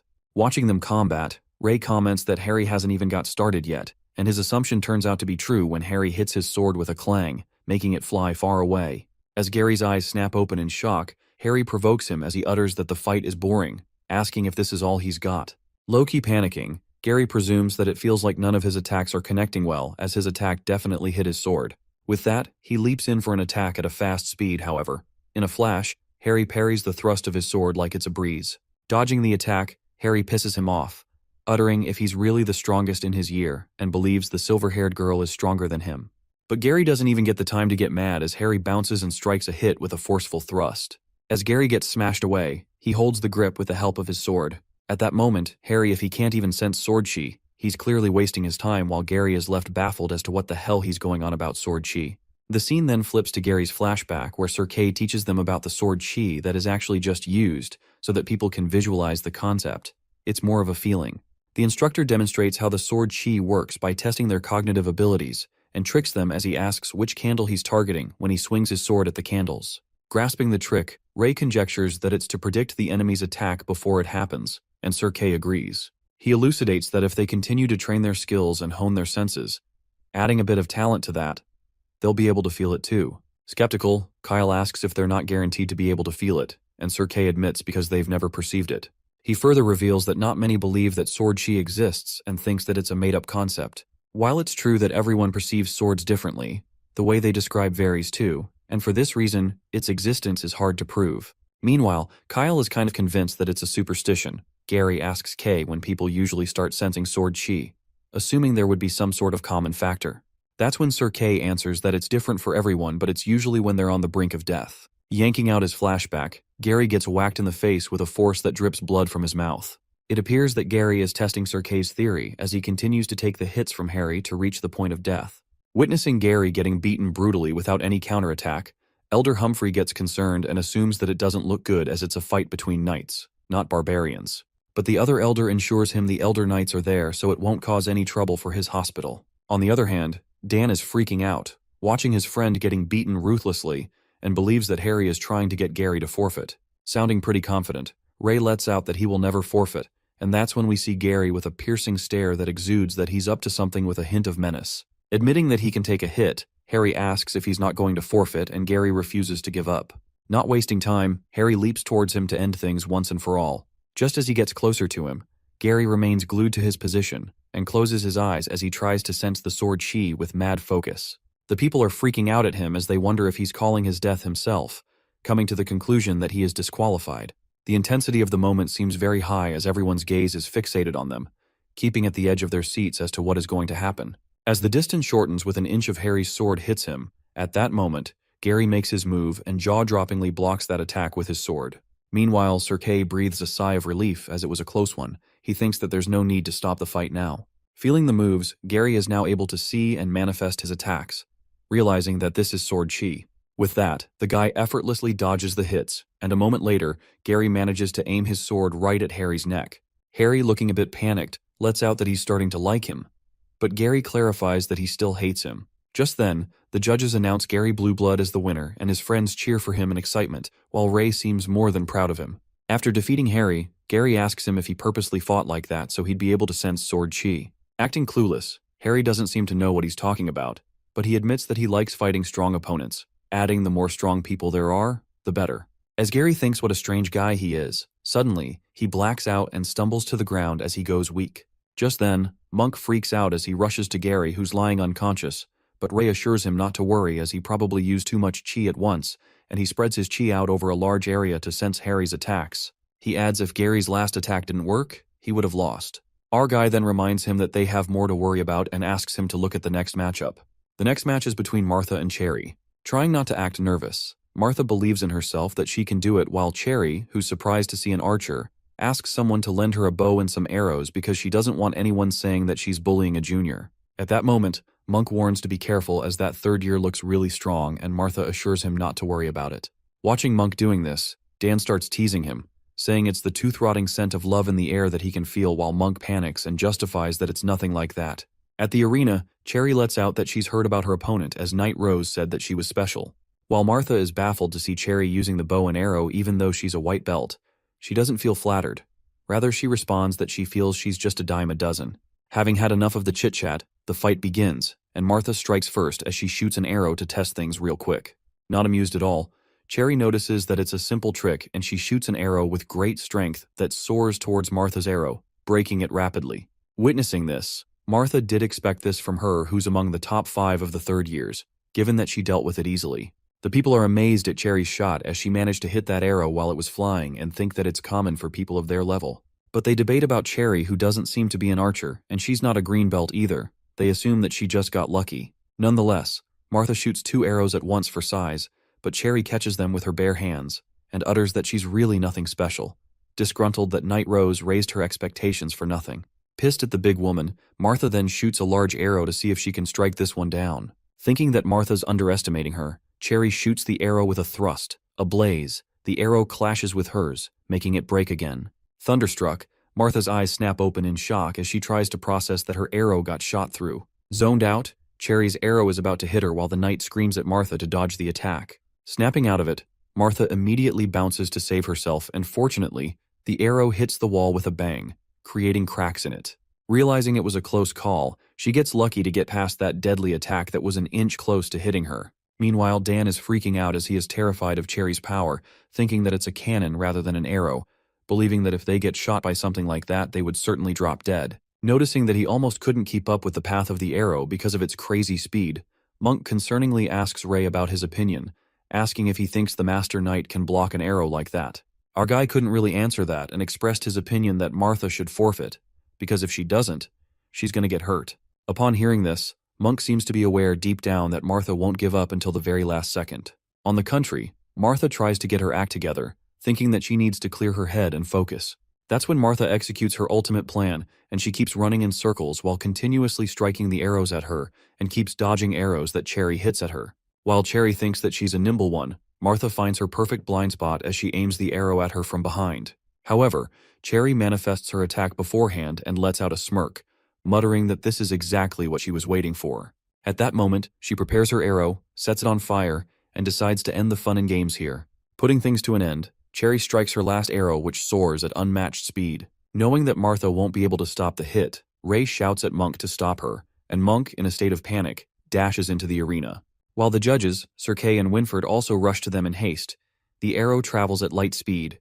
Meanwhile, Martha, being panic-stiffened, realizes that the attack is so fast that she can't dodge it. As she is on the verge of despair and wonders if she's going to die, in a flash, Monk appears in front of Martha and halts that deadly flying arrow with his sword.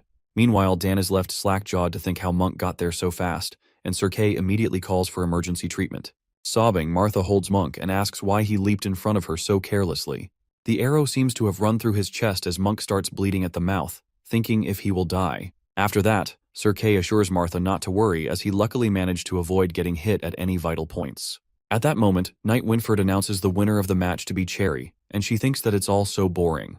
The people are scared to see how scary this woman is, and they would never fight her. Monk is carried to the infirmary while Martha sticks with him. Moreover, Winford adds that due to the injuries sustained by Monk, he will not be able to fight in the next match, which makes Molly, his opponent, win by default. The next match is about to start between Ian and Geo. Dan asks the big guy to be careful out there as nothing's more important than his safety, and Kyle wishes him luck.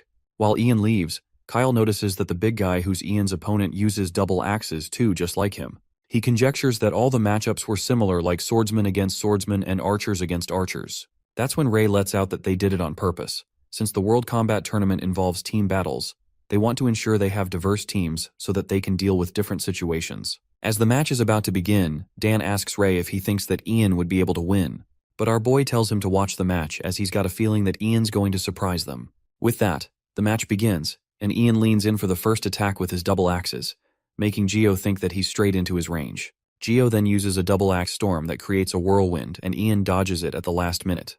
Getting saved by a thread, Ian breathes a sigh of relief as he almost gets caught in that storm and waits until Geo slows down. Just as he slows down, Ian takes the plunge and incredibly slams his double axes right into his opponent's chest plate, making him smash away with a jaw-dropping force. Taking that critical hit, Geo is taken aback as his opponent is more nimble than he thought and thinks if Ian keeps doing that a few times, it's going to leave a mark on his chest plate. However, at that moment, a hint of panic strikes Geo when he witnesses not just a mark, but damage to his chest plate that even leaves cracks on it. As the crowd watches this, they are awestruck by Ian's monstrous strength as that red-haired kid shatters his chest plate in one blow. At that time, Geo sneers maliciously and utters that he can't play with him much longer, ending things quickly. That's when the guy gulps down the potion, the same one that Gira drank, and affirms that there's no room for error. It's an order straight from the master, so he's left with no choice. Their eyes snap in shock. A realization dawns on Ray when he notices that it's the potion, and a sudden jolt of power runs through Geo after drinking the potion, like a monster.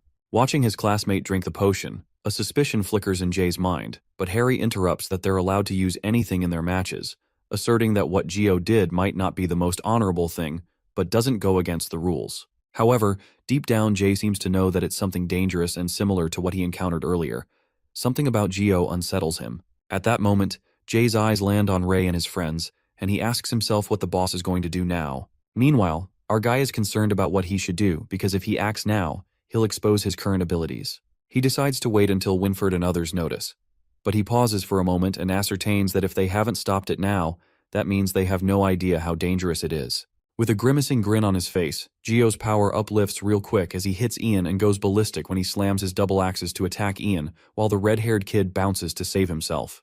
Without further reluctance, Ray immediately leaps out of the boundary to the arena, while Dan shouts at him, asking where he's going, and Kyle stops him as he might get Ian disqualified. However, Sir Kay blocks our boy and states he can't interfere with the match, but Ray seems unstoppable as he tells Kay that he doesn't have time to explain and asks him to get out, punching his teacher right in the gut. Meanwhile, Kay takes the hit and even coughs blood a little. He left in disbelief that this brat had so much power in him. At that moment, Winford asks them what's going on and instructs Ray to get back to his seat, whose is held by Sir Kay. That's when our guy calls out Jay and commands him to get Geo. Without wasting a second, Jay springs up and runs into the arena with his sword on the go. Just as Geo, who's going berserk, leaps in for another attack, Jay soars with his sword and slams it right onto his head. The people are left shocked to see Jay do something like that, aside from that red-haired kid. Meanwhile, Winford is utterly baffled as he thinks what the two of them are even doing. In a flash of a moment, Winford's eyes widen, and Jay is startled when he witnesses that his attack doesn't even put a scratch on Geo, and the peculiar aura emerges from within, like the plague of shadows. With a sinister look on his face, Geo calls out Jay Gree. While the peculiar purple aura surrounds Geo and he calls Jay a piece of trash, Winford commands him to stop or else he will be disqualified. In a flash of a moment, Winford witnesses something terrifying when Geo's face transforms like that of a monster, and he immediately grasps that it's the plague of shadows. Suddenly, the plague of shadows begins spreading only among the third-year participants, and it causes an uproar amongst the crowd as they panic. Sir Kay is left flabbergasted to see that the plague is infecting so many people, and Ray, appearing shocked, suspects that it was a premeditated operation. Concerned, Sir Kay asks Winford to escort the elders to safety, and accentuates that he has to keep them safe from the plague, assuring him that he has his students to help over here. The twins, Badger and Sloth, Dan and Kyle, are all fired up and ready for the showdown. Meanwhile, Kay realizes that the infected third years are attempting a coup. The big guy Ian is smashed away once again as his battle with Geo continues. Punching him in the guts earlier, Ray asks Sir Kay about his wounds as he clutches his hand on his wounds, but Kay affirms that it's nothing and saving people is their priority. At that moment, the infected people are leaping towards them, while our boy is troubled by the fact that the 3 infected people confronting them are all third years, which means it's going to be tough.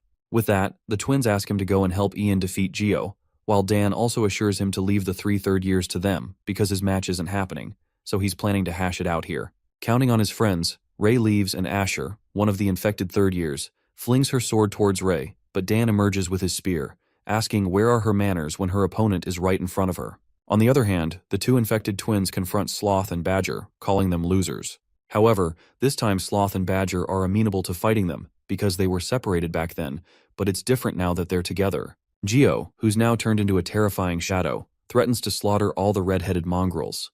Poor Ian was floundering about on the ground, dragging himself on his feet as he ran out of power to fight.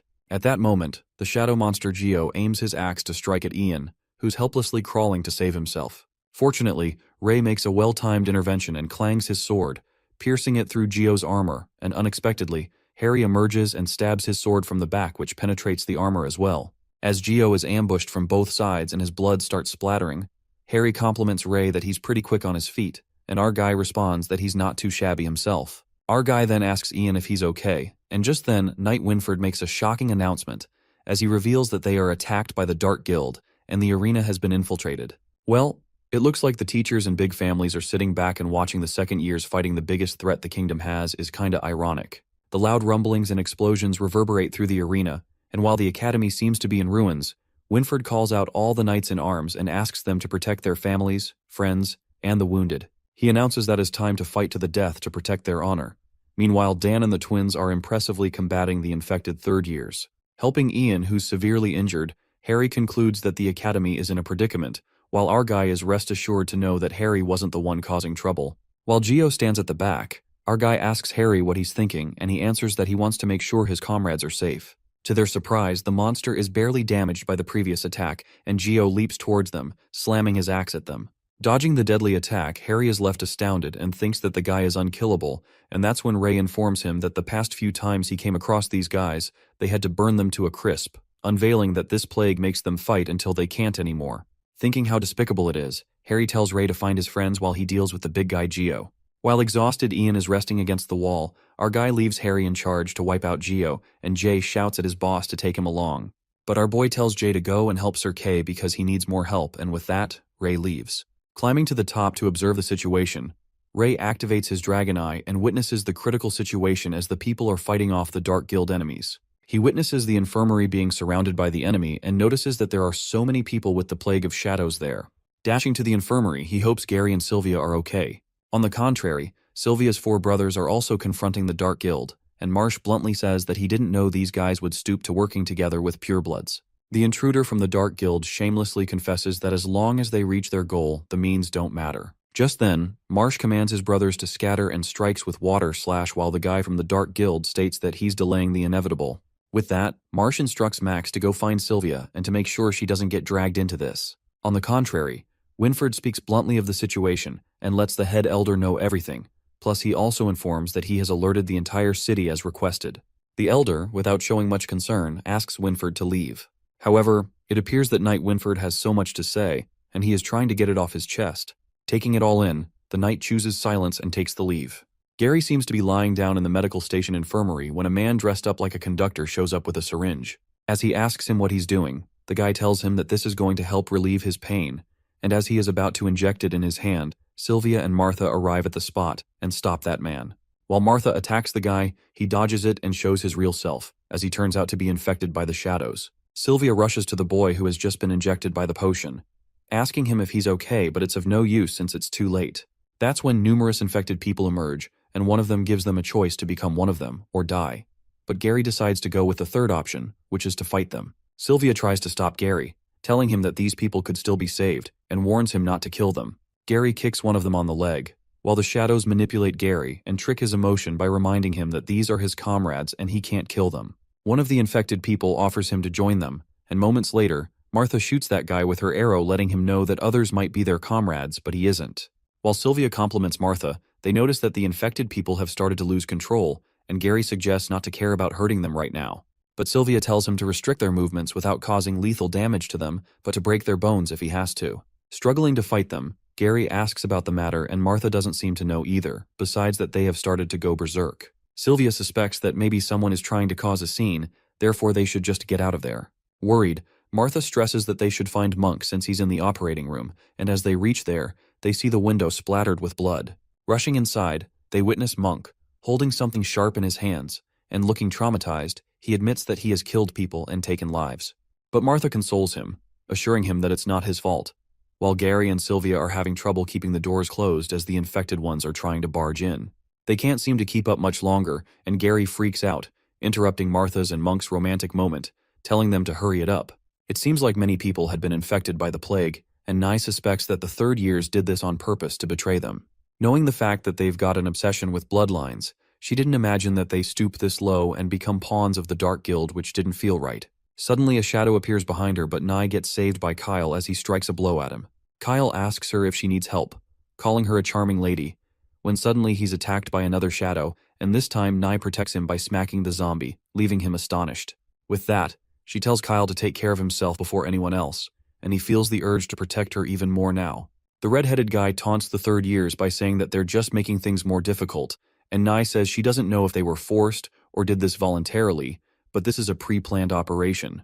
As they are cornered by their fellows, a water splash emerges, removing all the shadow warriors while Kyle thanks Max, who helped them, and Nye wonders what a mage from outside is doing here. Max then lets out that he's looking for his sister and asks them if they know where the medical room, to which Kyle asks him to follow him since he's going to look for his friends too.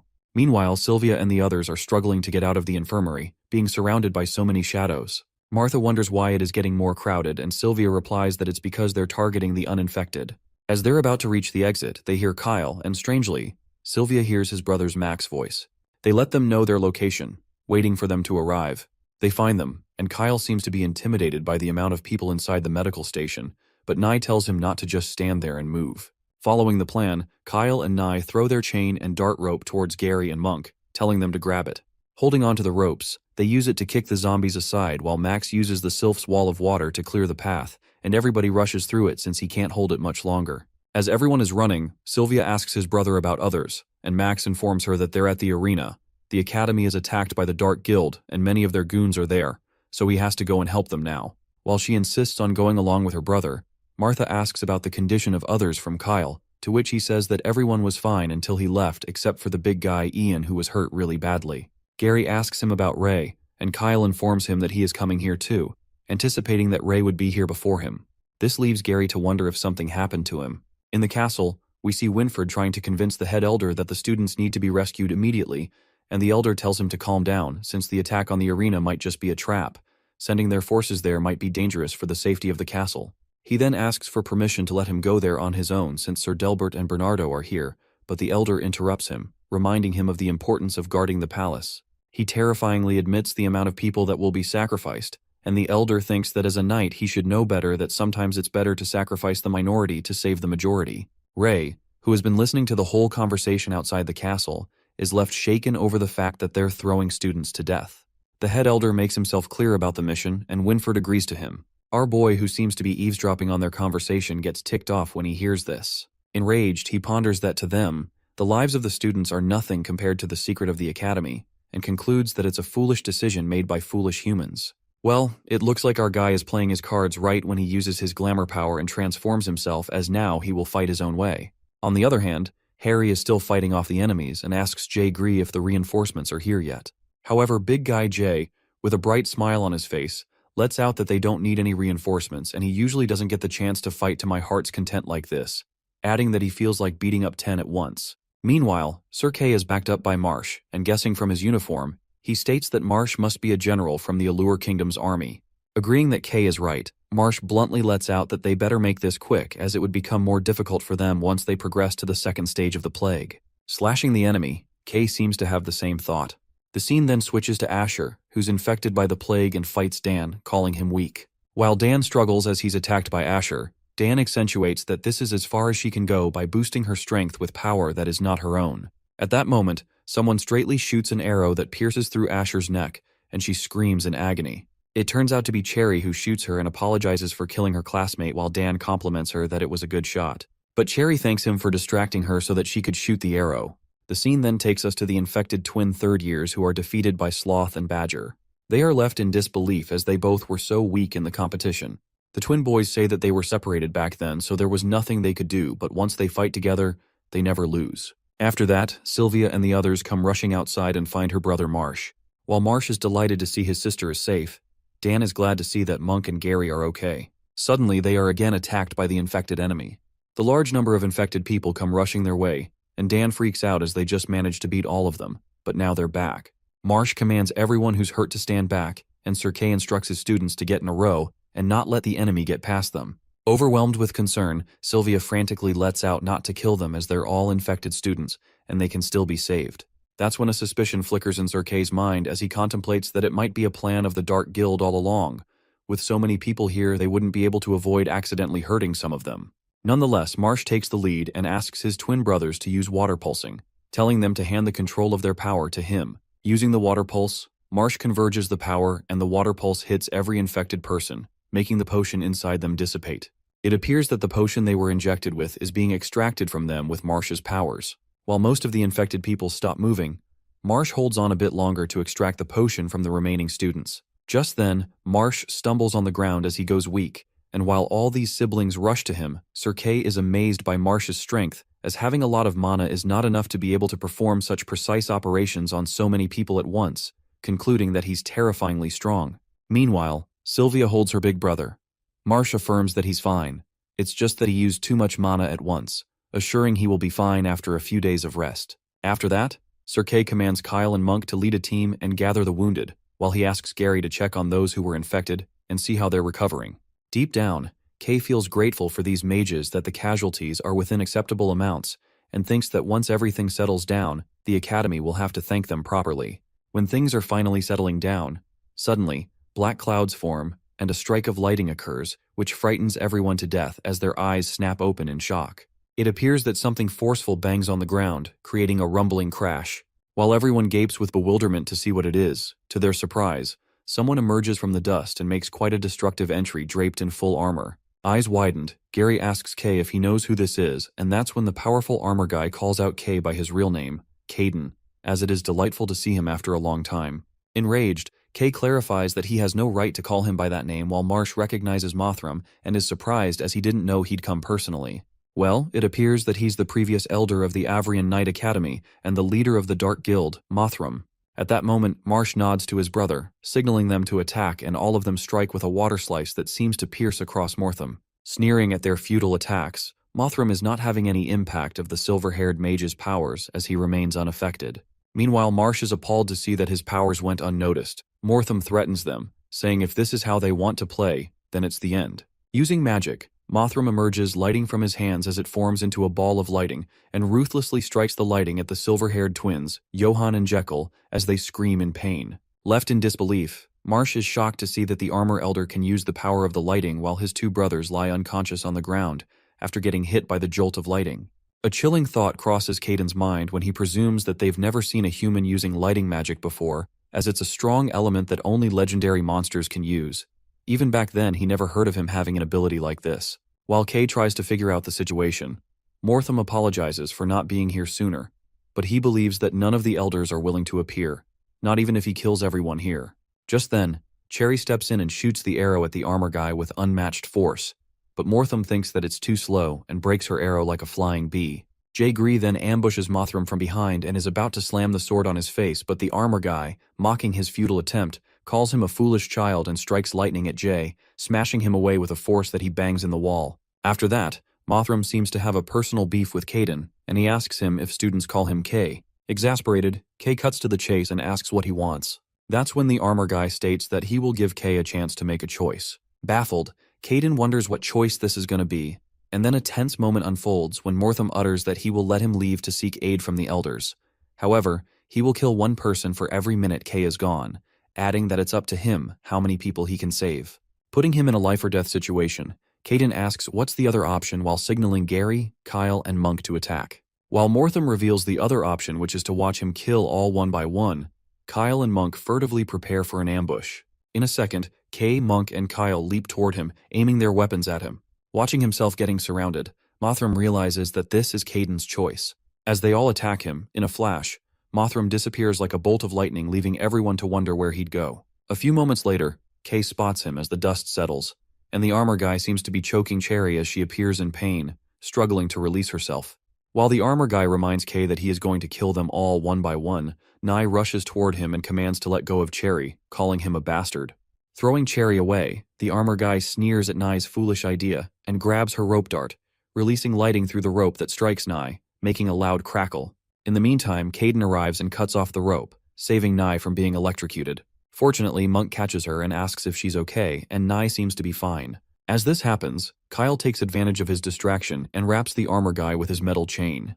Tugging hard, after wrapping the chain around the big guy, Kyle pulls back and smacks the tip of his chain into the ground as it crashes, calling out to Gary for the next move. At that moment, Gary and Harry appear and they pierce that metal chain, confining it inside the ground with their swords. Hopping mad, Mothram seems done with them as these brats seem to be getting on his nerves so that he's trapped. Loud rumbling echoes when Mothram gears up for an iconic lighting attack. Sylvia interferes at the right time and shoves Gary and Harry away to protect them from the deadly lightning attack.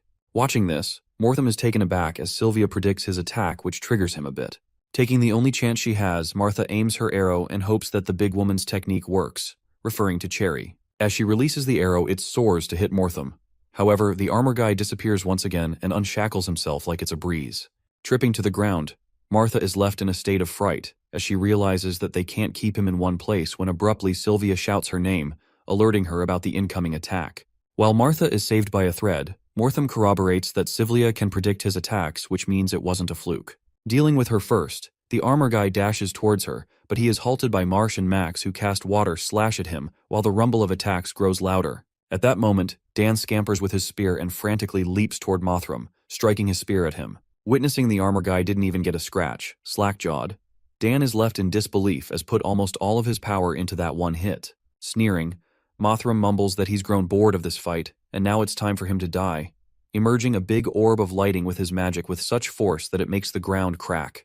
Getting frantic, Mothram surrounds the atmosphere with terrifying lighting that seems inevitable and powerful enough to destroy the whole academy. While his power emerges as the lighting is produced, in a flash of a moment, Gary takes the leap and hits his sword on the armor guy's shoulder with immense power. Remaining unscathed, Mothram is impressed that the Avrian Academy has still managed to produce a few special students, but he thinks that it's a shame because they're going to die here anyways.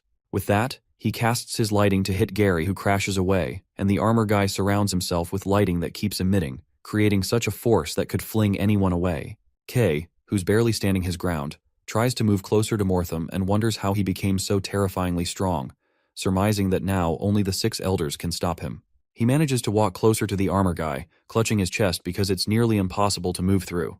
Confronting him, Mothram lets out that it seems like his plan didn't work, confessing that the elders are willing to sacrifice all of them just to keep those things buried deep underground. Sweating, Caden realizes that's what this guy wants and clarifies that he will accomplish this in his dreams, calling Mortham a madman. As soon as Kay erupts these words out of his mouth, the armor guy points his finger at him, charged with lighting, and stating he has his ways.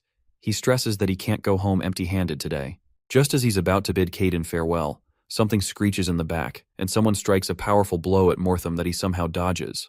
Looking at who it is, it turns out to be Jay Gree, who smacks him with his big-ass sword. Smirking, Jay asks the armor guy if he thought he could kill him just like that, so he's sorely mistaken while Kay asks if he's alright.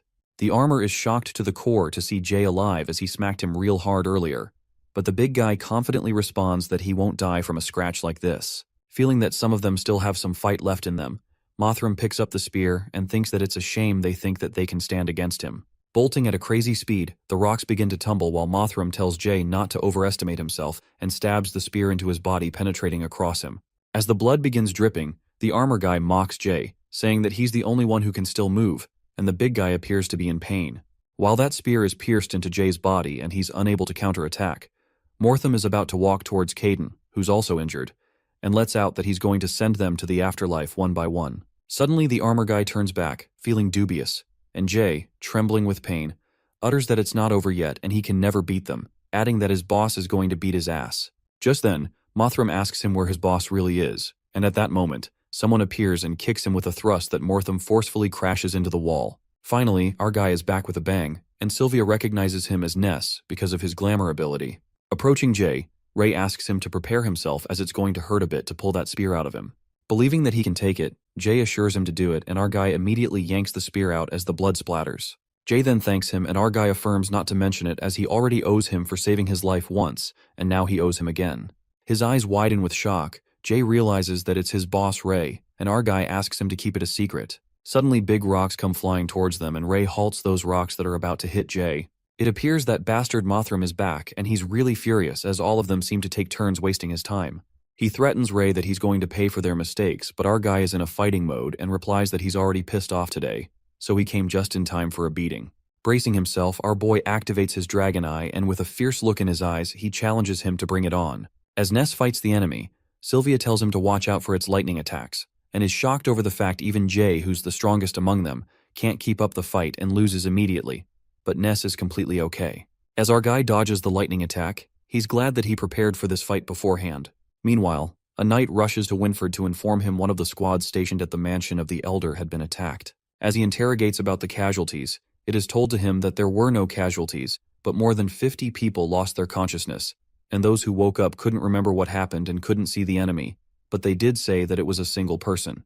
They are out of danger and do not have external injuries. Strangely enough, those who woke up found that they couldn't use chi anymore, as if they were suffering from mana deficiency. It hits Winford's and he's left stunned, wondering if Ray is behind all this. On the other hand, Ness is fighting with Mothram and is relieved over the fact that he absorbed the mana from all those soldiers, and that's really helping him, otherwise it would have been a mess. He calculates that he needs to convert 100 points of mana into chi to cope with these attacks, and keep 20 points for the glamour, because the guy he's fighting is pretty strong. As he's busy in these thoughts, his opponent is ready to charge its thunder attack on him, that no one can withstand.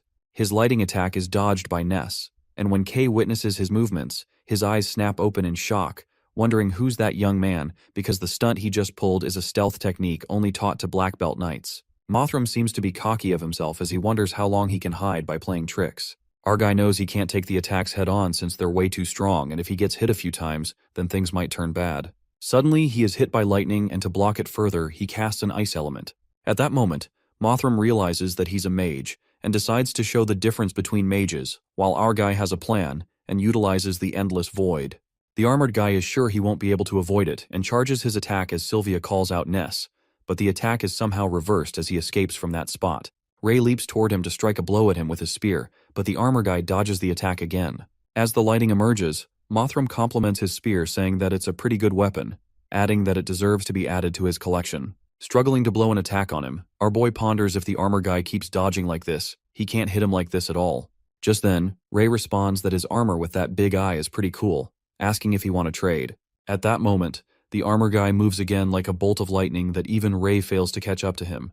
And that's when our boy grasps that there's definitely some trick to it, determining that he can't just use it without any drawbacks.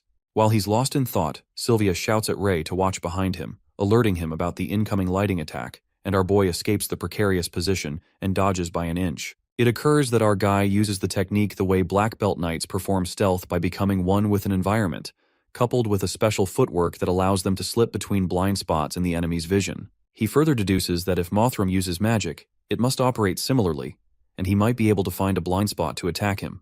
Knowing that Sylvia's senses are the best among all of them, he thinks if she could tell where the armor guy is coming from, it would be easier. With that, he watches the enemy with his dragon eyes and looks for some sort of sign to detect where he's attacking from. Our guy then decides to try to attack that way while Mothram casts lighting attacks at him. Pulling a classic move, Ray reverses his opponent's attack and finally hits the armor guy. Using this strategy, our guy figures out his moving power and comes to a conclusion that Mortham uses lighting to transport his body, and even though it's quick, it's not completely unperceivable. Just like animals can sense when lightning is about to strike because the charge on the ground becomes unstable, in the same way, weak currents will be produced whenever he chooses to stop. Triggered, the armor guy furiously asks how dare he use his skill against him, and urgency presses upon him to get rid of Ray and Sylvia before they become obstacles in his way. Feeling apprehensive, our guy presumes that Mothrum's magic is pretty difficult to deal with, so even if he can catch the tells, it's still arduous to perceive the current and react within that short frame of time. That's when the armor guy bursts out a large string of lighting and affirms that he can't stop him just because he realized how his skill works, catching Ray off guard as he detects his weakness. Realizing that he got busted, our guy doesn't seem to have any mana left, and while he appears weak, Sylvia signals him about the imminent danger. However, Ray can't move as his legs go weak, and Mothram takes advantage, striking a powerful blow of lighting at him, concluding that it's a checkmate. The lighting attack is so strong that it destroys the area while our poor boy crashes away with savage force to the point that he starts bleeding. Clutching his wound, Jay worriedly rushes to Ray and carries him. Our guy seems to have lost his strength and realizes that he can't block his attacks even if he uses 100 points of mana as chi. Watching him still being able to stand after that hazardous attack, deep down, Mothram thinks that that boy is a monster, and wonders who's this young man as he's never heard of someone like this in Avrion. After that, Jay explains to Ray that they've been fighting with the armor guy for so long and haven't even chipped his armor. That means the differences in their abilities are vast and add up. If this goes on, they might all die.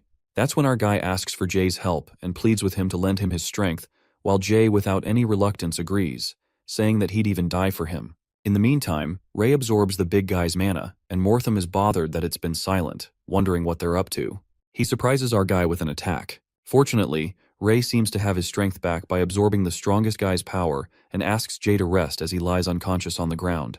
Witnessing Ray emerging chi, the armor guy is left in disbelief as he notices that something's not right, given that the boy's chi has multiplied within a split second. Set ablaze as flames emerge within him, our guy seems to be charged with immense chi and he speedily confronts the armor guy, frantically striking multiple attacks at him at light speed. Watching him attacking so incredibly, Sylvia seems proud of him while her brother Marsh is astounded to see that he can still move, and Caden gapes with utter shock, surmising that with his current power, he can rival an elder. After that, Mothram admits that this boy is really something and angers him as things start to get frenzied. Using the skill of Endless Void, our guy blocks the lightning from hitting him. The armored guy charges a big strike of lighting, deadly enough to turn one to ashes, but our guy holds on and protects himself with the chi as the lighting strikes him. While Sylvia and Jay shout out of concern to see if he's alive, as the dust settles, Ray appears to be just fine. Surprised that the kid could persevere for such a long time, Mothram seems to have no other choice but to use his last attack as none of the elders are willing to show up. So he decides to use that power on Ray. Meanwhile, after borrowing such a large amount of chi, it starts to burden this body, and Ray plans to finish it up quickly. At that moment, the armor guy is interrupted when someone contacts him and notifies him that they have found the passage just as he ordered. Mothram then asks them to meet at their usual place, and as he's leaving, he addresses Ray as Ness and lets out that he'll remember him. He reveals that from today onwards, a bounty from the Dark Guild will be placed on him while Ray asks rhetorically if he should be honored, saying to raise the price tag a little bit. With that, Mothram bids him farewell and tells him to enjoy the fleeting days of peace he has left, disappearing in the blink of an eye. While the armor guy leaves, a wave of relief gushes through everyone and Sylvia realizes that he's gone. After that, Ray, who's completely worn out, takes a sigh of relief, presuming that he thankfully retreated and his body was almost at its limit. He then asks Jay to leave this place and the big guy supports him, helping him to leave. Sylvia still seems doubtful and wonders if it's really over. Meanwhile, Gary and Monk finally regain consciousness, left in disbelief that they're still alive. Just then, Marsh, who's also lost power, gets up and asks his sister where that young man went. Informing Marsh that he can't move yet, Sylvia grabs, and as the breeze brushes against her hair, she responds that Ness disappeared just like last time. But with a subtle hint of hope in her eyes, she seems to have a feeling that she's going to see him again somehow, giving a warm smile. It is then revealed to us that the Dark Guild's insurgents came to an abrupt end after Mothram retreated. Later on, the knights arrive to eliminate the remaining insurgents and reclaim control over Avrion. Moreover, the injured were quickly attended by medics, yet almost 30 students died that day. Among them was Ian, the red-haired fella, who was gravely injured. Of the surviving students, almost half of them were gravely injured, to the point where they would never be able to become knights. As tragic as that sounds, after that day, a morose air blanketed the academy as everyone lived in fear and anxiety, worrying they'd be the next ones to be targeted. Recalling all these traumatizing and tragic moments, Ray feels regretful if that day's aid could have come sooner, and if Sir Kay and Winford wouldn't have stopped him from stepping in, and if Ian wasn't red-haired, none of this would have happened. Dwelling on these possibilities, he couldn't have avoided the inevitable, and what was bound to happen after all. Just then, he yanks out his thoughts and realizes that it wasn't because of Ian. With a flicker of pain in his gaze, our boy becomes determined and thinks if the world and academy are twisted, he'll change it for sure. At that moment, he receives 7 abilities from his dragon system after risking his life by fighting with the armor guy, and notices a new ability known as a contract. Checking the contract, he realizes that it's time he builds his team, and the first one to join his team is Jae Gree as expected, who's as excited as ever, and guesses that the boss is planning something awesome. Our boy then informs Jae that 2 more people will be joining him, so he waits for them, and asks the big guy to keep his nest look a secret, as he's the only one to know about it. Jae assures him that he'll take this secret to his grave, while our guy is relieved to have a guy like Jae, as he does whatever he asks him to. Recalling that he even dealt with Geo without even hesitating, Ray believes that he will continue being loyal. Well, the other 2 people seem to be the twins, Sloth and Badger. One of them seems to be upset about how the academy blamed everything on them just for their red hair, and protests that they're victims here, plus they saved a lot of people too, questioning why they are being discriminated against. That's when Ray expresses his motive to invite these 2 and says that he doesn't like to be discriminated against either. That's why he's joining a team that wants to change this world, hoping that the twins would join him if they have the same thoughts. Enthusiastic as always, Jae asks him to let him in the team, while Badger lets out that he always thought Ray was a lone wolf, so he didn't really expect him of all people to work with others. Hiding the fact that he's the one to form the team, Ray reveals that the leader of the team is Ness, so he's joining his team because he agrees with his ideals and believes that the Dark Guild is going to come back sooner or later. He further states that if they join Ness's team, they'll be able to obtain the power he shares and protect each other. That's when it clicks to Jae that it's the boss's team and thinks it's rad. Listening to the name, Badger assumes that Ness is the same guy who fought Mothram and drove him away, adding that if he's inviting people to join his team and doesn't seem like he's discriminating against them, the red hairs, it sounds like a good idea. While Badger asks his brother Sloth's opinion, Sloth seems to be cool with the idea, and Ray reminds them that they'll have to die if they betray them, asking if they accept. Being loyal as he's always been, Jae Gree agrees to him, and Badger assures him that he'd never betray his allies. Besides, Jae and Ray agree, so there's no problem with that. After that, our guy gets everyone to accept and join the team, asking them to put their palms on the magic circle, more like a contract. As they place their hands on the magic circle, they sense a sizzling sensation, and to their surprise, a dragon tattoo is printed on their arms. Just then, Ray mentions that this is the emblem of their organization, and they'll be known as Crimson Wings, which itself is just a banger name. Being fine with the name and everything, Badger asks Ray why he only invited them and not Kyle, who's also a red hair. Our guy then justifies that Kyle is much of a loudmouth, so they need to be covert for now, putting off asking him for a bit. Given that it's true, Badger lets out that they can trust Gary, so why he didn't invite him to the team, while Sloth admits that they can trust him. Thinking about Gary, Ray contemplates that he's been down ever since he found out that the tournament is being postponed, because that means he won't be able to investigate Amy's death. It's not that he doesn't trust Gary. He's afraid about the lengths he'd go to take revenge for Amy if he had this power, and knows that he won't be able to control him. This leaves him to wonder what he's planning. 1 week later, everything seemed to be going pretty smoothly at the academy. In the meantime, Gary approaches Ray and asks him to meet him at the library after practice. Going to the library, our guy finds it unlikely for Gary to invite him to the library and asks him if he's trying to read up on something. That's when Gary reveals that he's been dreaming again lately and has been hearing voices in his dreams. Shocked, Ray asks if he remembers what the voices said, but Gary, holding a book in his hand, lets out that he doesn't remember it clearly, but remembers following the voices. He goes on to interpret that every night he'd walk endlessly in the darkness, guided by the voices. He ended up in a place filled with light, expressing that it was an amazing feeling, gentle and strong, and then he prayed for power from the light, and she promised it to him. Gary then sums it up that he met a goddess in his dreams, and shows him the book named The Dragon Knight's Journey. With that, Gary mentions that he's heard legends of how the 5 Dragon Knights of the Academy met a goddess before they had an awakening.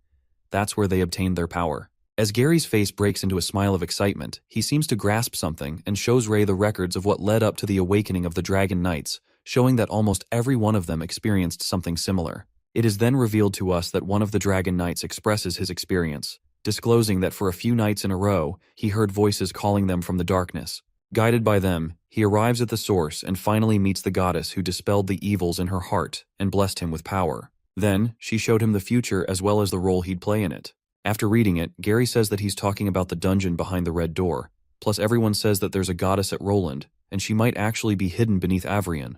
Upon hearing this, Ray is knocked for a loop when he recalls the Elder was talking about protecting something. While Gary happily grabs him as he can see a ray of hope to find the goddess and be blessed with power, Ray ponders that it's pretty suspicious. Judging from what the elders said, something important must be hidden beneath the academy. Something they'd sacrifice the students to protect, leaving him to wonder if it's really related to the divine like Gary guessed. After that, our boy notifies him about the increased surveillance in the area where the dungeon is and knows that it won't be easy to get in.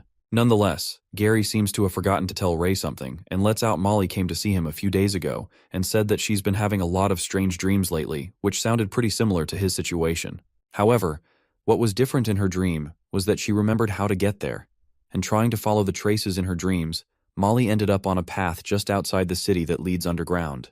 Curious, Ray asks if she met the goddess, but Gary answers that she didn't meet her. It was just like that time at the prison. Gary further reveals that Molly hadn't gotten very far before she was blocked by gates she couldn't open. Saying that he's not dumb, the blonde-haired kid grasps his shoulders with fierce determination and enunciates that's why Ray is here because he was the one who opened the gates back then. Sounding desperate, Gary asks for his help and states that he needs to come with him. Feeling the pressure, deep down, Ray seems to have a lot on his mind, and he's harboring anxieties when he contemplates that they can flee from a monarch-ranked monster since they're stronger now. But they don't know a thing about that place, and it might be dangerous than they think. Troubled in spirit, our guy presumes that if the goddess is really here in Avrion, he has a flood of questions in his mind for her, about his reincarnation, the prophecy, the Dark Knights, his father, and Amy. Willing to go with Gary, Ray accentuates that they have to be prepared, and before our guy can complete his sentence, the blonde kid thanks him and grabs his hand to take him to see Molly. Arriving at the dorm, Gary lashes out at Molly as they only agreed on telling Monk about this, asking why there are so many people here. Molly justifies that she only told Monk, and Gary, hopping mad, grabs him and asks when he became a big mouth like Kyle.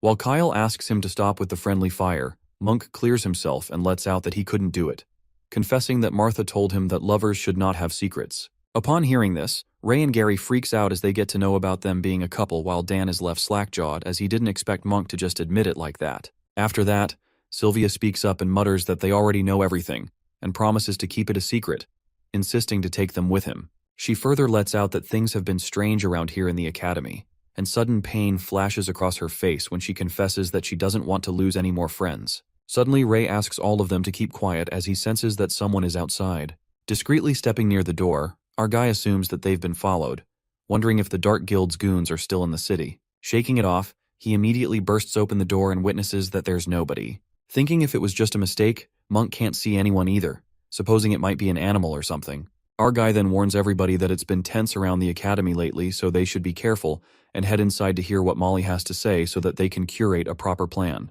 The scene takes us to the academy, which has been hit with a heavy downpour. While the city is soaked in the rain, the knights seem to be guarding the big gate when suddenly a red-haired kid who turns out to be Badger comes rushing towards them to ask for help. Panicking, the red-haired kid screams for help and approaches the knights.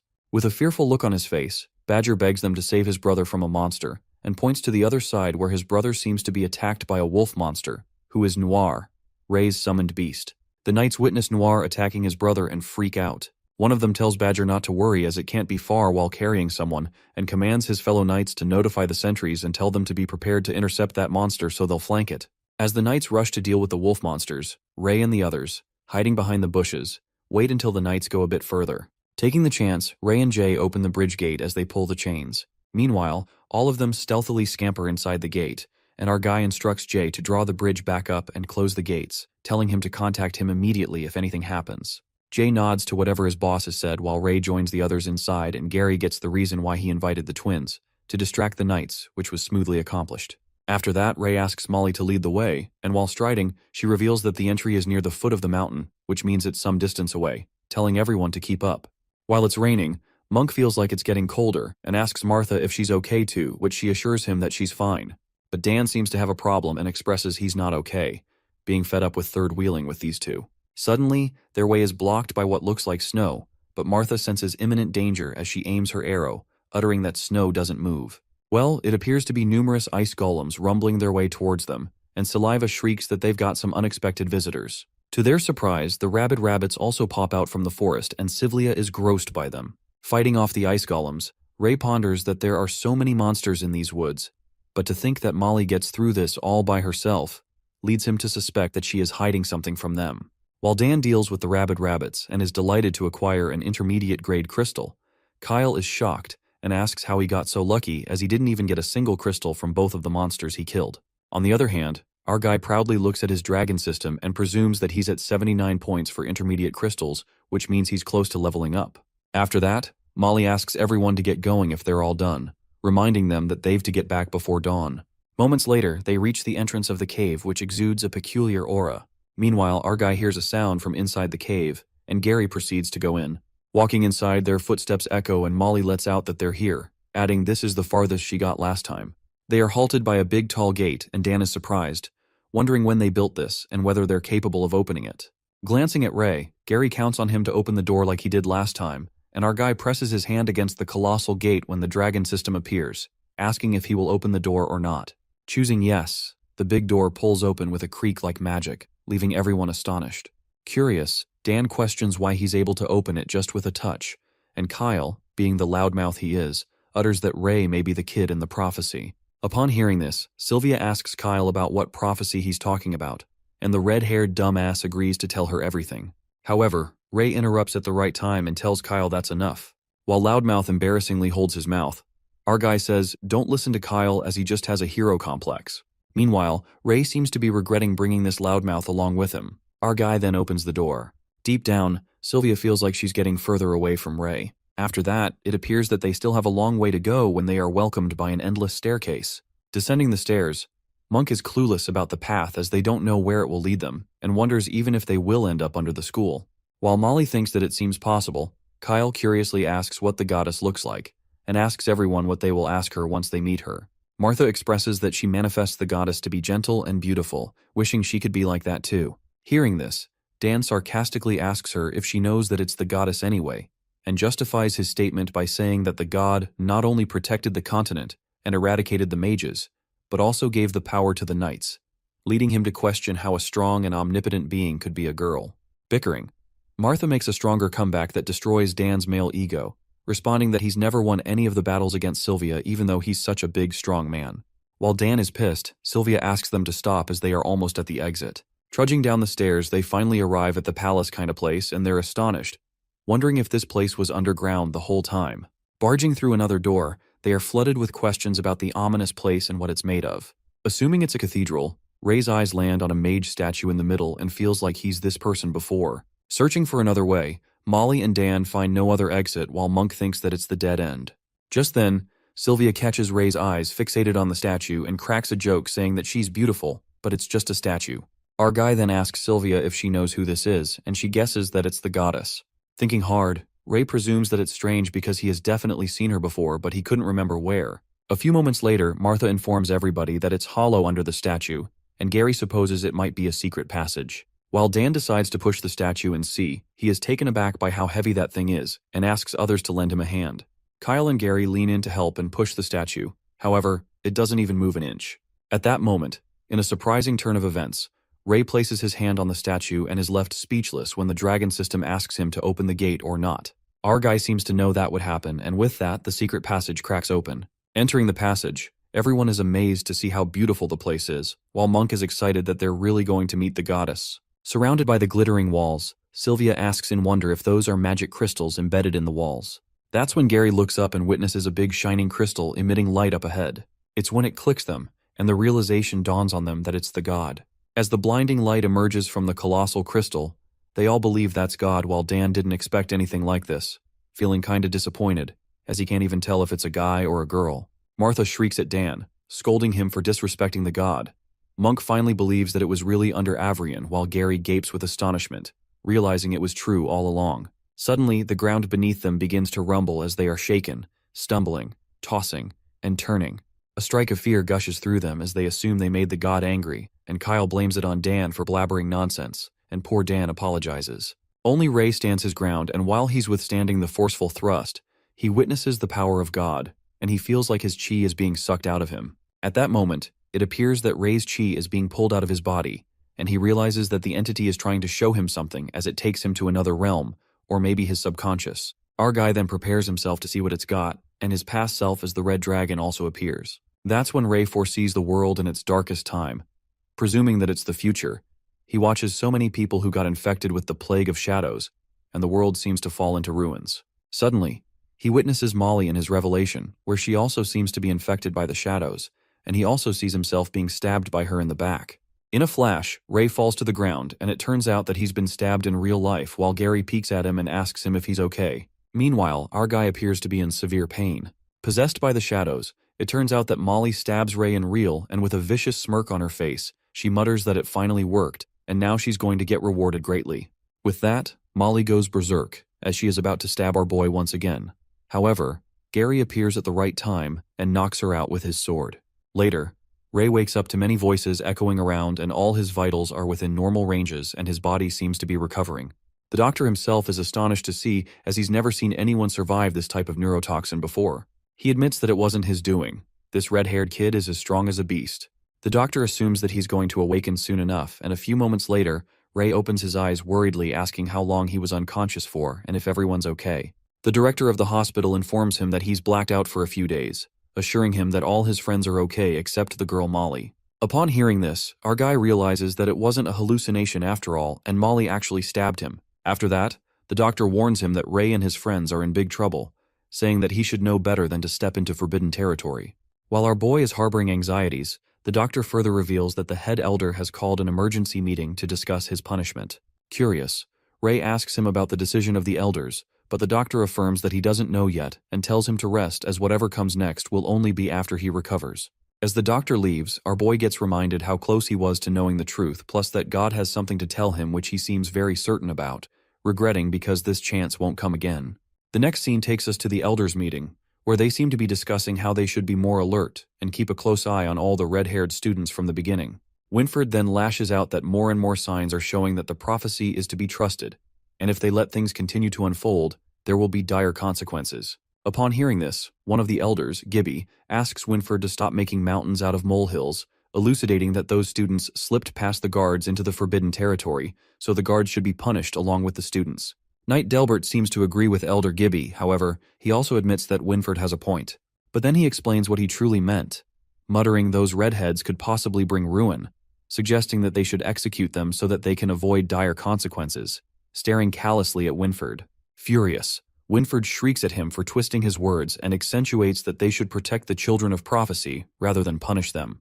The head elder then asks them not to get worked up and neither of them should act on their emotions. He then reminds everybody that Ray might be the child of prophecy, and that's the reason he's gathered all of them here. The head further explains that the world hangs in the balance, so they have to deal with it carefully. Just then, one of the elders spurts out asking, "When did they need a child to save us?" while another elder interrupts him, reminding him how these children fought with Mortham when they were hiding, just to hide a puny secret while those kids were risking their life. During this, one of the elders affirms that Ray is the utmost important child to them, so they should keep him in the academy, and Winfred interrupts, asking what about the other kids. At that moment, the head elders let out that they should follow the rules and expel them from the academy for good. At the academy judgment hall, all the students involved in the act are called to the hall, and the elder announces that they've discussed the infringement of the rules by entering the forbidden territory, revealing the following conclusion. The head elder calls out Ray Talon, uttering that he shall be punished with probation. However, as for the rest of them, he expels them from Avrion. Listening to this, the kids are left flabbergasted and immediately advocate for their rights, reminding the elders that they have fought to protect the academy, and this is completely unfair. Sylvia also comes to her defense. She makes it clear that the Hart family will stand for this decision if the academy insists on going through with it. That's when Elder Vaughn favors her and tries to convince the head that the Hart family is very influential. On top of that, these students are the ones who helped them defend against the insurgents. Putting his nose just to spit nonsense, Elder Gibby bangs his hands on the table and lets out that the place they stepped in is strictly forbidden, clarifying only the elders have the right to enter, and no one else can enter no matter the family they hail from. With a malicious gaze, Gibby targets Ray and derides him with gusto, mumbling that some preferential treatment can be given to a certain someone, since not everyone could potentially be the prophesied redhead, exposing Ray in front of his friends. Upon hearing this, Ray's eyes crackle with anger as his body burns with rage, clenching his fist as if he would beat the crap out of Gibby any minute. Before moments could take an intense turn, Elder Vaughn steps in and agrees that rules have to be followed no matter what, agreeing with whatever Elder Gibby says. Stepping down, Elder Vaughn approaches the students and mentions how Gibby said that only the elders can enter the forbidden grounds without special permission. That's when Vaughn strikes an Uno reverse and a mind-blowing plot twist takes place when he announces to give up his position as an elder and pass it to the young man, Gary Blueblood. While Delbert and the others are left slack-jawed and strongly object, it looks like the blonde kid gets a lucky strike or a twist of fate, and now he will be known as Elder Gary. Gibby thinks that Vaughn has gone mad just to save a few children, and the other elders think the same, calling it madness. One of the elders states that the elders hold the secrets of the academy for this reason. It's not a position that can be given away this easily. Just then, the head elder corroborates with Vaughn, and he stands firm, saying that according to the rules, if any of the elders wishes to pass their position to someone in the academy, all they need is the approval of Master Knights. Vaughn then asks Gary's name and announces that he shall hand over the mantle of elder to Gary Blueblood, asking Master Knights to make their call. Eyes flaming with fury, Delbert seems to be bursting with anger and bluntly says it's preposterous, adding even if it's an elder's wish, no one would agree to this. However, Winford cuts his words and approves of Elder's Vaughn decision.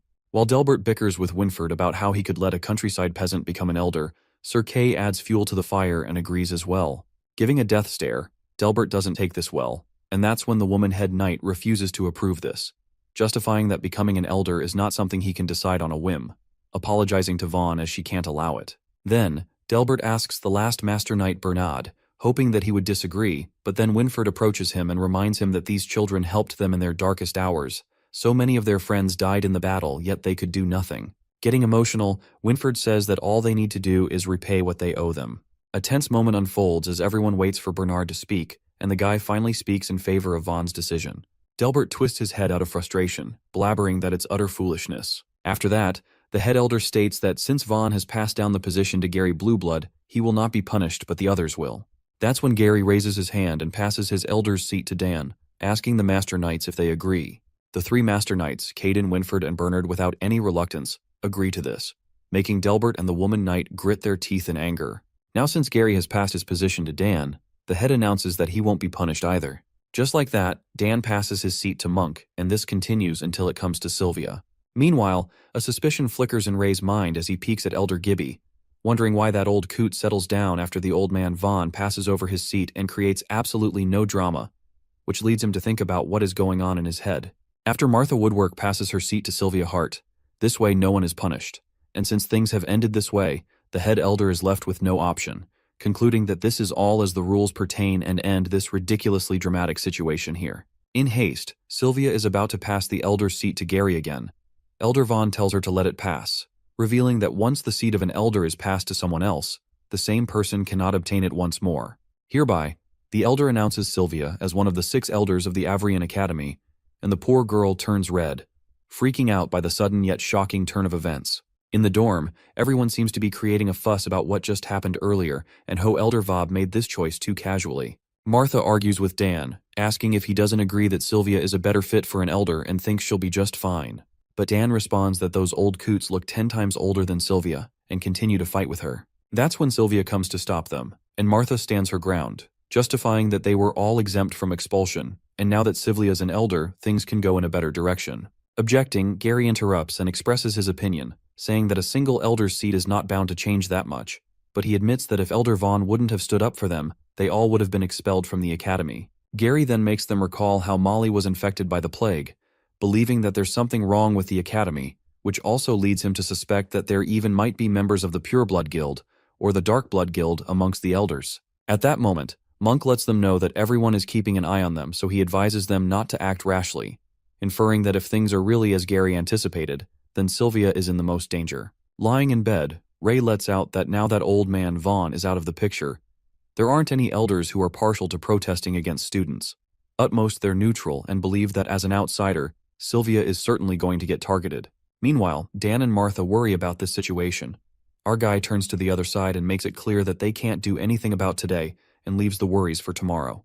While Kyle thought he had come up with a plan, Gary utters that Ray already had enough to worry about, telling everyone to get rest for now. In his mind, Ray realizes why Gibby ended up calming down after Vaughn passed on his seat, concluding that he probably thought that Sylvia was an easier nut to crack. Nonetheless, our guy contemplates that the day wasn't a complete waste, as they discovered that the elders and the Master Knights aren't completely unified in their opinions, which leads him to think that this might be an opportunity for him to spread the influence on the Crimson Wings. At midnight, we witness something pulsing with an eerie movement, slithering its way into Ray's dorm.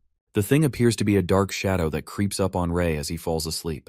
The ominous shadow places its hands on his face and the voice mutters that it found him, Suddenly, the shadow begins to entangle his body as our guy struggles in his sleep. Strangely, a guy who's engulfed by that shadow asks Ray to run, and that's when our guy snaps open his eyes in shock, starting to scream out of fear as he witnesses a shadow in front of him. Just then, everyone in the dorm room wakes up and peeks in bewilderment as they stare at Ray, who jerks awake out of terror. Ray is attacked by the plague of shadow, and as he tries to resist, his friends show up and help him fight it. But as Gary is about to attack it, our guy tries to stop him and he gets hit by it instead. Fortunately, he is saved by Kyle. Sylvia attacks it and sees a human inside the shadow as it escapes out of the dorm, while the students try to stop it. Hearing the fuss, Winford along with Sir Kay comes in wondering what's going on and asking everyone if they are all right. Sylvia lets him know that Ray was attacked, but since he was quick to react, he wasn't hurt. Kay interrogated him about the person who attacked him, but Ray confessed that he couldn't tell who it was. Winford orders the knight to report this incident to the elders immediately and dispatch 2 teams to find the culprit, and also keep 1 team patrolling outside the dorm rooms to ensure the safety of students. On the other hand, Ray wonders that he didn't see the face, but from its voice, he could tell that it was his pops. Coming out of the dorm, Winford inspects that things might get worse than they imagine now, and based on the description given by students about the intruder, who didn't seem like an ordinary infected person, but a shadow warrior. Realizing that things are getting intense at the front line too, Winford stresses over the situation and about the report he got about the platoons being surrounded by shadow beasts. Kay asks him about his take on the incident, and he thinks the academy is in tatters now as they don't know who to trust now. With that, they decide to wait and see if something happens. Later at night, Ray calls out Jay on the roof as he wonders why he called him this late. He tells him to let the twins know that they guys can invite anyone trustworthy to join the Crimson Wings from now on. He then permits him the right to sign the contracts under his supervision, since he wants the Crimson Wings to become stronger quickly. Our guy states that he needs enough power for a revolution. In the morning, in the former Elder Vaughn's office, we see Sylvia and him having a conversation about the Shadow Warrior, as she informs Vaughn that she doesn't know what a Shadow Warrior is. He affirms to her that it's normal not to know them since they're rare, and even he has come across them a few times in their life. Shadow Warriors are basically weapons controlled by the plague of shadows. They're not like those who are infected by elixirs. If someone is stronger than most and doesn't die within a year of being infected by the plague, their consciousness will be taken by the plague and they will become their puppets. Moving like a ghost, they are difficult to track, making them natural assassins, and their bodies are covered with a layer of shadow, making them impermeable to a source of danger. According to Sylvia, if that's the matter, then they should be rare, and they wouldn't be out to achieve anything unimportant. Elder Vaughn agrees with her and thinks that Ray is one of their targets since it's certain they know the prophecy. They come to think of the more crucial thing, anticipating that the Shadow Warrior must be after gods. The silver-haired girl gets worked up and forgets she's now an elder too, while Vaughn calms her down and reassures her that other elders already know about the incident, and they might have already guessed the objective of the Shadow Warrior, although no one has made a move yet. This makes her wonder if elders have a hidden plan of their own. But Vaughn doesn't want to influence her judgment. Therefore, he advises her to collect the people she trusts, since the power of many is greater than one, so no matter what she plans, she needs supporters. While Sylvia and Vaughn seem to be having a conversation in the office, a deliberate knock disrupts their focus, and it turns out that Ray is here to pay a visit. Seeing that Ray's here, the old man excuses himself, saying that he has to leave to meet the head elder and talk to him. Leaving, he asks Ray to find him at the martial arts club when he has time because he still has a lot to teach him. As he leaves, our guy walks up to Sylvia as she wonders what brought him here, and he says that he needs her help to leave the city. Trying to convince him that he was just attacked yesterday and people still have eyes on him, Sylvia doesn't think it's a good idea. He insists on her by saying that he needs to hunt down more beasts to become strong and that stopping here is going to put his life in danger anyway. Taking advantage of her feelings for him, he uses a desperate tone to which she becomes flustered and agrees on the condition that he has to be back before the sunset. Thanking her, he feels bad for doing this, but he has to find his father before anyone else does. It is then revealed to us Ray actually came here to invite Sylvia to join the Crimson Wings, but he overheard the conversation between her and Elder Vaughn, finding out that Pops came here for the god. He then leaves the city, and since the underground area must be heavily guarded, the only way in the city is the cave outside the city. In the office, Sylvia is left worried as Elder Vaughn comes back only to find that Ray has left already, and she asks him for help. She asks him to reassign some of the guards stationed at the prison. Assuming that she already has a plan, Sylvia lets out that if the Shadow Warrior is targeting God, then she should use that to their advantage and lure it in, although she wonders if they will be able to kill it if they find it. The old man says that it's not impossible, but it's difficult. With that, she leaves to gather her team and asks Vaughn to teach them how to kill the Shadow Warrior. She ponders that she can't always be protected by Ray, therefore taking this action is necessary. And now that she's an elder, she has to protect everyone. Ray prepares to leave as he hides to observe the security. But it appears that the security has increased now since they're now checking the temporary pass where certification of trade approval from the traders are questioning about the goods being traded and even the time of arrival and departure time. Seeing this, our guy realizes even if he uses glamour he can't manage to get out. But then a man on a cart shows up asking him if he's Ray Talon and instructs him to get on the cart, since Lady Sylvia ordered him to take him out of the city. On the other hand, Sylvia instructs her team to prepare for the mission and tells them to stay cautious, confirming with everyone if they want to take part in this. Gary asserts that he has his own reasons to participate, since he has to find that god and that shadow warrior who wanted to kill his friend, so it can't be left free. Just then, Monk suggests trapping it underground so that it's harder for it to leave, and Dan asks if it's fine not to let Ray know about this. Martha thinks it's for the better that they don't tell Ray about this, because if the shadow warrior sees him again, then that will be dangerous. Kyle thinks they're worrying too much since Ray is the strongest among them. That's why Sylvia says that they have to work together just like Elder Vaughn said. Shadow warriors have weaknesses too. They have a chance to kill it if their plan works. Elder Vaughn then advises them to stick to their backup plan when their attacks fall short, and assures them he will be waiting outside the red gates. The moment they leave the underground area they will be safe. Ray, on the other hand, comes out from hiding as the man on the cart lets him know that he will be waiting for him before the sunset outside the forest. Reckoning about the time till sunset, our guy thinks it's less, but then he starts looking for the shadow warrior using his dragon's eye and witnesses some people hunting in the forest. Terrified, the girl shrieks at her brother for coming this deep into the forest while the brother tells her to retreat slowly while he will keep an eye on it. Suddenly, they're attacked by the snake monster as it smacks them with its tail, and as they smash away, Ray appears from behind and catches hold of them. Being saved by our boy, the blonde kid suggests to Ray, who's transformed into Ness, that they should run as this snake is an intermediate rank so they don't need to fight it. However, Ray instructs to pipe down for a bit, and he goes on to fight the monster. Our guy grabs the snake, pinching it hard, making it go berserk. Meanwhile, the snake monster twirls his tail around Ray, trapping him, and the blonde kid screams as they think he's going to die. A few moments later, thinking if this is all it has got, our boy tightly strangles the snake monster, gripping it to death as the monster collapses on the ground.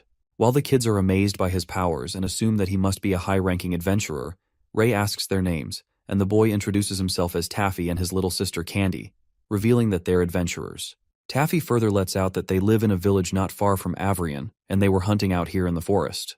Hearing this, Ray is quite surprised to see adventures at their age, and speculates from the looks of it that these kids don't seem well off, wondering if Amy will be like her at this age. Summoning weapons out of his magical pocket, our guy hands them weapons and warns them not to stray too far next time. Delighted by the weapons, the kids are overwhelmed as it's too precious of a gift. But Ray affirms that these weapons are not expensive. Besides, he doesn't have any use for them, so he lets those two have it. Showing their gratitude, Taffy asks his name, and our boy tells him to call him Ness, leaving as he has urgent business to attend to. As he's leaving, Candy calls out to Mr. Ness and informs him that the beasts in the forests have been very aggressive lately, warning him not to go deeper into the forest. Ray then questions if this is something that just started happening today. Candy tells him that they're adventurers who are active around these parts. Plus, in the past, they'd come across beginner-rank beasts in packs, but that's not the case today. While our boy thanks them for the heads up and leaves, the kids ask him to find them at the village in the west if he gets the chance. After that, Ray, scampering into the forest, immediately suspects that the beasts must be acting abnormally because some trespassed into the forest, leading him to surmise that it's his dad. The next scene takes us to the Avrion prison, where the night guards are mumbling about the strange decisions the higher-ups are making.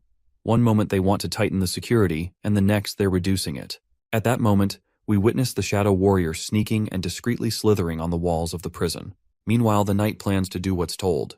The shadow slips its way from between the crack of the door. Just then, the night guards spot Elder Vaughn coming their way, and his fellow partner reminds him the knight that he's not the elder anymore. The guard informs Sir Vaughn that they've already asked everyone to leave, to which Vaughn tells the two night guards to get some rest. While they object, Vaughn, taking off his cloak dramatically, asks them to just follow the orders and assures them that he's still got the semblance of usefulness, so if anything happens, the presence of the guards is going to drag him down. With all the guards gone, Vaughn signals to Sylvia and the others when suddenly someone sneaks up on them. It turns out to be Jay, who lets out that it's just as the boss predicted while Sloth and Badger come along too. Jay then reveals that the boss asked to follow them since they might need their help, and Martha guesses that Ray must have sensed something. Deep down, Sylvia is touched by Ray as he's still thinking of protecting them all. Just then, Badger asks them to stop acting as strangers and tell them whenever they are going to do something like this next time. Dan seems to be delighted by their arrival, and Kyle thinks they're true bros. As Sylvia is assured to have them here as well, since they have new comrades, she redistributes their responsibilities and positions. Entering the prison, Sylvia makes everyone understand to hold on to the gems used for communication and light, assuring her team members to backtrack immediately if they get lost, as Elder Vaughn will be waiting for them here, on top of the staircase. The team trudges down the stairs while Vaughn predicts that the Shadow Warrior is close to God by now. However, he tells them not to rush, reminding them that there are still barriers set by the mages in the past, so it's hard to infiltrate in such a short time. He gives them final instructions to remember that Shadow Warriors work best in the dark, so do as they've planned and not act in urgency. Climbing down the staircase, Jay is left astounded to think that he'd been Avrian for 3 years, yet he didn't know this led to the underground area. Meanwhile, the twins sensed something strange. After that, Dan asks if they think the elders will punish them again, but Martha affirms that they got permission from Sylvia this time. Not thinking about this before, Monk gets concerned as to how they are going to open the gate without Ray, but Sylvia asks them not to worry as Vaughn has taught her how to open it. Impressed, Monk thinks that it's only right as she's an elder now. During this, Gary asks Sylvia the reason behind the god hidden under Avrian, but she doesn't seem to have an answer to that, claiming that Elder Vaughn provided her with a lot of information.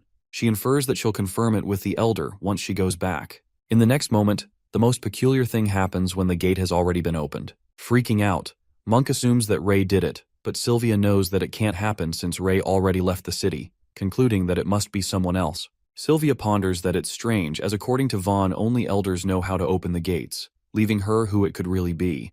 That's when Gary alerts everyone to hold onto their weapons and they enter the gates. It appears to be the same place they were last time and hope they won't come across a Minotaurus or anything similar, but Gary lets out that it's not impossible. They came across lots of prison cells the last they were here, doubting if these prisons were ever used to imprison humans. While Sloth asks what would be imprisoned here, suddenly something forcefully bumps into Dan with a thrust. That's when they witness a bunch of monsters with their eyes glowing in the dark, and Gary responds to Sloth that this place might just be used to imprison creatures like these. Jay Gree comes through and strikes a powerful hit at the Clawpocket's head, and they realize that it's an advanced rank beast at that. Worried, Sylvia warns them to be careful as it looks like the dragon-like creature is infected, and from the looks of it, it's in the early stages. Meanwhile, Martha also keeps shooting arrows. Jay is still fighting off with the Clawpocket, and in one final blow, he smacks it with his sword and manages to kill it. Watching Jay's unmatched strength, Dan wonders what in the world is his upper limit. But it doesn't end here and matters worsen when Sylvia informs them that there are too many of these beasts to deal with. On the other hand, in the city outskirts, in the cave leading to the underground area, we witness Ray walking into the cave when he suddenly watches his team member's status being changed through his dragon system. He watches Jay Gree's chi being used up rapidly, and this leads him to wonder if they've stumbled into trouble. The scene then switches back to Jay, who uses his immense power and awe-strikingly blows all of the beasts away in one blow. While Jay finds it fun to fight a pack of advanced beasts, Gary reminds the big guy that he isn't on a leisurely hunting trip, and Monk agrees with him, saying they can't tire themselves out here. But Dan lets out that it's an easy thing for him to say, asking how else they're supposed to deal with these beasts.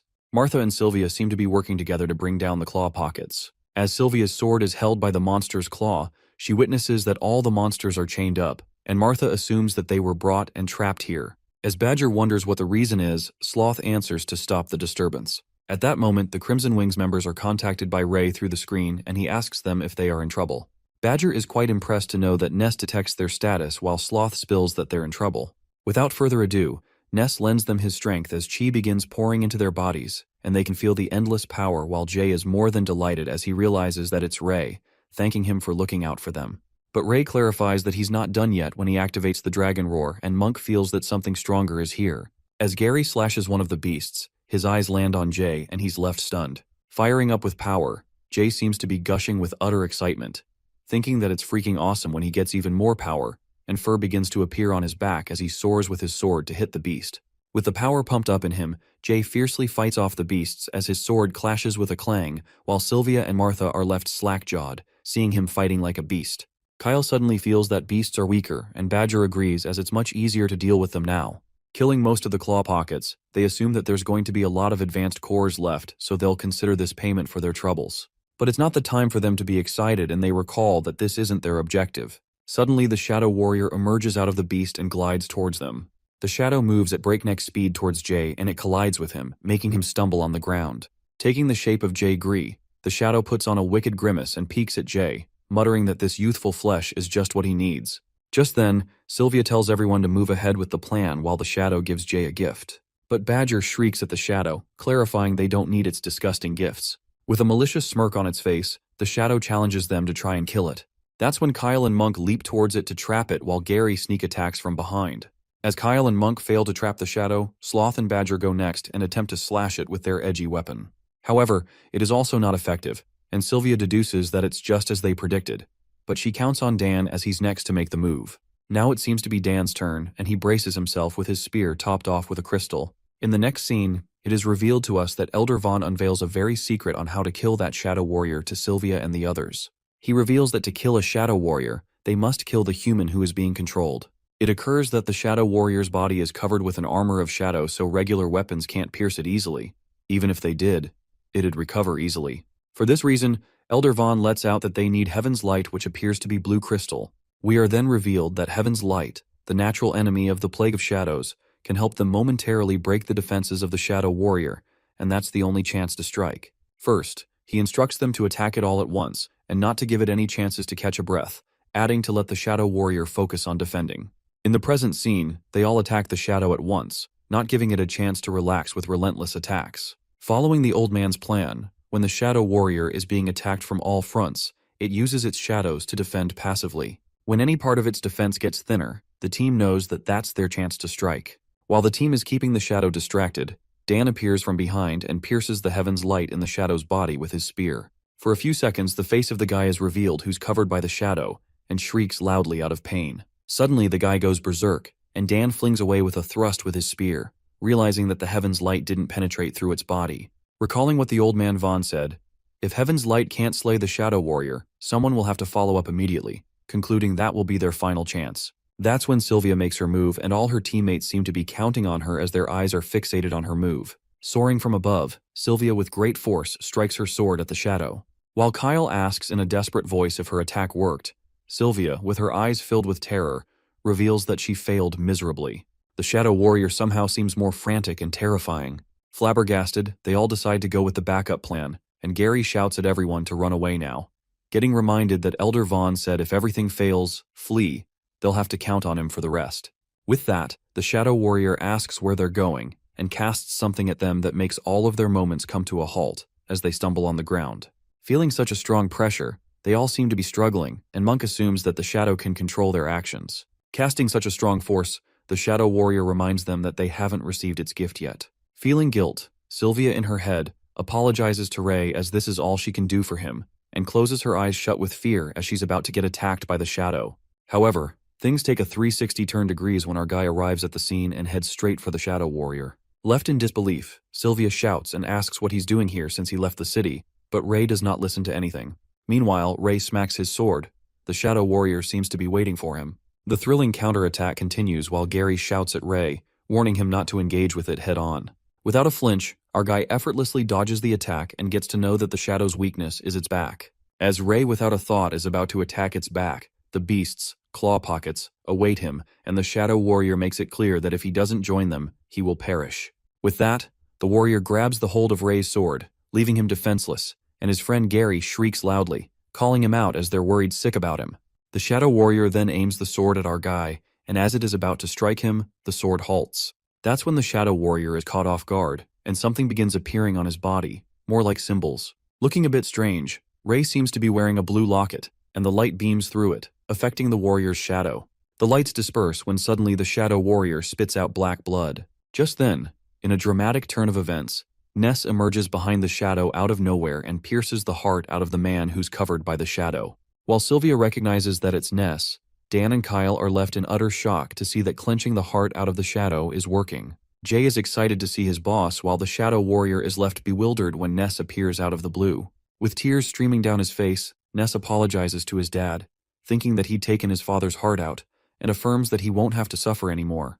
With that, the red-haired Ray slices the shadow's head off with his sword as it flings away, and Ness, holding the heart, feels sorry for his father. As soon as the warrior shadow is annihilated, suddenly, the place begins to rumble, signaling an earthquake. The crack forms in the walls and the wild shadows seem to be gathering again.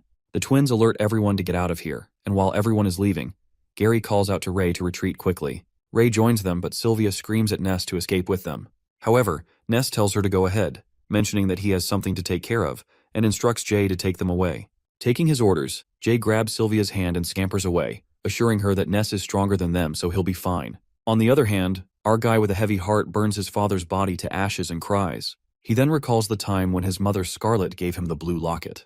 Going through the excruciating moment of pain, he always thought he could protect everyone, but at this moment, the realization dawns on him that he's still being protected by his friends. As the cascade of tears streams down Ray's face, Gary wonders where the water is coming from as he's running behind Ray. Crying like a baby, our guy, breaking down near his father's body, apologizes to his dad for not keeping his promise to his mom and bringing him back. Thanking his dad, he finally bids him farewell. The scene then switches to the team who's rushing their way back to Elder Vaughn, and Gary immediately informs him that the shadow is catching up to them. Vaughn asks them to go ahead and handle the shadow on his own. As the terrifying shadows approach him, Vaughn flaunts his strength and scares them away with his bold strength, striking a powerful blow. He then manages to drive the shadows away for now. On the contrary, Gary and the other safely get out of the prison's red gates, and they are all saved from the verge of death. Catching their breaths, Monk can't help but wonder how Ness got in there, while Kyle finally realizes how tough the Shadow Plague is. Feeling dubious, Dan assumes that Elder Vaughn must have let him in. Meanwhile, Jay discreetly approaches Ray and asks if he should take him away first. Panicking, Jay tells him that Gary is approaching them, but our guy seems to be zoned out. It appears that Ray uses the ability of magic teleportation, and that's how he was able to appear twice in one place. As the magic ends, Ray comes back to his original form. While Gary questions his sudden appearance underground, Jay tries to drift him away, saying to let the boss rest for a while as he's tired. But then, Ray finally speaks and utters to Jay that let him talk to Gary alone. After that, they both go somewhere quiet, and Gary assures Ray that Sylvia and Jay have taken everyone back, plus Vaughn and the Master Knight are handling the rest. He then asks Ray if he cares to share his secret with him. Ray then opens up and asks Gary how he coped when he heard about Amy's death. Gary responds that he never coped with it. Even though his life seems unchanged and the city's gears keep turning, not a single day passes that he thinks about revenge. From the day he learned about Amy's death, his heart felt hollow, and clutching his chest, Gary emotionally affirms that maybe killing and murdering would make him feel better, but he doesn't know if it will ever heal. Listening to this, our guy concludes that it seems like that only by avenging he'll find peace. While Gary gets curious and asks why he's asking this all of a sudden, Ray overlooks it and assures him that he'll have the chance to tell everything to him eventually. But before that, he invites Gary to the organization to help them defeat the shadows. Upon hearing about the organization, Gary immediately catches on that it's the same organization that Jay and the twins have already joined. Agreeing, Ray informs him that the leader is Ness. However, in a couple of seconds our boy is exposed when Gary asks him to drop his lousy lie, revealing that he's Ness, and he knows it. Freaking out, our guy bombards him with questions while Gary lets out that he wasn't sure at first, but he caught him off guard after seeing his reaction. Laying his observations, Gary then explains that the Black Belt Knight's fighting style is rare enough, let alone one who can use magic. Being the true friend, he bets that in the entire Avrian city, no one, in fact the entire Allure Kingdom, there's no one like Ray. Caught him in the act, Gary throws his arms around Ray and asks him about his plans while our guy gives in and decides to tell everything to this buddy, as this time he owes him one. Well, at least our main character has a real friend like Gary who can see through his actions. The scene then takes us inside the office, where Sir Caden is left in disbelief after hearing that the Shadow Warrior was taken out while Winford confirms if Ness did this alone. That's when Elder Vaughn corroborates that from what the trainees said, Ness did defeat the Shadow, and Ray helped a bit too. Given that Ness first fought Mothram and then killed the Shadow Warrior, Caden is quite impressed by that young man, while Winford asks Vaughn if he knows Ness's background, letting out that he sent someone to investigate him before, but they found nothing. Upon hearing this, Vaughn also reveals some news he's heard that a young man named Ness has formed an organization called Crimson Wings and is recruiting now. As far as he knows, Vaughn states that many of their good students have already joined them. Like Ray and Jay, plus they seem to be getting along well for now. Kay is shocked to hear that Ray has joined the organization, and Winford gets concerned as Ray is highly respected in the academy, so it might create a fuss if the higher-ups get to know about this. Understanding his concerns, Vaughn plans to attend the next offline gathering of the Crimson Wings and wishes to have a talk with that young man Ness. While Winford finds it inappropriate as Vaughn isn't an elder anymore, Vaughn affirms that he's just an ordinary citizen now, so it's inappropriate, and reminds them both to report the Shadow Warrior incident to the head elder to avoid certain people twisting the truth.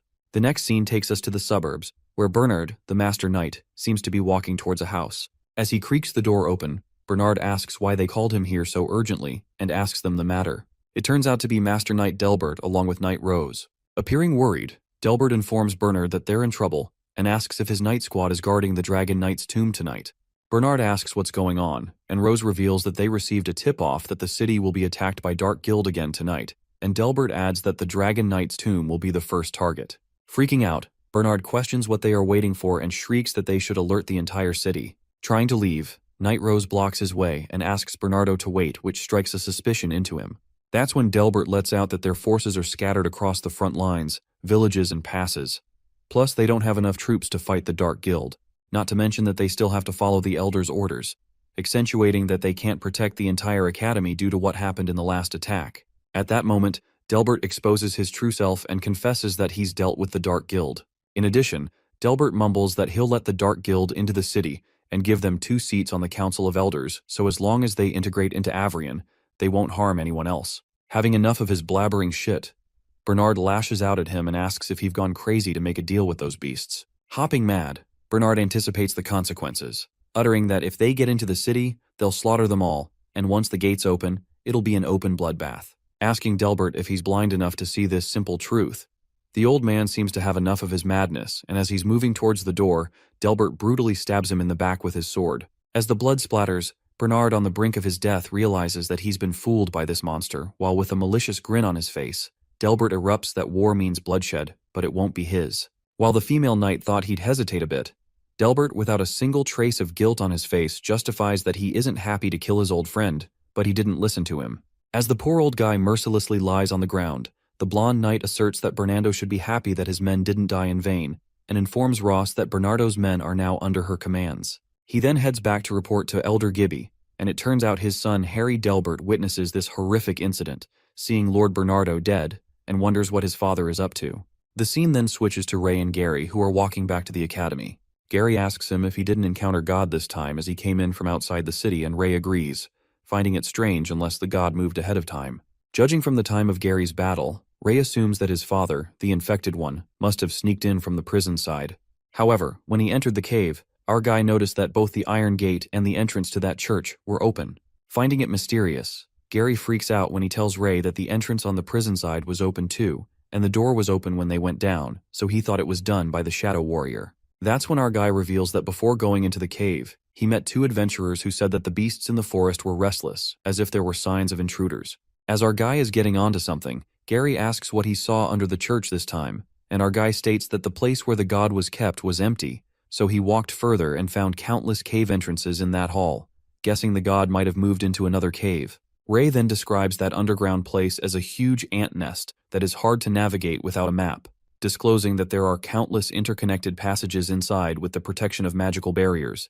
He cannot even manifest where they lead. Listening to this, Gary is impressed as Ray managed to find them in the cave even in such conditions, but our guy makes it clear that he got lucky as he could sense Jay's location. Otherwise they might not have met even after wandering underground for 3 days. Suddenly they witness a lot of knights rushing somewhere and wonder what they're doing so late. Meanwhile, Ray hopes that nothing bad happens. Sensing someone, he suddenly asks that person to come out, knowing that he's there. To their surprise, it turns out to be Harry Delbert. Pulling his sword, Gary asks why he's here, and Harry justifies that he wasn't following them, but the group of the knights. But Gary doesn't seem to believe his nonsense, and Ray steps forwards, asking him why he was following them. That's when Harry reveals that something worse is coming.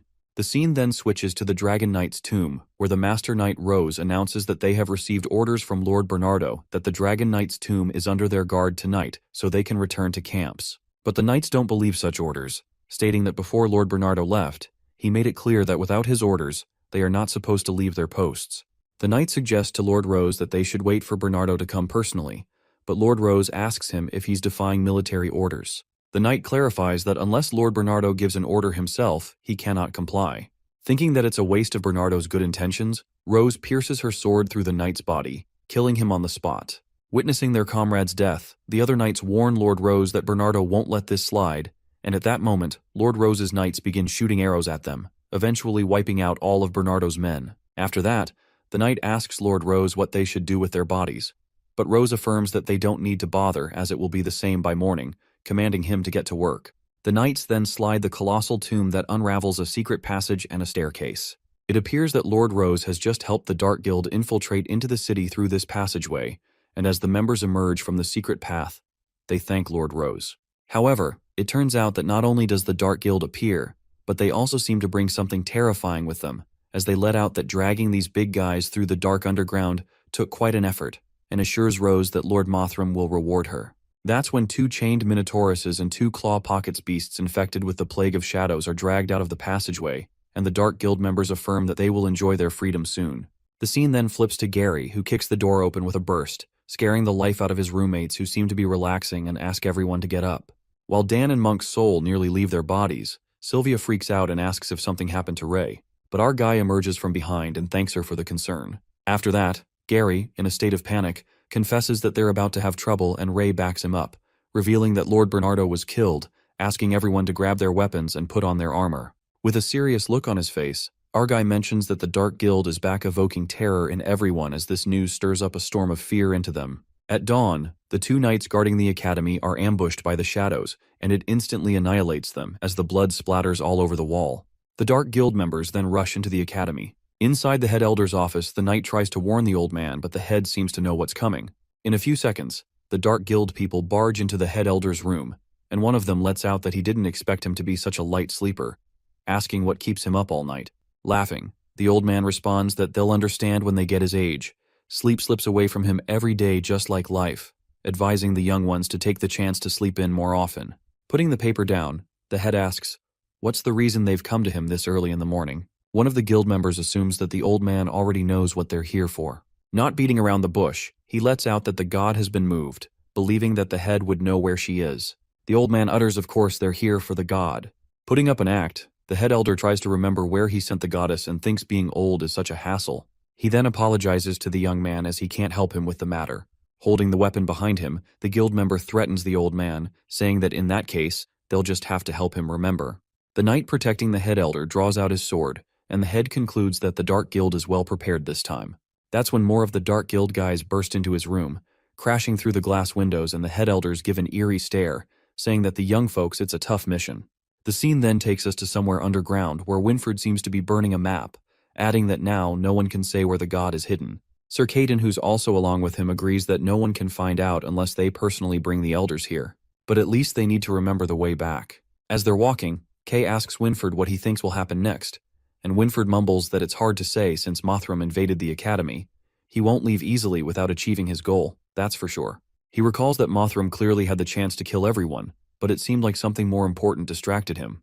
While Kay believes that he will come back, suddenly a green matter forms behind them. Sensing something behind them, Kay calls out Winfred, signaling him about something, and that's when they are attacked by a slime snake that corrodes anything it touches. In the meantime, someone emerges from behind as Winfred hears the clacking of armors. When he looks back, he is startled and gasps with shock, asking why he's here. The guy turns out to be Elder Gibby's underling alongside the knights, and they seem to be waiting for these two for a long time. Shocked, Winfred yells at the Black Knights and believes that they were supposed to guard the elders. Shrieking loudly, Winfred asks the black armored knight why he's here, and he responds that the elders don't need them right now. Being trapped from both sides, Caden lets out that he disgraced the honor of knights, but the guy yanking out his sword clarifies that they're fighting for honor. The scene then switches to Avrian City, which is being bombarded with relentless enemy attack. The knights are in a state of fright since monsters have entered the city, and they are wreaking havoc. It occurs that the Dark Guild has released the monsters into the city when we witness a terrifying Minotaurus, smacking a knight to death with its immense power that he's dug into the ground. Meanwhile, Sylvia and the others seem to be observing the situation as they hide on the roof. As Sylvia is about to jump in the mouth of danger, Gary stops her, telling her not to be reckless as there are too many enemies, but she can't just stand by and watch. After that, Gary asks Ray how's it going, and our guy is looking over the city with his dragon eyes, concluding that Harry was right. The Dark Guild came in through the Knight's tomb. Asking what he's planning to do, Ray reveals that they need to destroy the passage to deal with the enemies in the city, asking Gary and Jay to come with him. Without reluctance, Gary and Jay gladly volunteer him while Sylvia insists on letting them go with him. But our guy refuses and states that she needs to stay outside, adding that they need someone to distract the enemies in the tomb so they can't let them advance too easily. Hearing this, Martha agrees with him and says to Sylvia that the fighting knights also need a leader. Sylvia then understands the situation and asks Ray to be careful. Ray then assigns Dan to find Old Man Vaughn and tell him their situation, guessing that there are other underground entrances to the academy, so Vaughn should know how to handle it. He then instructs Kyle to go find Winfred and Sir Kay, as they're trustworthy, plus they need the help of a Knightmaster. Dan and Kyle take on their tasks while our guy says sorry to his friends for not bringing this up earlier. Therefore, he uses the contract and lets out that he has to ask them to make a choice immediately, asking if they would like to join the Crimson Wings. Sylvia and the others are shocked by his sudden confession and realize that it's contract magic. The scene then takes us to the dragon's tomb, where the monster is half stuck inside the passage, and knights ask them to hurry and not let his big guy get stuck here. While they are dragging the monster with the chain, in a flash, an arrow pierces the monster's eye, making it go berserk. The Dark Guild member commands to control the monster quickly and not let it rampage here. A few moments later, they spot the person shooting the arrows, and it turns out to be Martha Woodworks. As they chase after her, Martha shoots 2 of the masked men down, and the others grasp that they've set up an ambush. Martha shoots 3 more arrows at the enemy when she is caught off guard by Knight Rose, who aims her arrow at Martha. Knowing that she's the most talented student, Knight Rose thinks it's a pity now that she has to kill her. Suddenly, Sylvia appears from behind, and while Rose immediately shoots an arrow, it gets past her, just brushes against her cheek. Dodging the attack, Sylvia aims straight for her neck and incredibly slashes the sword across her neck as the blood starts dripping. Sylvia bids farewell to Knight Rose.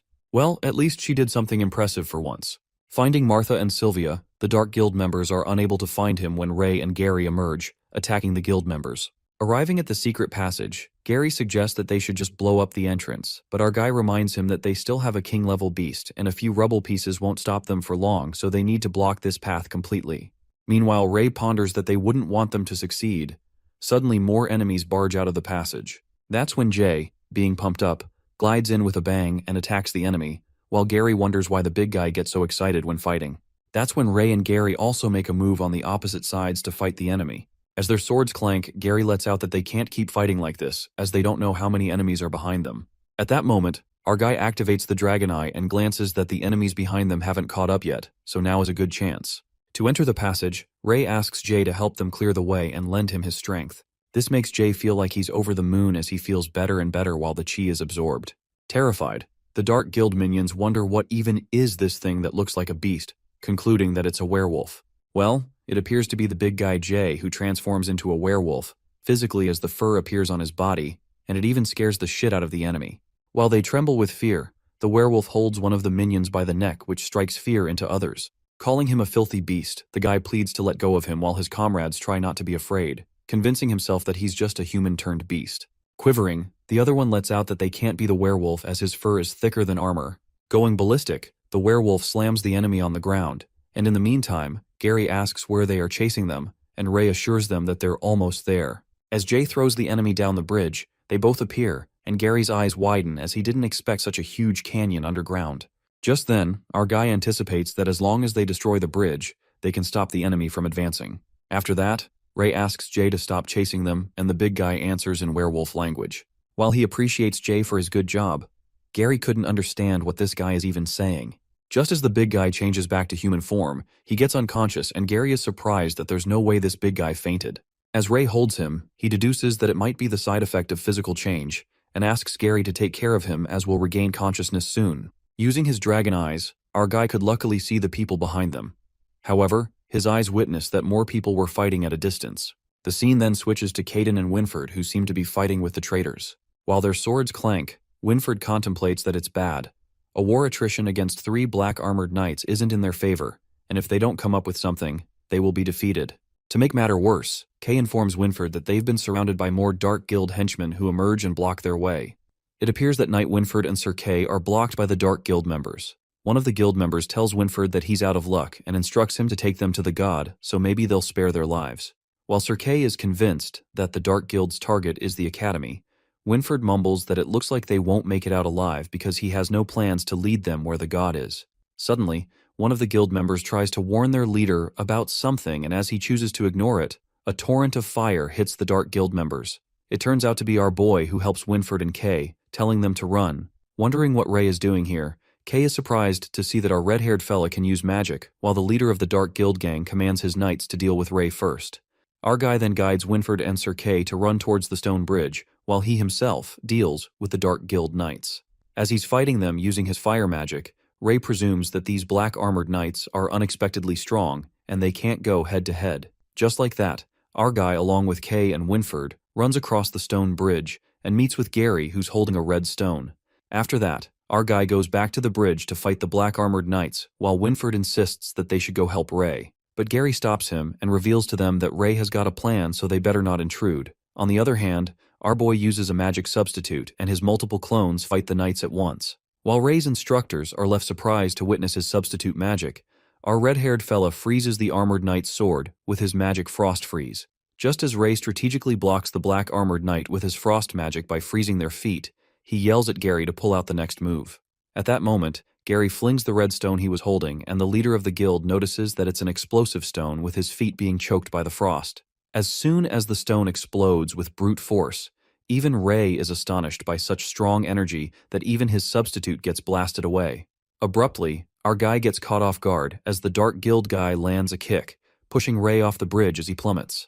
The Dark Guild guy, who was also Lord Gibby's underling, sends his regards to Ray Talon, and just like that, he pierces his sword through our guy. Moments later, the stone bridge explodes into pieces, while the Dark Guild guy tortures Ray down there to make sure he dies as they both tumble down the bridge. Smirking, our guy apologizes as he states that he won't be able to accompany him down there, and in that split second, Ray uses his skill of teleportation that makes his real body turn into a substitute while the real body teleports. Just like that, that evil Dark Guild guy meets his destined fate as he falls into the hollow pit.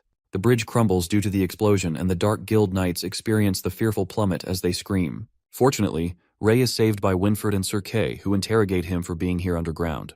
Our guy affirms that he needs some time to recover, while Gary informs him about the Dark Guild invading their academy once again, revealing that they are here to block their advance. Upon hearing this, Winfred believes that since they're targeting the underground passage of the Dragon Knight's tomb, Bernardo will be in a tough fight. Not knowing that his friend died a brutal death, Gary, gloomily, confesses that they received news about Lord Bernardo that he was killed by Delbert. As soon as the words pound in Winfred's ears, he is shaken to the core and his eyes bulge with disbelief. The scene then switches to the head elder's office, where all the Dark Guild members are annihilated. Sneaking out of the door, the head spots an elder with his face covered in blood, and his eyes reflect the horror of the moment as he reveals that Elder Zora was killed. The elder appears to be Elder Jin, who's approaching the head elder in a terrible state.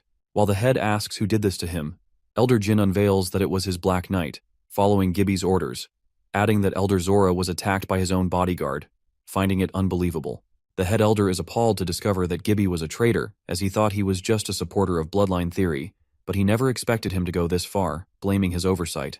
He then tells Elder Jin to let his guards take him to a safer place while he plans to go find Gibby himself. Suddenly Jin's eyes glow strangely, and he utters that it's not necessary, while the head elder consoles Jin, saying that it's not the time to give up. Suddenly, Elder Jin's hand emerges lighting and strikes the head elder along with his guard, smashing them away. Trembling, the head elder, bleeding at the mouth, didn't expect it would him, and realizes that he's always been here. To everyone's surprise, it turns out to be Mothram as he takes off his mask, and he confesses that he came back not long after he expelled him from the academy, adding that the elder's position is a valuable asset that he'd gladly keep.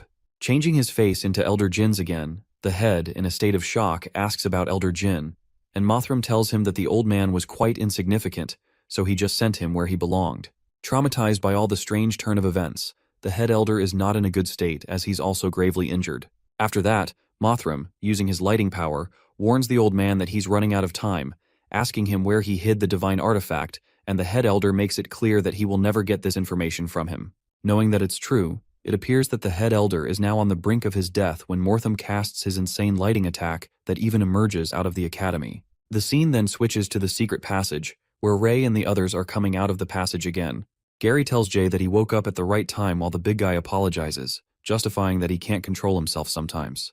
While he assumes that he missed the best part of the fight, Gary assures him that he didn't. Getting out, Ray contacts Sylvia and informs her that they're out now, asking her to report the situation. That's when Sylvia answers and reveals that the situation isn't looking good.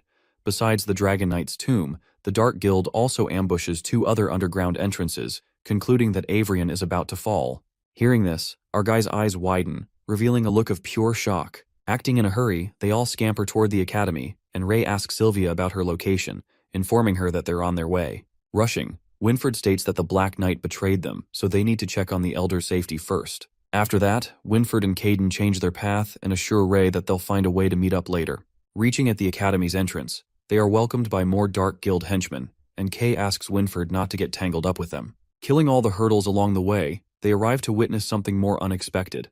Kay and Winfred find Harry Delbert, who murdered his own father as he lies on the ground, draped in blood. While Harry lets out that they're late, Winfred yells at him, asking if he killed Delbert. Appearing sad, Harry confesses that he didn't want to do this either, but his father made the wrong choice, causing irreversible consequences. We then witness the head elder along with his guard annihilated brutally by Mothram, with holes in bodies that were caused by the lightning attack. On the contrary, Sylvia, Monk, and the others are surrounded by the Dark Guild members, and Sylvia tells them to wait since Dan went to get help, so he will be back soon. Meanwhile, they wait for Dan.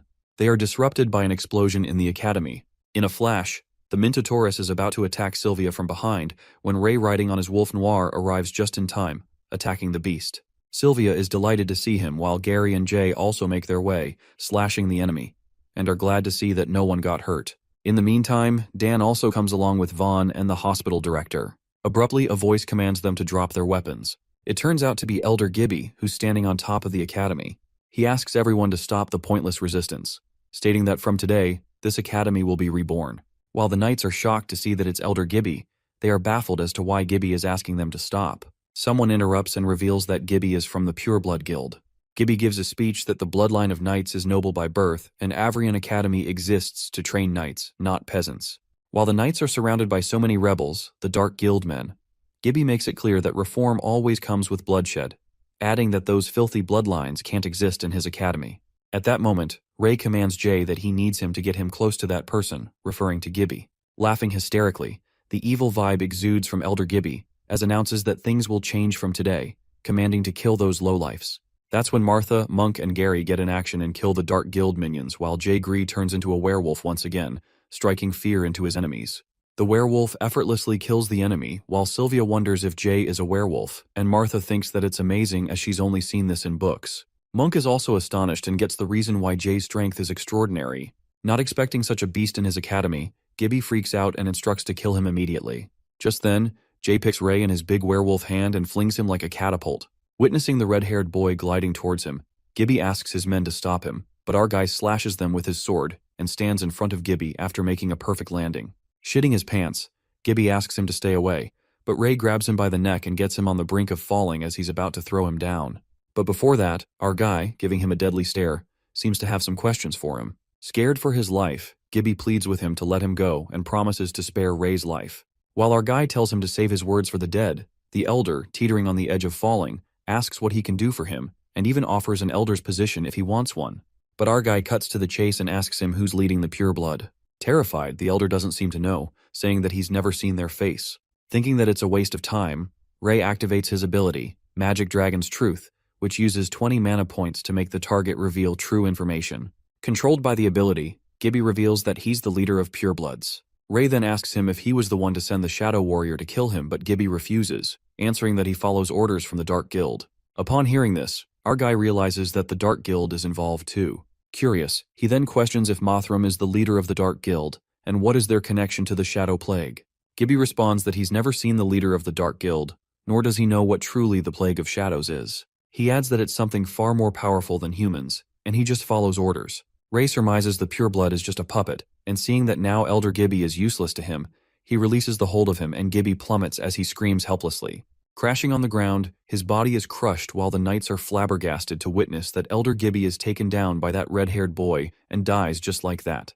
The hospital director is quite impressed to see Ray and praises Vaughn for training him like that, but Vaughn lets out that it's hard to say he taught him something like that. Just then, Sylvia moves up the stairs and makes a speech, calling out the knights and how they saw that the leader of the purebloods was a coward, concluding they can defeat them. She reminds them that a few months ago, they suffered from a devastating attack. Their friends and family died in battle, and today, they face the same situation. But she gives them hope that even though only some of them fought against them, they still defeated them. She expresses that the Dark Guild is not scary. They are just cowards who don't dare to challenge them openly, assuring them that this time they can still defeat them. Sylvia then asks who will stand with them this time, and all the knights enthusiastically stand with her. Well, it looks like they were quite moved by the speech. As the Dark Guild minions are kinda scared to see knights standing in their favor, the other one clarifies that it's just a cornered beast fighting back, reminding them that their goal is to take the gate. That's when another guy lets out that Elder Gibby's is dead, so there's no reason to keep fighting. The White Mask member states that now that Gibby is dead, they're the leaders, and asks if he wants to follow Gibby, then he can join him, killing his member by stabbing him to death. Witnessing this, the others then quietly follow the white masked guy's orders. The guy asks who's their leader, and the members respond that it's Lord Mothram, After that, he repeats that their mission is to take the gate and commands them to kill the silver-haired girl who's in the way and blabbering shit. Suddenly, black clouds begin to rumble, and everyone is disrupted by a sound that seems to be coming from the city gate. At that moment, Gary glances at the cracks in the gate and screams, signaling them about the imminent danger. He shouts to get out of the way when abruptly the city gate explodes and something big seems to be coming their way. The Dark Guild member realizes that it's the main force that took their mission. It is revealed that the Avrian's gate has been breached when endless monsters barge into the city and many Dark Guild members ride on a mammoth demon. Well, given the looks of their entry, it looks more like a parade than a breach, but their fancy entry is destroyed in seconds when the mammoth is provoked as someone attacks it. The elephant monster goes on a rampage when it tramples on the Dark Guild people that were riding on it. It appears that it was killing 2 birds with 1 stone. The mammoth is killed by the relentless hits as it stumbles on the ground while the director compliments Vaughn for knowing how to pick a fight. After that, Vaughn instructs the kids to leave these big guys to them and find something smaller to handle. Meanwhile, Dan and Kyle are left speechless to see Vaughn kill a colossal mammoth like that. A few moments later, the contract members, including the twins, Jay, Sylvia, Monk, and the others are charged with Ray's magic as chi is absorbed, and they feel a sudden surge of strength flowing through them. Our guy then commands them not to panic, telling everyone to spread out and take the enemy down. While Jay, being the werewolf, is tearing the beasts apart, Dan is disgusted as he deals with a slimy monster, but Kyle lets out that it's at least better than the mammoth demon. In the meantime, Ray's mana starts running low, and he immediately thinks of finding a way to replenish it. He then asks the teammates to hold on for a bit as he'll be right back, and Sylvia assures him to leave it to them. With that, our guy uses his ability, mana siphoning, absorbing the mana of the Dark Guild members, and calls them useless scum to at least do something useful. It turns out that Ray did not gather enough mana he wanted and thinks to just go for it. On the other side, the slimy beast's bodies fuse together, and the twins freak out to confront a stinking snake as they can't hurt its body. Gary then infers that they have to give up on the close combat and asks Martha to hit it. While Martha needs someone to distract it for him, our guy arrives and apologizes to keep them waiting, and Sylvia is happy to see him. There happens to be a lot of Ray's substitutes or clones, which was made possible by his magic ability. With this many red-haired substitutes, they attack the slime beast together with different magics, using Fireball and Frost Freeze. It seems that the slime monster is taking multiple hits, and Martha is also shooting arrows. Ray realizes that the magic cost is too high, so he needs to take out a few more of his substitutes. As he takes them out, our guy notices that his substitute doesn't have any body resistance, and the beast's attack is so strong that if the substitute gets hurt, it'll shatter. Panting heavily as his energy seems to be draining out, Ray thinks of borrowing Jay's energy, but it gets too late when he is hit by the slimy monster and crashes to the ground. While Sylvia shouts to stop that snake, our guy, going weak, presumes that he shouldn't have gotten involved in this fight. It was all pointless after all.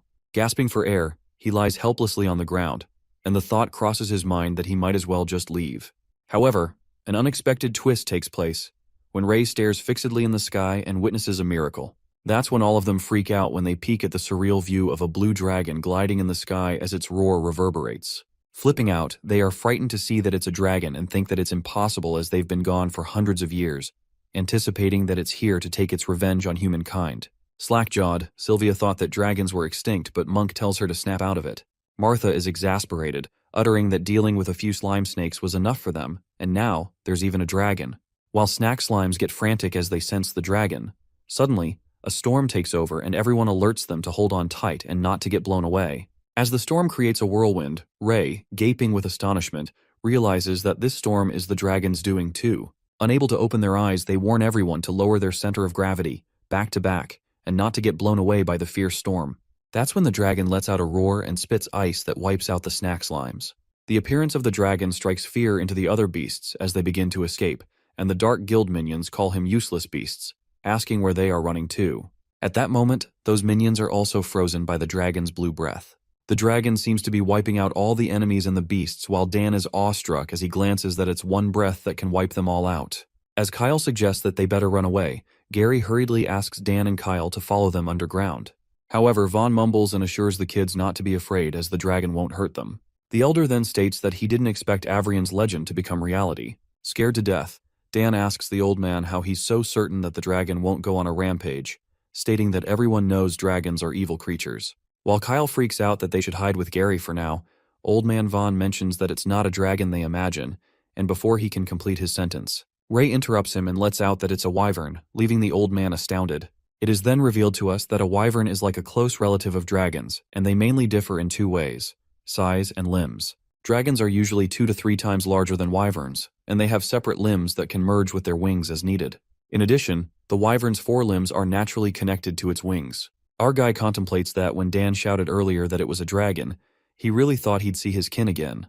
But unfortunately, it seems that the dragon race is truly extinct. At that moment, Vaughn states a prediction that when the Academy faces life or death, there will be a divine companion descending from the sky on a storm to protect the Academy in the place of gods. As the dragon descends its wings, settling on the ground, the old man tells them that they must pay their respects to it, kneeling to bow the dragon.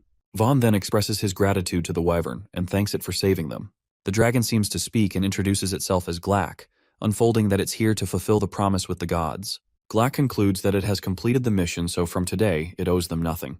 While Vaughn bows and thanks Glack for keeping his promise, Dan is convinced that Glack sounds like a female and starts to believe that gods are female. Martha then asks him to shut up, and abruptly, Glack mumbles that it seems some humans don't appreciate its arrival. As Dan thinks that he's made Glack upset by his foolish and rude remarks, Martha, in a state of terror, thinks that they are doomed and believes if this dragon gets mad, it could send them to heaven with just a roar. Dan begs Glack to forgive him for speaking nonsense, explaining that he didn't think speaking softly would be heard. But it turns out that Dan didn't upset Glack when Gary's eyes land on Ray, who's not bowing to respect Glack and asks him what he's doing. That's when our guy utters that he's grateful for Glack that it saved his life, making it clear that he won't bow to a guy below him, leaving everyone speechless. Putting everyone on edge, Dan is low-key scared shitless, thinking Ray has gone crazy while Kyle suggests they should get ready to make a run for it.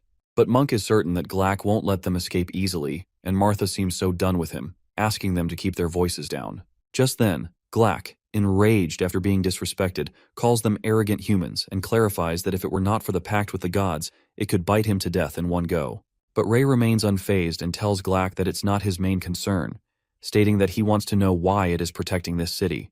Hopping mad, Wyvern asks Ray who he thinks he is. A mere human dares to human him, asking why it should answer him. At that moment, our guy lets out that he's too lazy to explain much and asks Glack if he can read minds, telling him to go ahead and read his memories.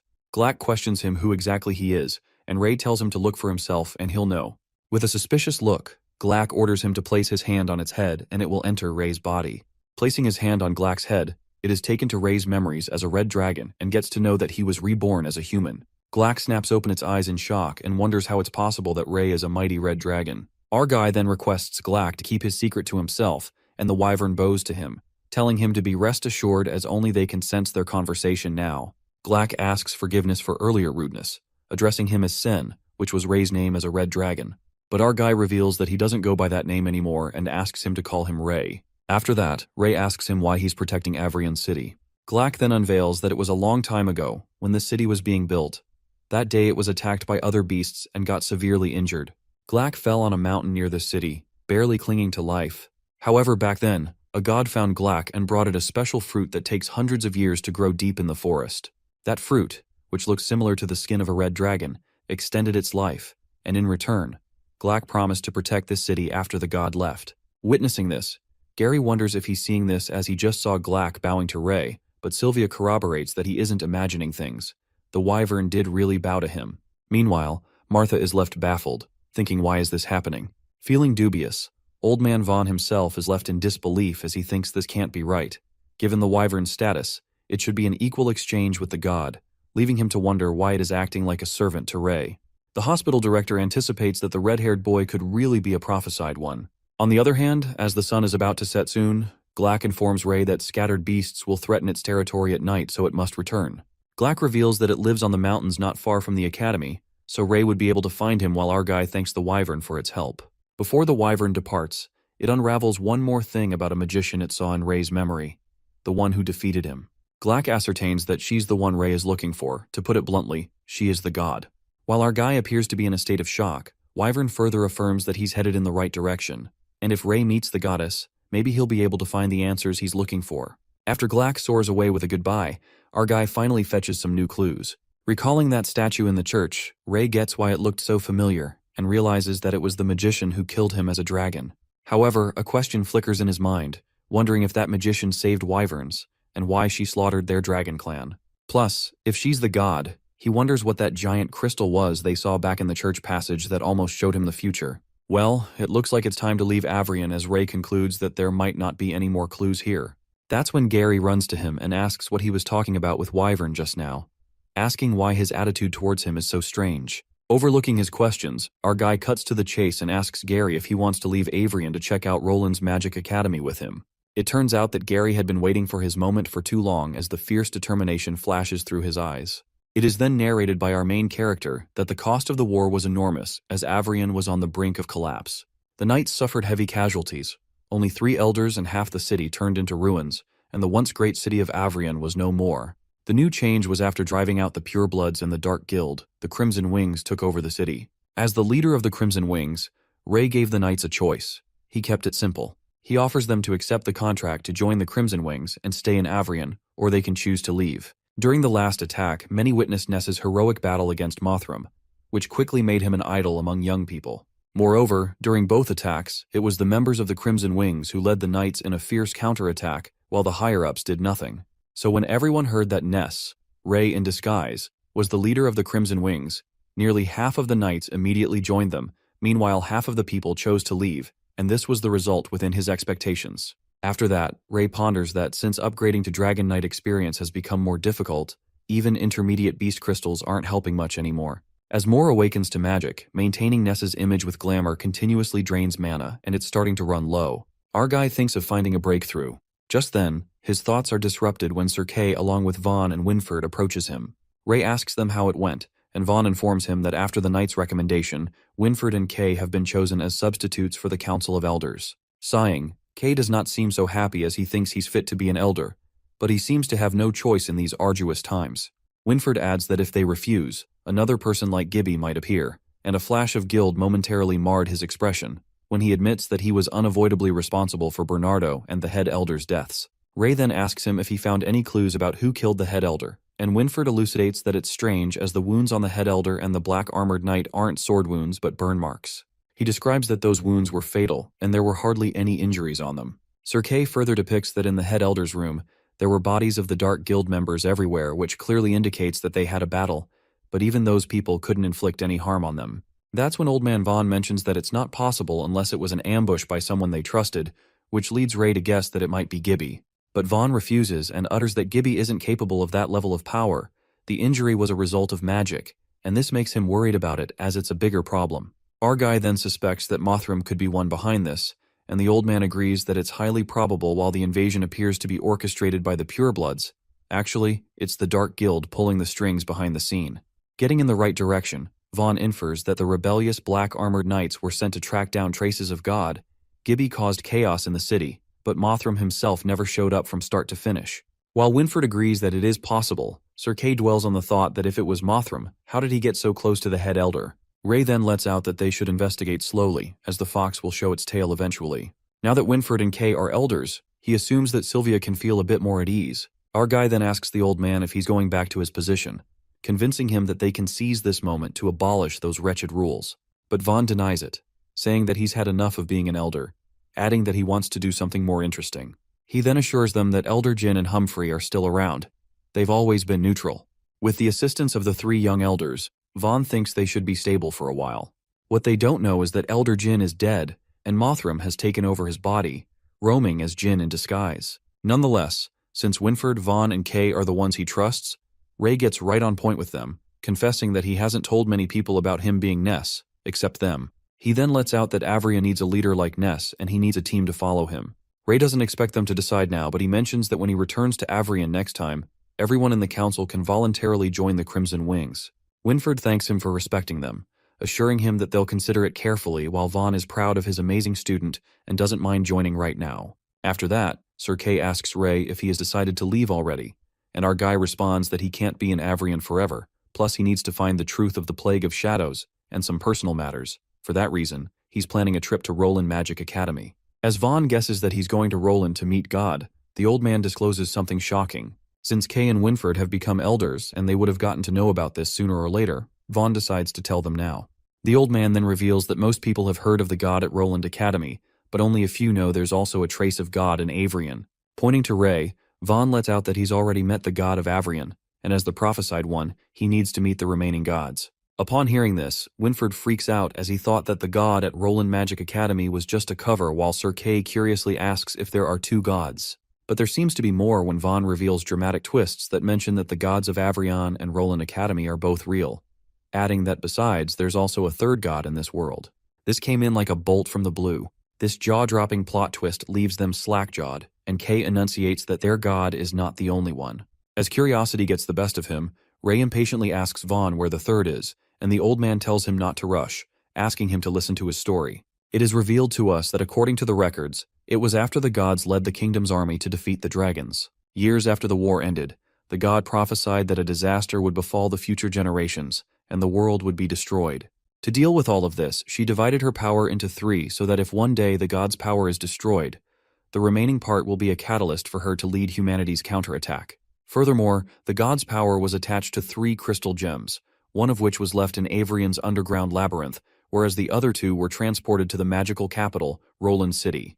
At that time, the threat of the dragons had been eliminated, human society reached its peaks, the Allure Kingdom was not divided, and the Knights of Avrion City were unstoppable. While on the other side of the continent, Roland City gathered countless powerful mages, and the god that was protected in these 2 places was almost foolproof. However, something unexpected happened when the transport fleet encountered a strong storm at sea, and a transport ship along with a crystal sank into the ocean. To put it more bluntly, this was nature's call. Whenever humans think they are omnipotent, nature's power reminds them how insignificant they are. Hearing this, Winford frantically asks if the third god sank into the ocean, but Old Man Vaughn lets out that it was indeed a good plan, and asks him to hold their horses as there's more to it. Vaughn tells them that's what the ruler conveyed to others back then, and reveals that hundreds of years passed, and over time, except for a few at the top, no one knew about the existence of the third god. However, since it was a major issue, the head elder secretly arranged for nearby fleets to salvage it. After the salvage, to avoid suspicion, the third crystal was placed nearby in a bustling trade area with abundant waterways. That's when the realization dawns on them, and Winford, in utter shock, concludes that the third god is in the merchant city, Kelberg. Ray is also baffled after hearing about Kelberg. After that, Sir Kay explains that Kelberg is on the main route between major city-states, plus with developed waterways and convenient trade. It's a hub for merchants. Since caravans need protection, there's a bounty hall for adventure quests, attracting many adventure guilds, making it a mixed place. While Winford still can't believe the god was placed here, he believes that since it's on the way to the Roland Magic Academy, Ray also needs to stay there. Old Man Van also informs Ray that since the prophecy of the god appeared over 10 years ago, the red-haired child became their hope to prevent the world's destruction. He then makes it clear that the prophesied child will meet the 3 gods at the right time, and they will give him new guidance. Clenching his fist, Ray clarifies that he doesn't wish to save this ridiculous world. However, destroying the shadow is a must, and if God can help him, he's willing to meet her. Deep down, our guy also wishes to know why his fate is like this. At night, in the elder's office, Sylvia freaks out when she gets to know that Ray's planning to leave Avrion. Our guy justifies that won't stay here forever as he has a lot to do, but Sylvia tries to make him understand that they just finished a battle and Avrion needs his leadership. That's when Ray uses his glamour ability, uttering that Avrion needs Ness leading the Crimson Wings, not him. Revealing that he's Ness, our boy states that now that Sylvia's both an elder and a member of Crimson Wings, it's time that he entrusts her with more responsibilities. Getting to know his secret, Sylvia is overwhelmed, and Ray apologizes for hiding it from her, hoping that she will understand his situation. Step closer, Sylvia embraces him into a hug, assuring him that she understands him and feels for him as it must have been tough to be through it all alone. With pain flashing across his eyes, our guy affirms that he's used to being alone and hopes that the war with the shadows ends soon. Knowing that she can't him, Sylvia asks him to promise her not to linger too long in Kelberg on his journey to Roland Academy. She then reveals that she just received a report about multiple deaths near Kelbury City, and the bounty hall has issued the highest bounty notice, disclosing that a weapon capable of destroying a town has appeared there, known as a dragonbone hammer. As soon as Ray hears this, his eyes flicker with terror. The next scene takes us in front of Avrion's city gate, on a beautiful day when Ray and Gary seem to be leaving for Roland Academy. Winford and all their friends wish them safe travels while Monk asks them to be careful on the road and let them know if anything happens. As they are leaving on their horses, Ray's gaze meets Sylvia, who's looking at him. Her eyes hint a gist, telling him not to leave. Ignoring the pain in her eyes, he leaves while Sylvia deep down begs him not to go as tears start streaming down her face. Galloping, something doesn't settle with Gary when he annoyingly asks Ray why he brings this big guy Jay along, objecting to how big he is and stands out. Appearing as enthusiastic as ever, Jay clarifies that he goes wherever the boss goes. Besides, he expresses that Avrion is boring at the moment, and he doesn't want to stay in that place. With that, Ray accentuates that on his journey. They expect to encounter many dangers, and with Jay around, he can help them solve a lot of problems. The scene then travels back to the Elder's office, where Sylvia tells him about the weapon, the dragon bone hammer, and Ray asks her if it has something to do with dragons. That's when Sylvia reveals that the legend has it. It was a weapon once used by a dragon knight, and it is made from the spine of a dragon. She further asserts that although it has not yet been fully unleashed, it has already caused devastating damage to many villages. Showing him the picture of the weapon, Sylvia asks him to promise her not to stay in Kelberg for too long. As she gets concerned, Ray assures her that their destination is Roland Academy, so they'll stay in Kelberg for one night. Yanking out of the flashback, our guy glances at the weapon's picture he seems to have bought with him, and apologizes to Sylvia as it seems he can't keep her promise. Suddenly, Ray senses something and Jay sniffs something. While our guy asks them to ignore it for now, Gary realizes the reason why the prices in town have gone up recently. It looks like the merchants are afraid to go out and restock.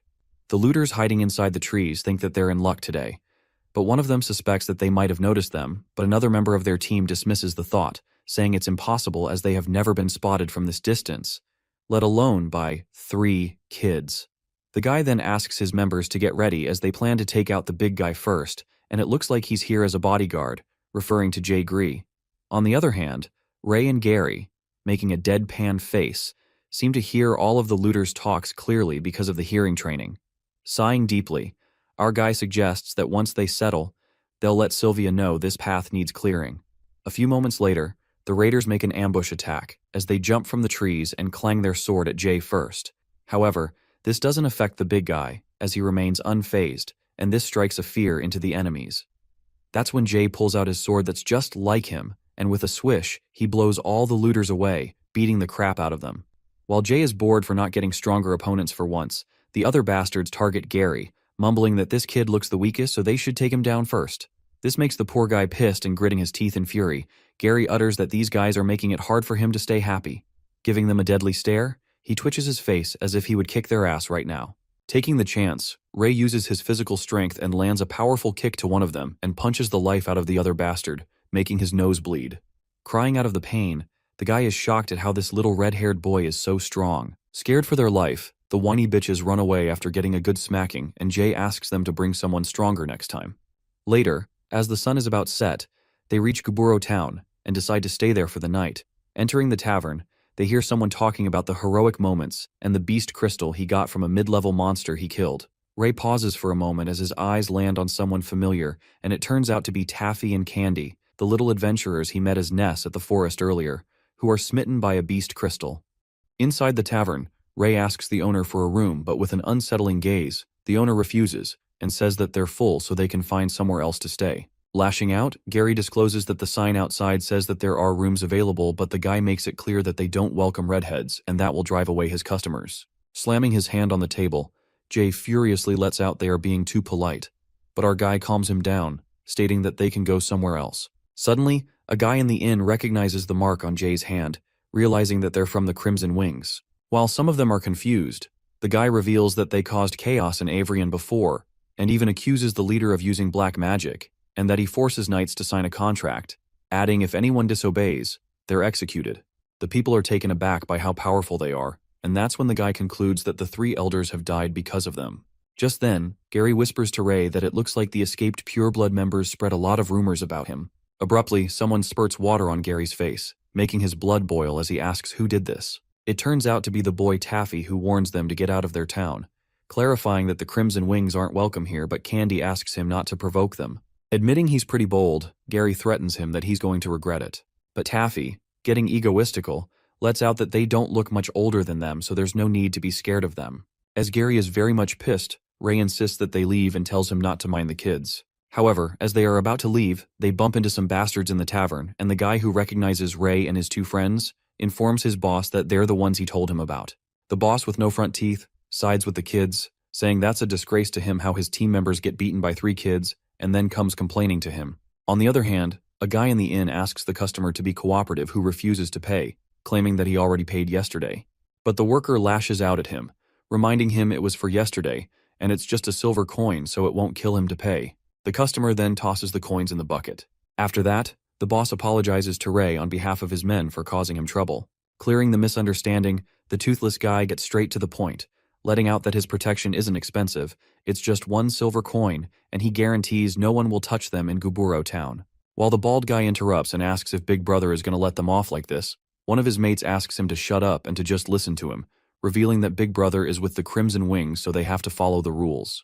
The boss then gives an ugly toothless smile and decides to give youngsters a chance to make mistakes. Hearing this, Gary and Jay, after giving an incredulous gaze, burst into laughter as the guy claims that he's from Crimson Wings. Laughing hysterically, Gary suggests to Ray that they should keep the money in that barrel for travel expenses. Watching them laugh, the bald guy loses it and asks if they have a death wish, threatening them that Big Brother will notify the troops in Avrian to wipe them all out. Ray mockingly says that he's starting to feel scared. At that moment, the toothless Big Brother rolls up his sleeves and shows them the weird-ass red crimson mark on his arm with funny-looking eyes. While the guy tells the kids they better behave, our guy sneers at his foolish attempt. Ray then grabs his neck and goes starkly raving mad as he asks the leader if he's from the Crimson Wings because he hasn't seen him before. As his underlings freak out to see their Big Brother in trouble, the menace flashes across Ray's eyes as he gives a piercing stare, a stare that could kill, questioning who he just said he was going to kill. In a flash, our guy burns the leader to death, and a strike of fear gushes through his men when they peek at the red-haired monster, wondering if the rumors about Avrian are true. Just then, Ray declares that impersonating members of the Crimson Wings will have to pay the price. Frightened to death, the underlings run for their lives as they rush outside the tavern. However, they can't escape our guy's power, and he burns them at a distance as they scream in agony, causing a loud explosion. In the tavern, Gary tries to make the people understand that these people were just pretending to be from the Crimson Wings to cause trouble, so they don't have to be afraid. While the people in the inn look terrified, Ray asks Gary to forget it, and Jay follows his boss. As they are about to leave, someone stops them. It turns out to be Taffy and Candy, who thank the three of them, and our guy smiles at them. The night falls, and with their horses tied with trees, they make a stop at the lawn on the edge of the town. As the dawn breaks, illuminating the sky, Ray wakes Jay up as it's time for them to set off. While Jay snores like a bear, Gary loudly calls him a dumb dog, telling him to let's hit the road already. At noon, they seem to have continued their journey, riding on their horses, and Gary lets out a sigh, wanting to run into a high-level beast on the road to do some hunting, but there's nothing.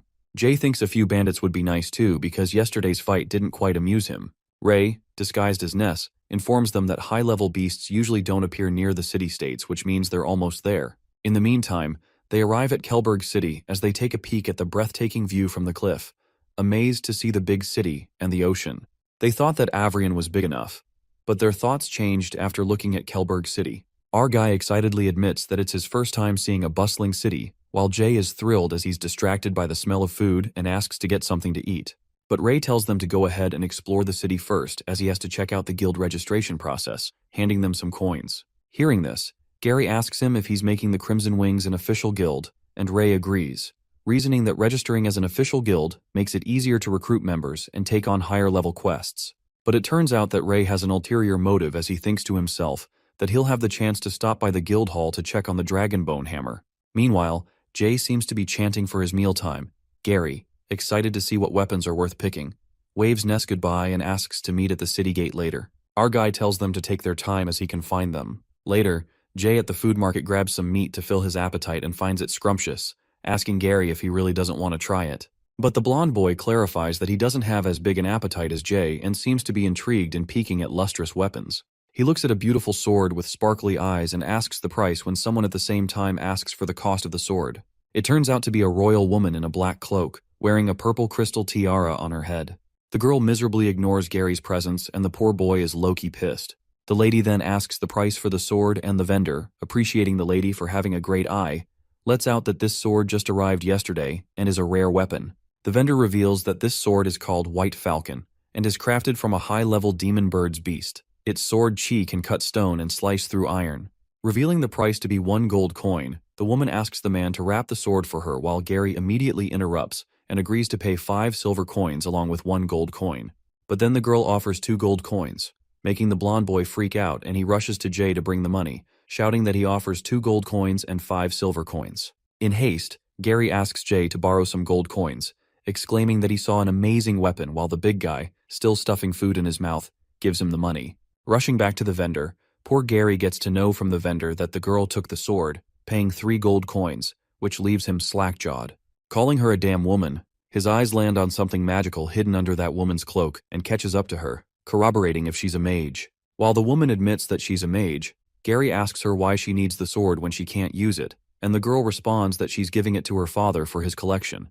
Besides, she clarifies that she can buy whatever she wants. Asking him to get away as she has things to do, Gary pleads with her, saying that he really needs that sword, and even claims to offer more money if she considers giving it to him. The girl then states that if he wants the sword so badly, they can have a contest. At that moment, she calls out a guy named Berg from the crowd. She introduces her follower Berg and accentuates that if Gary manages to beat Berg, the sword will be his. As the blonde kid is kind of startled to see the big guy, he asks the woman about how they're going to compete to, which she replies that it's arm wrestling and 1 round decides the winner. In addition, the woman states if Gary loses, he has to give 3 gold coins and the blonde boy agrees, but he insists on finding a helper since she found one too. Well, we all know which big guy Gary's going to find. Inside the tavern, the people are gossiping about Berg, who's arm wrestling with some random kid who turns out to be Jay Gree. Most of the people in the inn bet on Berg, but one of them bets a silver coin on the kid Jay. As everyone is rooting for Gerg as that big guy has never lost here, the wrestling contest begins, and within a few seconds, Jay, being the beast, wrestles his opponent to the ground, even smashing the table, earning a takedown. While everyone is left stunned, Gary, feeling over the moon, wins the sword. Left in disbelief, the woman asks Berg if he forgot to use his breath, but the big guy justifies that he used all his strength, low-key thinking that Jay's a monster. Leaving the tavern, Jay lets out that his opponent wasn't even that strong as he almost broke his bone, while Gary couldn't help but admit that the big guy has skills, praising that he's the second strongest he's ever seen besides Ray. Suddenly the woman, guessing that they're not from this city, questions which guild he is from. Without reluctance, Gary answers that they're from Crimson Wings. A suspicion flickers in the woman's mind as she contemplates that she's never heard of the guild name and hopes they won't cause trouble for their city. On the contrary, Ray finally arrives at the Kelberg Adventurers Guild Hall, and to his expectations, it's quite large. Our guy is shocked to see so many people inside the guild hall, and just then, a staff member at the Kelberg Adventurers Guild Hall named Fanjo asks the black-haired boy, Ness, how he can assist him. The boy claims that he's here to register a guild, and Fan informs him that it'll cost him 5 gold coins. He then suggests that if the number of adventures in the guild is less than 10, it's more effective to join another guild first. Clearing that money isn't an issue. Our boy seems to be in a hurry and asks when it can be registered as he wants to take on some guild missions quickly. The girl who's registering affirms that they will handle this as soon as possible and all the formalities can be completed today. The girl then asks what the name would be like for his guild, and Ness reveals it to be Crimson Wings. The girl is flattered by that name and she confesses it is quite unique, while our boy tells her to go with it as he doesn't care what others think. After that, Fanjo asks Mr. Ness if he has any specific type of mission in mind, saying that he can recommend some to him. But Ray already seems to have one in mind, disclosing that he heard about a guy who destroyed several towns nearby, corroborating if anyone has taken that task. Fanjo realizes that he's talking about the A-rank mission and gets why he was in a hurry to register. Fan informs him that quite a few people have come for it lately, and to Ray's disappointment, that case seems to have been resolved. Showing him the picture of VC who caused the incident, Joe states that initially it was just a B-level quest and didn't get much attention, but later there were more casualty reports near the city. In addition, a week ago, a high-level adventurer was killed while hunting the criminal, which caught the mayor's attention. For this reason, they sent the city's 2 largest guilds to hunt down the criminal and caught him eventually. Deep down, our guy seems to be regretting as it was just a moment too late and asks Fan about the weapon, the warhammer infused with mana, the criminal had, assuming they must have had a tough fight. Fan unfolds that it went unexpectedly smoothly, and both guilds were fully prepared as they had learned about the weapon's power. However, Fan reveals that when the guild members saw him, Visi, the criminal, immediately fell to his knees and started crying. Visi claimed that he was controlled by the demonic power of the warhammer, and that going on a rampage wasn't his intention. After that, our guy asks what's happening with the criminal right now, and Fan informs him that he's been locked up in the dungeon, waiting for the judge's verdict, guessing that it's going to be a death penalty. Ness then thanks him for the info and sees if there are other tasks available since he can't waste the trip after all, while Fan assures him to feel free to ask him anything he needs. Walking away, Ray finds it dubious that a guy destroying a village was caught so easily, raising his suspicions that the Dragon Bone Hammer might be in Kelberg's hands. No matter what, our guy gets adamant to find the chance and meet that criminal to ask where he got that weapon. Ray along with Gary and Jay arrive at the prison. Our guy lets out that they need to sneak in quietly, ask the questions, and sneak out quietly. Making it sound so simple, Ray discloses that he investigated most of the guards here are from Avrian, certain that they can handle it with black belt skills. But Gary seems to be concerned about the big guy as he stands out everywhere. Our boy asks Jay to stand outside and keep watch. While poor Jay is disappointed for not going with the boss, Ray asks Gary about his new sword, and the blonde boy excitedly tells him about the details of the sword. But his excitement is short-lived when our boy asks him to let Jay hold on to the sword as it's eye-catching. After that, the night guards seem to be talking about how many more days they have guard here as they have already caught the culprit, so might as well execute early. But his partner mumbles that it's not that simple, unfolding that he's heard there's another reason to keep that person alive. In the meantime, as they're busy talking, Ray and Gary furtively sneak in like a breeze, and the guards feel like a cold wind just flew by, not even getting a slight hint. Fortunately, they both get inside the prison easier than expected, and Ray finds that person's location through his dragon eye. On the other hand, outside the prison, a higher-up visits the prison and is here to see the prisoner. Jay, who's keeping a watch, notices that someone's here, and strangely, he recognizes a smell, and it turns out to be Berg and that young lady. Finding the prison right ahead, Gary is startled to see a person inside the cell on the brink of death as he lies lifelessly. Watching his hand stick to that warhammer, Ray informs Jay that they've found the item, but it's tricky. That's when the big guy reports to them that someone's coming inside.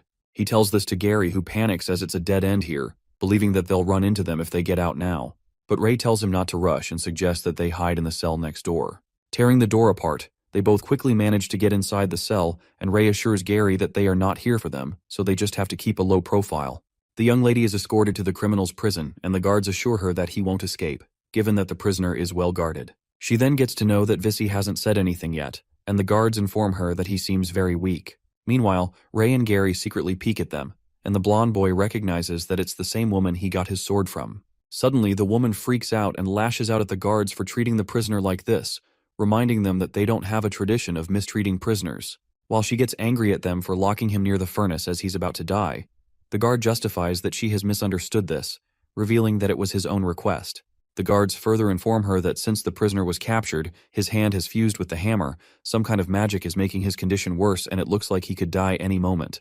They justify that the criminal kept saying he was cold and asked them to put him in the furnace, adding that they asked her father's permission before doing so. Well, it appears that this young lady is the daughter of the mayor of Kelberg City. At that moment, Vissy hysterically, looking possessed, blabbers that they were so worried he'd be lonely, so they brought a woman for him to enjoy.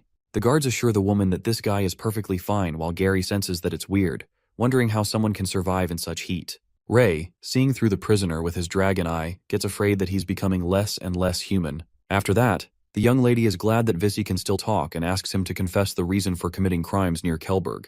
Sneering maliciously, Vissy utters that it's obvious he needs to kill them all. The guards believe that he's a lunatic and tell him that the Supreme Judge will announce his death sentence soon. If it weren't for the mayor's kindness, the other guard lets out that he wouldn't mind causing a little accident here. The mayor's daughter then interrogates Vissy, asking him to confess his true intentions and promises that he'll get a free trial. As wickedness flashes across his face, Vissy calls them fools and makes it clear that no one can judge him. He then reveals that once he breaks free from the prison, the shadow will descend, and not even God can escape it. Thinking that he's gone crazy, the guards suppose that he's lost his mind and infer that they're far pretty from Roland City, adding that to find God, he should have been captured and taken to Roland. The daughter realizes that she's only wasting her time here and decides to leave. Abruptly, Vissy starts acting strange and gets berserk. While the guards warn him to sit down or else they won't hold back, Vissy, with a warhammer attached to his hand, tells all of the small fries to get out of his way, blowing an attack at them. Vissy gets out of control as the purple aura emerges out of him and laughing frantically, he keeps uttering destruction. Witnessing this, Berg asks the lady to hurry and leave, but she refuses, saying that she can't let this guy mess around. Suddenly surged with unmatched strength, Vissy asks them to die, calling them a puppet of God when the lady pulls out her magic wand, attacking him. But it turns out that Vissy was faking the attack and grasps that it might get out of control if this continues. Just then, someone strikes fire toward Vissy and asks the lady to move aside and let them handle it. As the fireball hits right at Vissy, he furiously asks who goes there, and that's when Ray and Gary, hiding their faces, show themselves up with their swords, muttering they're from the Crimson Wings. The mayor's daughter immediately recognizes Gary, the one who took his sword, and asks him why he's here. Gary informs her that there's a reason for that and makes it clear that he didn't steal the sword but won it. Telling them to skip the chit-chat as they've got a problem here, Ray asks the big guy Berg if he wants the lady out. Now's the time, but she plans to stay. After that, our boy asks her to cover him to let him get close to Vissy and the Lady Rogers that, telling him to quit the rambling. Meanwhile, Vissy seems to be going off the rails as he keeps muttering that they're going to die and no one can stop it. As he makes destruction with the warhammer, our main character notices that the weapon keeps feeding him energy, given that he's so much power. The woman keeps giving him cover and Ray gradually gets closer to Vissy. He presumes that going head-to-head isn't smart, so they need to weaken his power first. At that moment, our boy stretches his hand to touch Vissy's body and activates mana siphoning to absorb his power.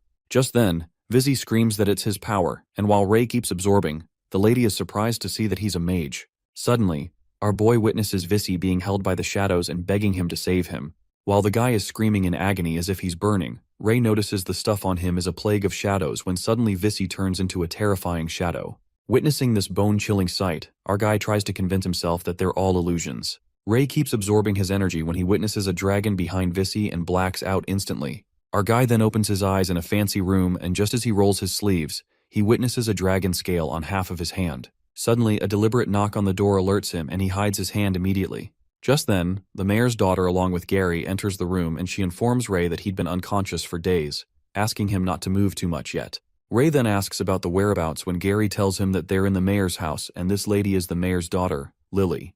Our guy then thanks her for the help and Lily thanks Ray instead for saving her. Since he's awake, Lily seems to have some questions for him. She states that as the city's administrator, she has to investigate any events or organizations that may pose a threat to the public.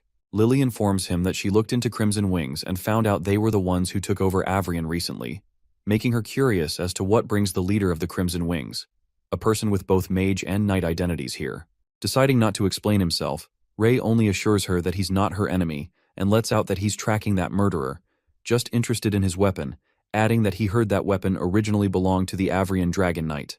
Hoping that it's enough to satisfy Lily's curiosity, she reveals that her father's friend in Avrion also assured her that he's trustworthy, suggesting they can work together. Standing up, Ray is surprised to hear that, and what's even more shocking is when Lily reveals his name to be Winford, one of the Avrion's elders. Shocked, Gary asks Lily in disbelief that she never told him that she secretly contacted him.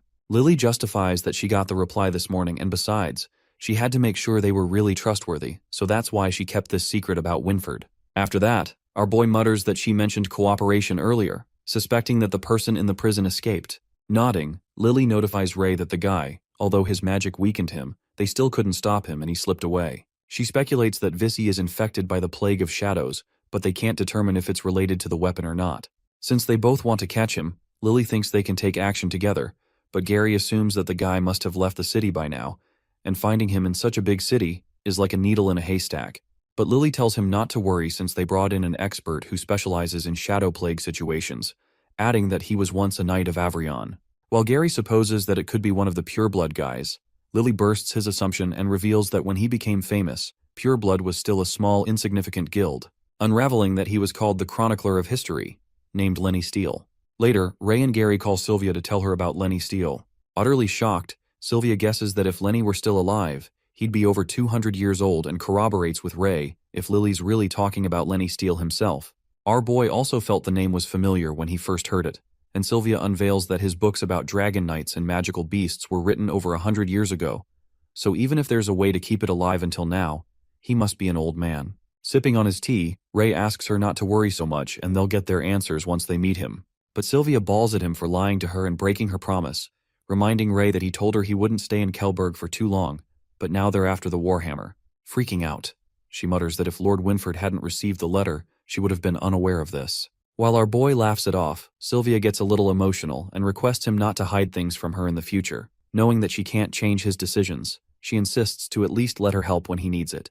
Peeking from behind, Gary could sense the romance in the air while Ray weirdly nods and thanks her. The next day, at the Kelberg Guild Hall, Lily along with Jay, Ray, and Gary makes their way inside. Peeking at Ray's hair, Lily asks him if he dyed it black, and our guy explains to her that he didn't want to attract unnecessary trouble. As Lily thinks that it's a smart decision, our boy contemplates that it's less mana to just change part of the body, and since she already figured out Ness's truth, there's no point in hiding it further. But what Ray's more concerned about is why dragon scales appeared on his arms, something that never happened before. That's when a chilling thought crosses his mind that there might be a possibility his body could be gradually returning to its original state after the influence of the dragon bone hammer. In that case, he is determined to find it out. Opening the gate, Lily is delighted to see someone in there and it turns out to be Fan Zhou who lets out since it's a special mission personally led by Miss Lily.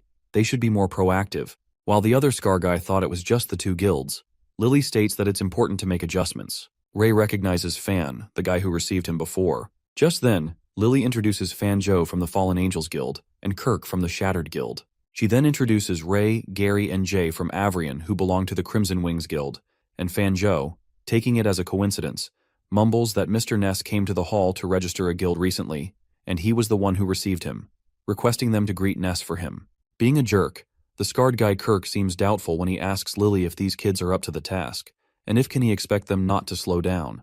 That's when Lily feels the need to politely tell Kirk something, affirming that they're the strongest, and for this reason, she invited them to join their team, adding that she'd like him to respect them as much as he respects her. She then gives him a deadly stare, screaming to him to act nicely, and Kirk gets the gist behind that scary gaze. Witnessing her sinister side, it scares the life out of three of them, and Jay feels like that girl is kind of fierce while Gary hopes she doesn't get mad at them. In the meantime, someone arrives and apologizes for his tardy arrival, hoping he didn't miss anything.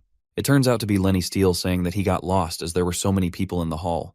Peeking at Lenny, Ray is left in disbelief to see him, wondering that he was supposed to be 200 years old, and they presume that he must be a fake, given that he looks not much older than Winford. Excited to see the kids from Avrion, Lenny seems to know already that their minds are flooded with curious questions about him, ensuring they have plenty of time together so he'll slowly. Baffled, Gary is honored to meet the old guy and tells him that he's read many of his books while Lenny giggles at this, as he did not expect him to be such a keen learner. Nonetheless, as everyone seems to have arrived, Lily skips the small talk and gets to business, swishing her magic wand. Lenny compliments Lily for casting the wind barrier magic nicely. Surprised, Fan Zhou lets out that he thought it was private enough here, asking if it's that secret, but Lily seems to be extra cautious as this mission involves top-level secrets, clarifying that she doesn't want any leaks. However, a suspicion flickers in Ray's mind when he conjectures that there's more to it, as Lily won't be that cautious just to catch someone, deciding to wait and see what she has in mind. After that, Lily notifies them about the latest news about finding Vissy's traces, adding that the guy's power has been leveled up and he's confirmed to be injected with the Shadow Plague. While Fan Zhou knows how tricky the Plague of Shadows is and Kirk is more concerned about where to find Vissy, the girl reveals that they're heading to the White Tower, leaving their jaws dropped. Startled by the sudden announcement, Kirk recalls that the place is a forbidden area, and that's the reason why Lily said it's a secret mission, because they're not only hunting that demon, but also avoiding the guards. She bluntly says whoever wants out can right now, but before that, she needs their promise that even if they are thrown into a dungeon, not a word about today's conversation is revealed. That's when Lenny affirms that their loyalty to her is clear since they're here and insists on telling them what's inside the tower. A tense moment unfolds when Lily reveals that the reason the White Tower is forbidden is because that's where God resides. Knocked for a loop, their eyes widen with shock as they hear this, but Ray seems to have predicted this already and knew what was coming. This confession sparks a debate among them when Zhou can't bring himself to believe that God can be in Kelberg, remembering that she's in Roland City just as everyone says. But Gary seems to be adamant that God is in Avrion, and Kirk, sneering, mutters that he'd rather believe she's in Kelberg than in a place like that. At that moment, Gary confidently reveals that they've seen God with their eyes, and Ray, looking clueless, feels like he needs to find a good time to tell Gary the truth about what they actually saw at the church. Suddenly, Lenny sneaks up on Ray, freaks him out, and he asks the old man what he's doing. Judging from his expressions, Lenny is convinced that Ray seems to know more, but our guy refuses, and utters that he doesn't know more than the old guy does. Seeing that it's such a big deal, Kirk suggests that they should not keep this from their guild members. At least the leader should know, and Fan agrees, saying that they have to leverage more of the guild's power. But Lily clarifies that there's no need for that, informing when she specifically requested them for the two major guilds.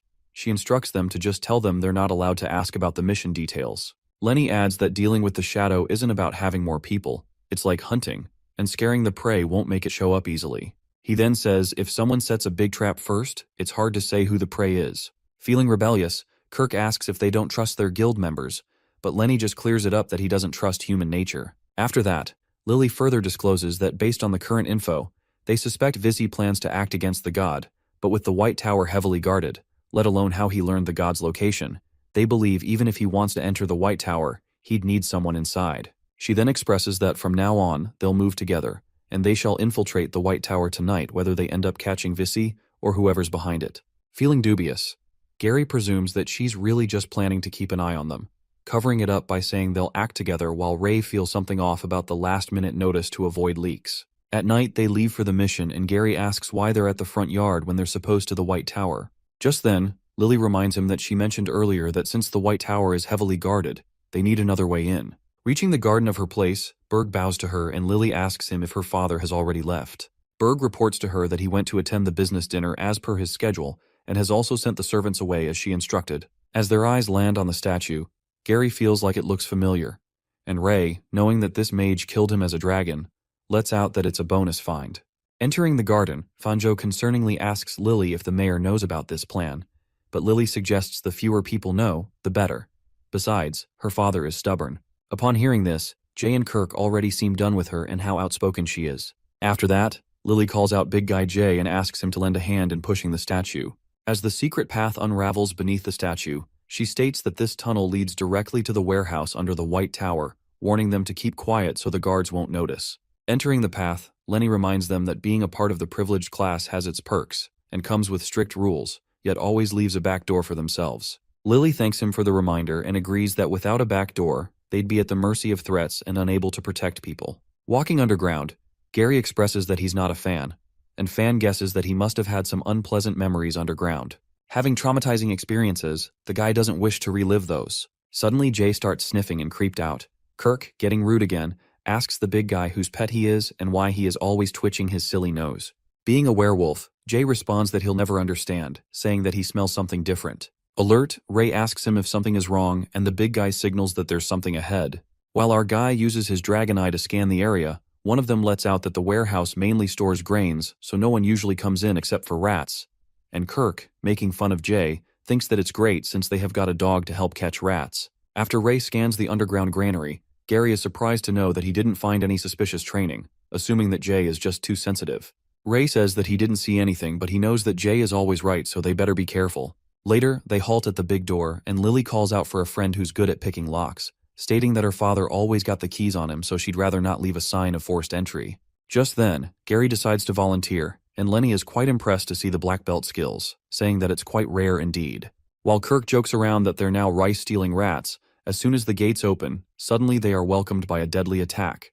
Like a bolt of lightning, Ray rushes to save Gary and grabs him away, but it appears that Kirk gets hurt as he's bleeding, claiming that he felt like something pierced his ribs. Flabbergasted, Fanjo freaks out as he can't see it clearly, making him guess that it is a beast. At that moment, everything gets clear when they witness a tiger bat monster soaring their way, which makes their eyes bulge with horror. The tiger bat seems to be flying their way again, and while Jay and Gary braces to deal with it, Lenny shouts at Berg and Joe, who are carrying the injured Kirk, to get inside quickly.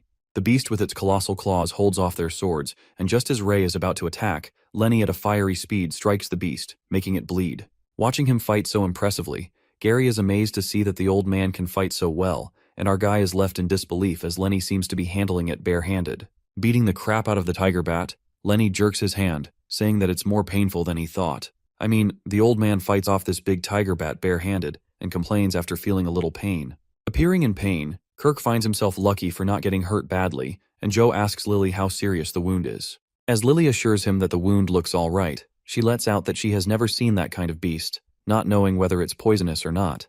At that moment, old man Lenny barges in and gives the good news that tiger bats are fast but not poisonous. Taking a sigh of relief, Lily concludes that Kirk dodged a bullet. A few moments later, Lenny shows them a ring and asks if anyone recognizes it.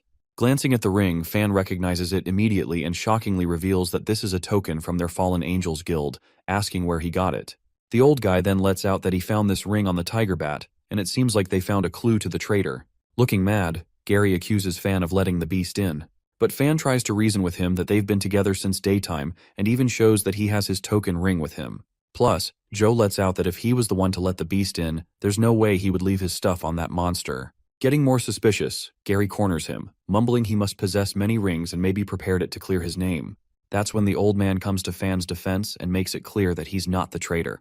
From what he knows, using mana-infused mediums to control beasts is a typical method of the Dark Guild, and to ensure loyalty, they require the medium to recognize its owner, so that if the task fails, the executor is exposed. Now that Lenny mentions this, Fan gets reminded that inside each ring there's a different number, making each of them different.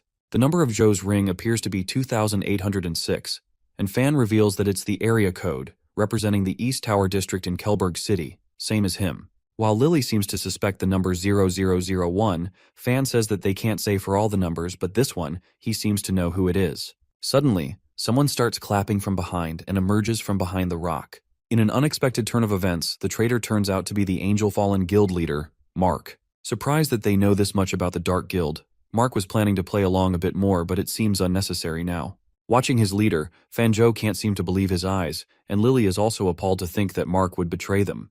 She insults the guild leader and says how shameful he is to work for the Dark Guild. Mark does agree that serving her is nobler than serving the Dark Guild, but he won't get what he wants. Just then, Lily asks to save his blabber for the dungeon, and since he's joined the Dark Guild, he should have known the risks. As she pulls out her magic wand, Mark, sneering maliciously, asks Lily if she thought he'd show up unprepared. In a flash, a shadow appears behind Lily, and as Ray screams, signaling her about the danger, the shadow seems to burst into big bubbles. To save Lily, Berg sacrifices himself and his body starts to corrode after the purple liquid touches his body. Peeking at the shadow, Lenny realizes what it might be and he suddenly shrieks, warning Gary not to touch the purple liquid that falls on his handgear. In a flash of a moment, the shadow pulls an ambush attack on Lily, but Lenny slashes the shadow's hand and asks everyone to get inside the shield he's casting. Protected by the barrier, Ray questions Lenny about that thing, and he warns that these shadows are extremely dangerous. Just touching their blood can be deadly. He further reveals that they are all dying people who failed to become hosts of the Shadow Plague. He further unravels that those who the shadow successfully over will become shadow warriors, and those who fail just one step short become this type of thing that they're attacked by now. While the shadows keep getting frantic, exuding a malicious aura, our boy is shocked to see the shadows increasing and Lily desperately asks Lenny if there's a way to save Berg.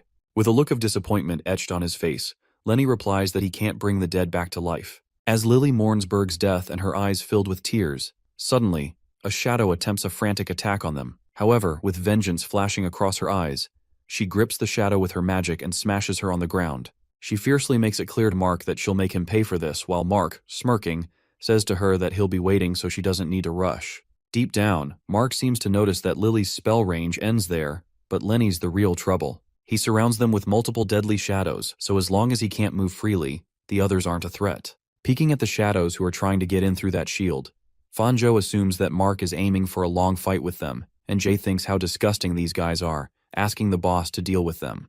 But Ray warns him not to rush as these shadows are deadly, so they need a plan first. Our guy then asks Lenny how long his magic shield can last, and the old man affirms that if it's just like this, it can last until tomorrow morning. Relieved to hear this, Ray presumes that they're safe for now, but they can't be so sure about Mark if he has more tricks up his sleeve. Plus that guy is unaware that he uses magic, so our guy plans to probe him with a substitute.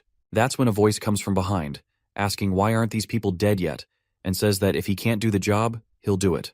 And to everyone's surprise, it turns out to be Vissy. As Vissy is on the verge of losing control, Mark tells his friend not to worry, as the one thing they have plenty of is time. He informs Vissy that the girl Lily is still useful so they can't kill her. A monstrous grin spreads across his face and Vissy tells Mark to get Lily to bring that person to him as he can't wait any longer, threatening to go and kill everyone right now. But Mark calms him down and assures that he's helping him find that person. But for now, he asks Vissy to pick up someone to play with him. A hint of terror runs through Ray when he speculates who he is talking about. After that, Mark, facing towards the magic shield, asks everyone if they have heard his friend who's itching for some fun and needs a playmate, adding that he has a proposal. He then suggests that they can take turns challenging Vissy, promising his men won't interfere. He proposes that the winner gets to leave. Doubting his oddly sympathetic proposal, Lily bluntly asks what he is planning because from what she knows, he isn't really that kind-hearted. Laughing,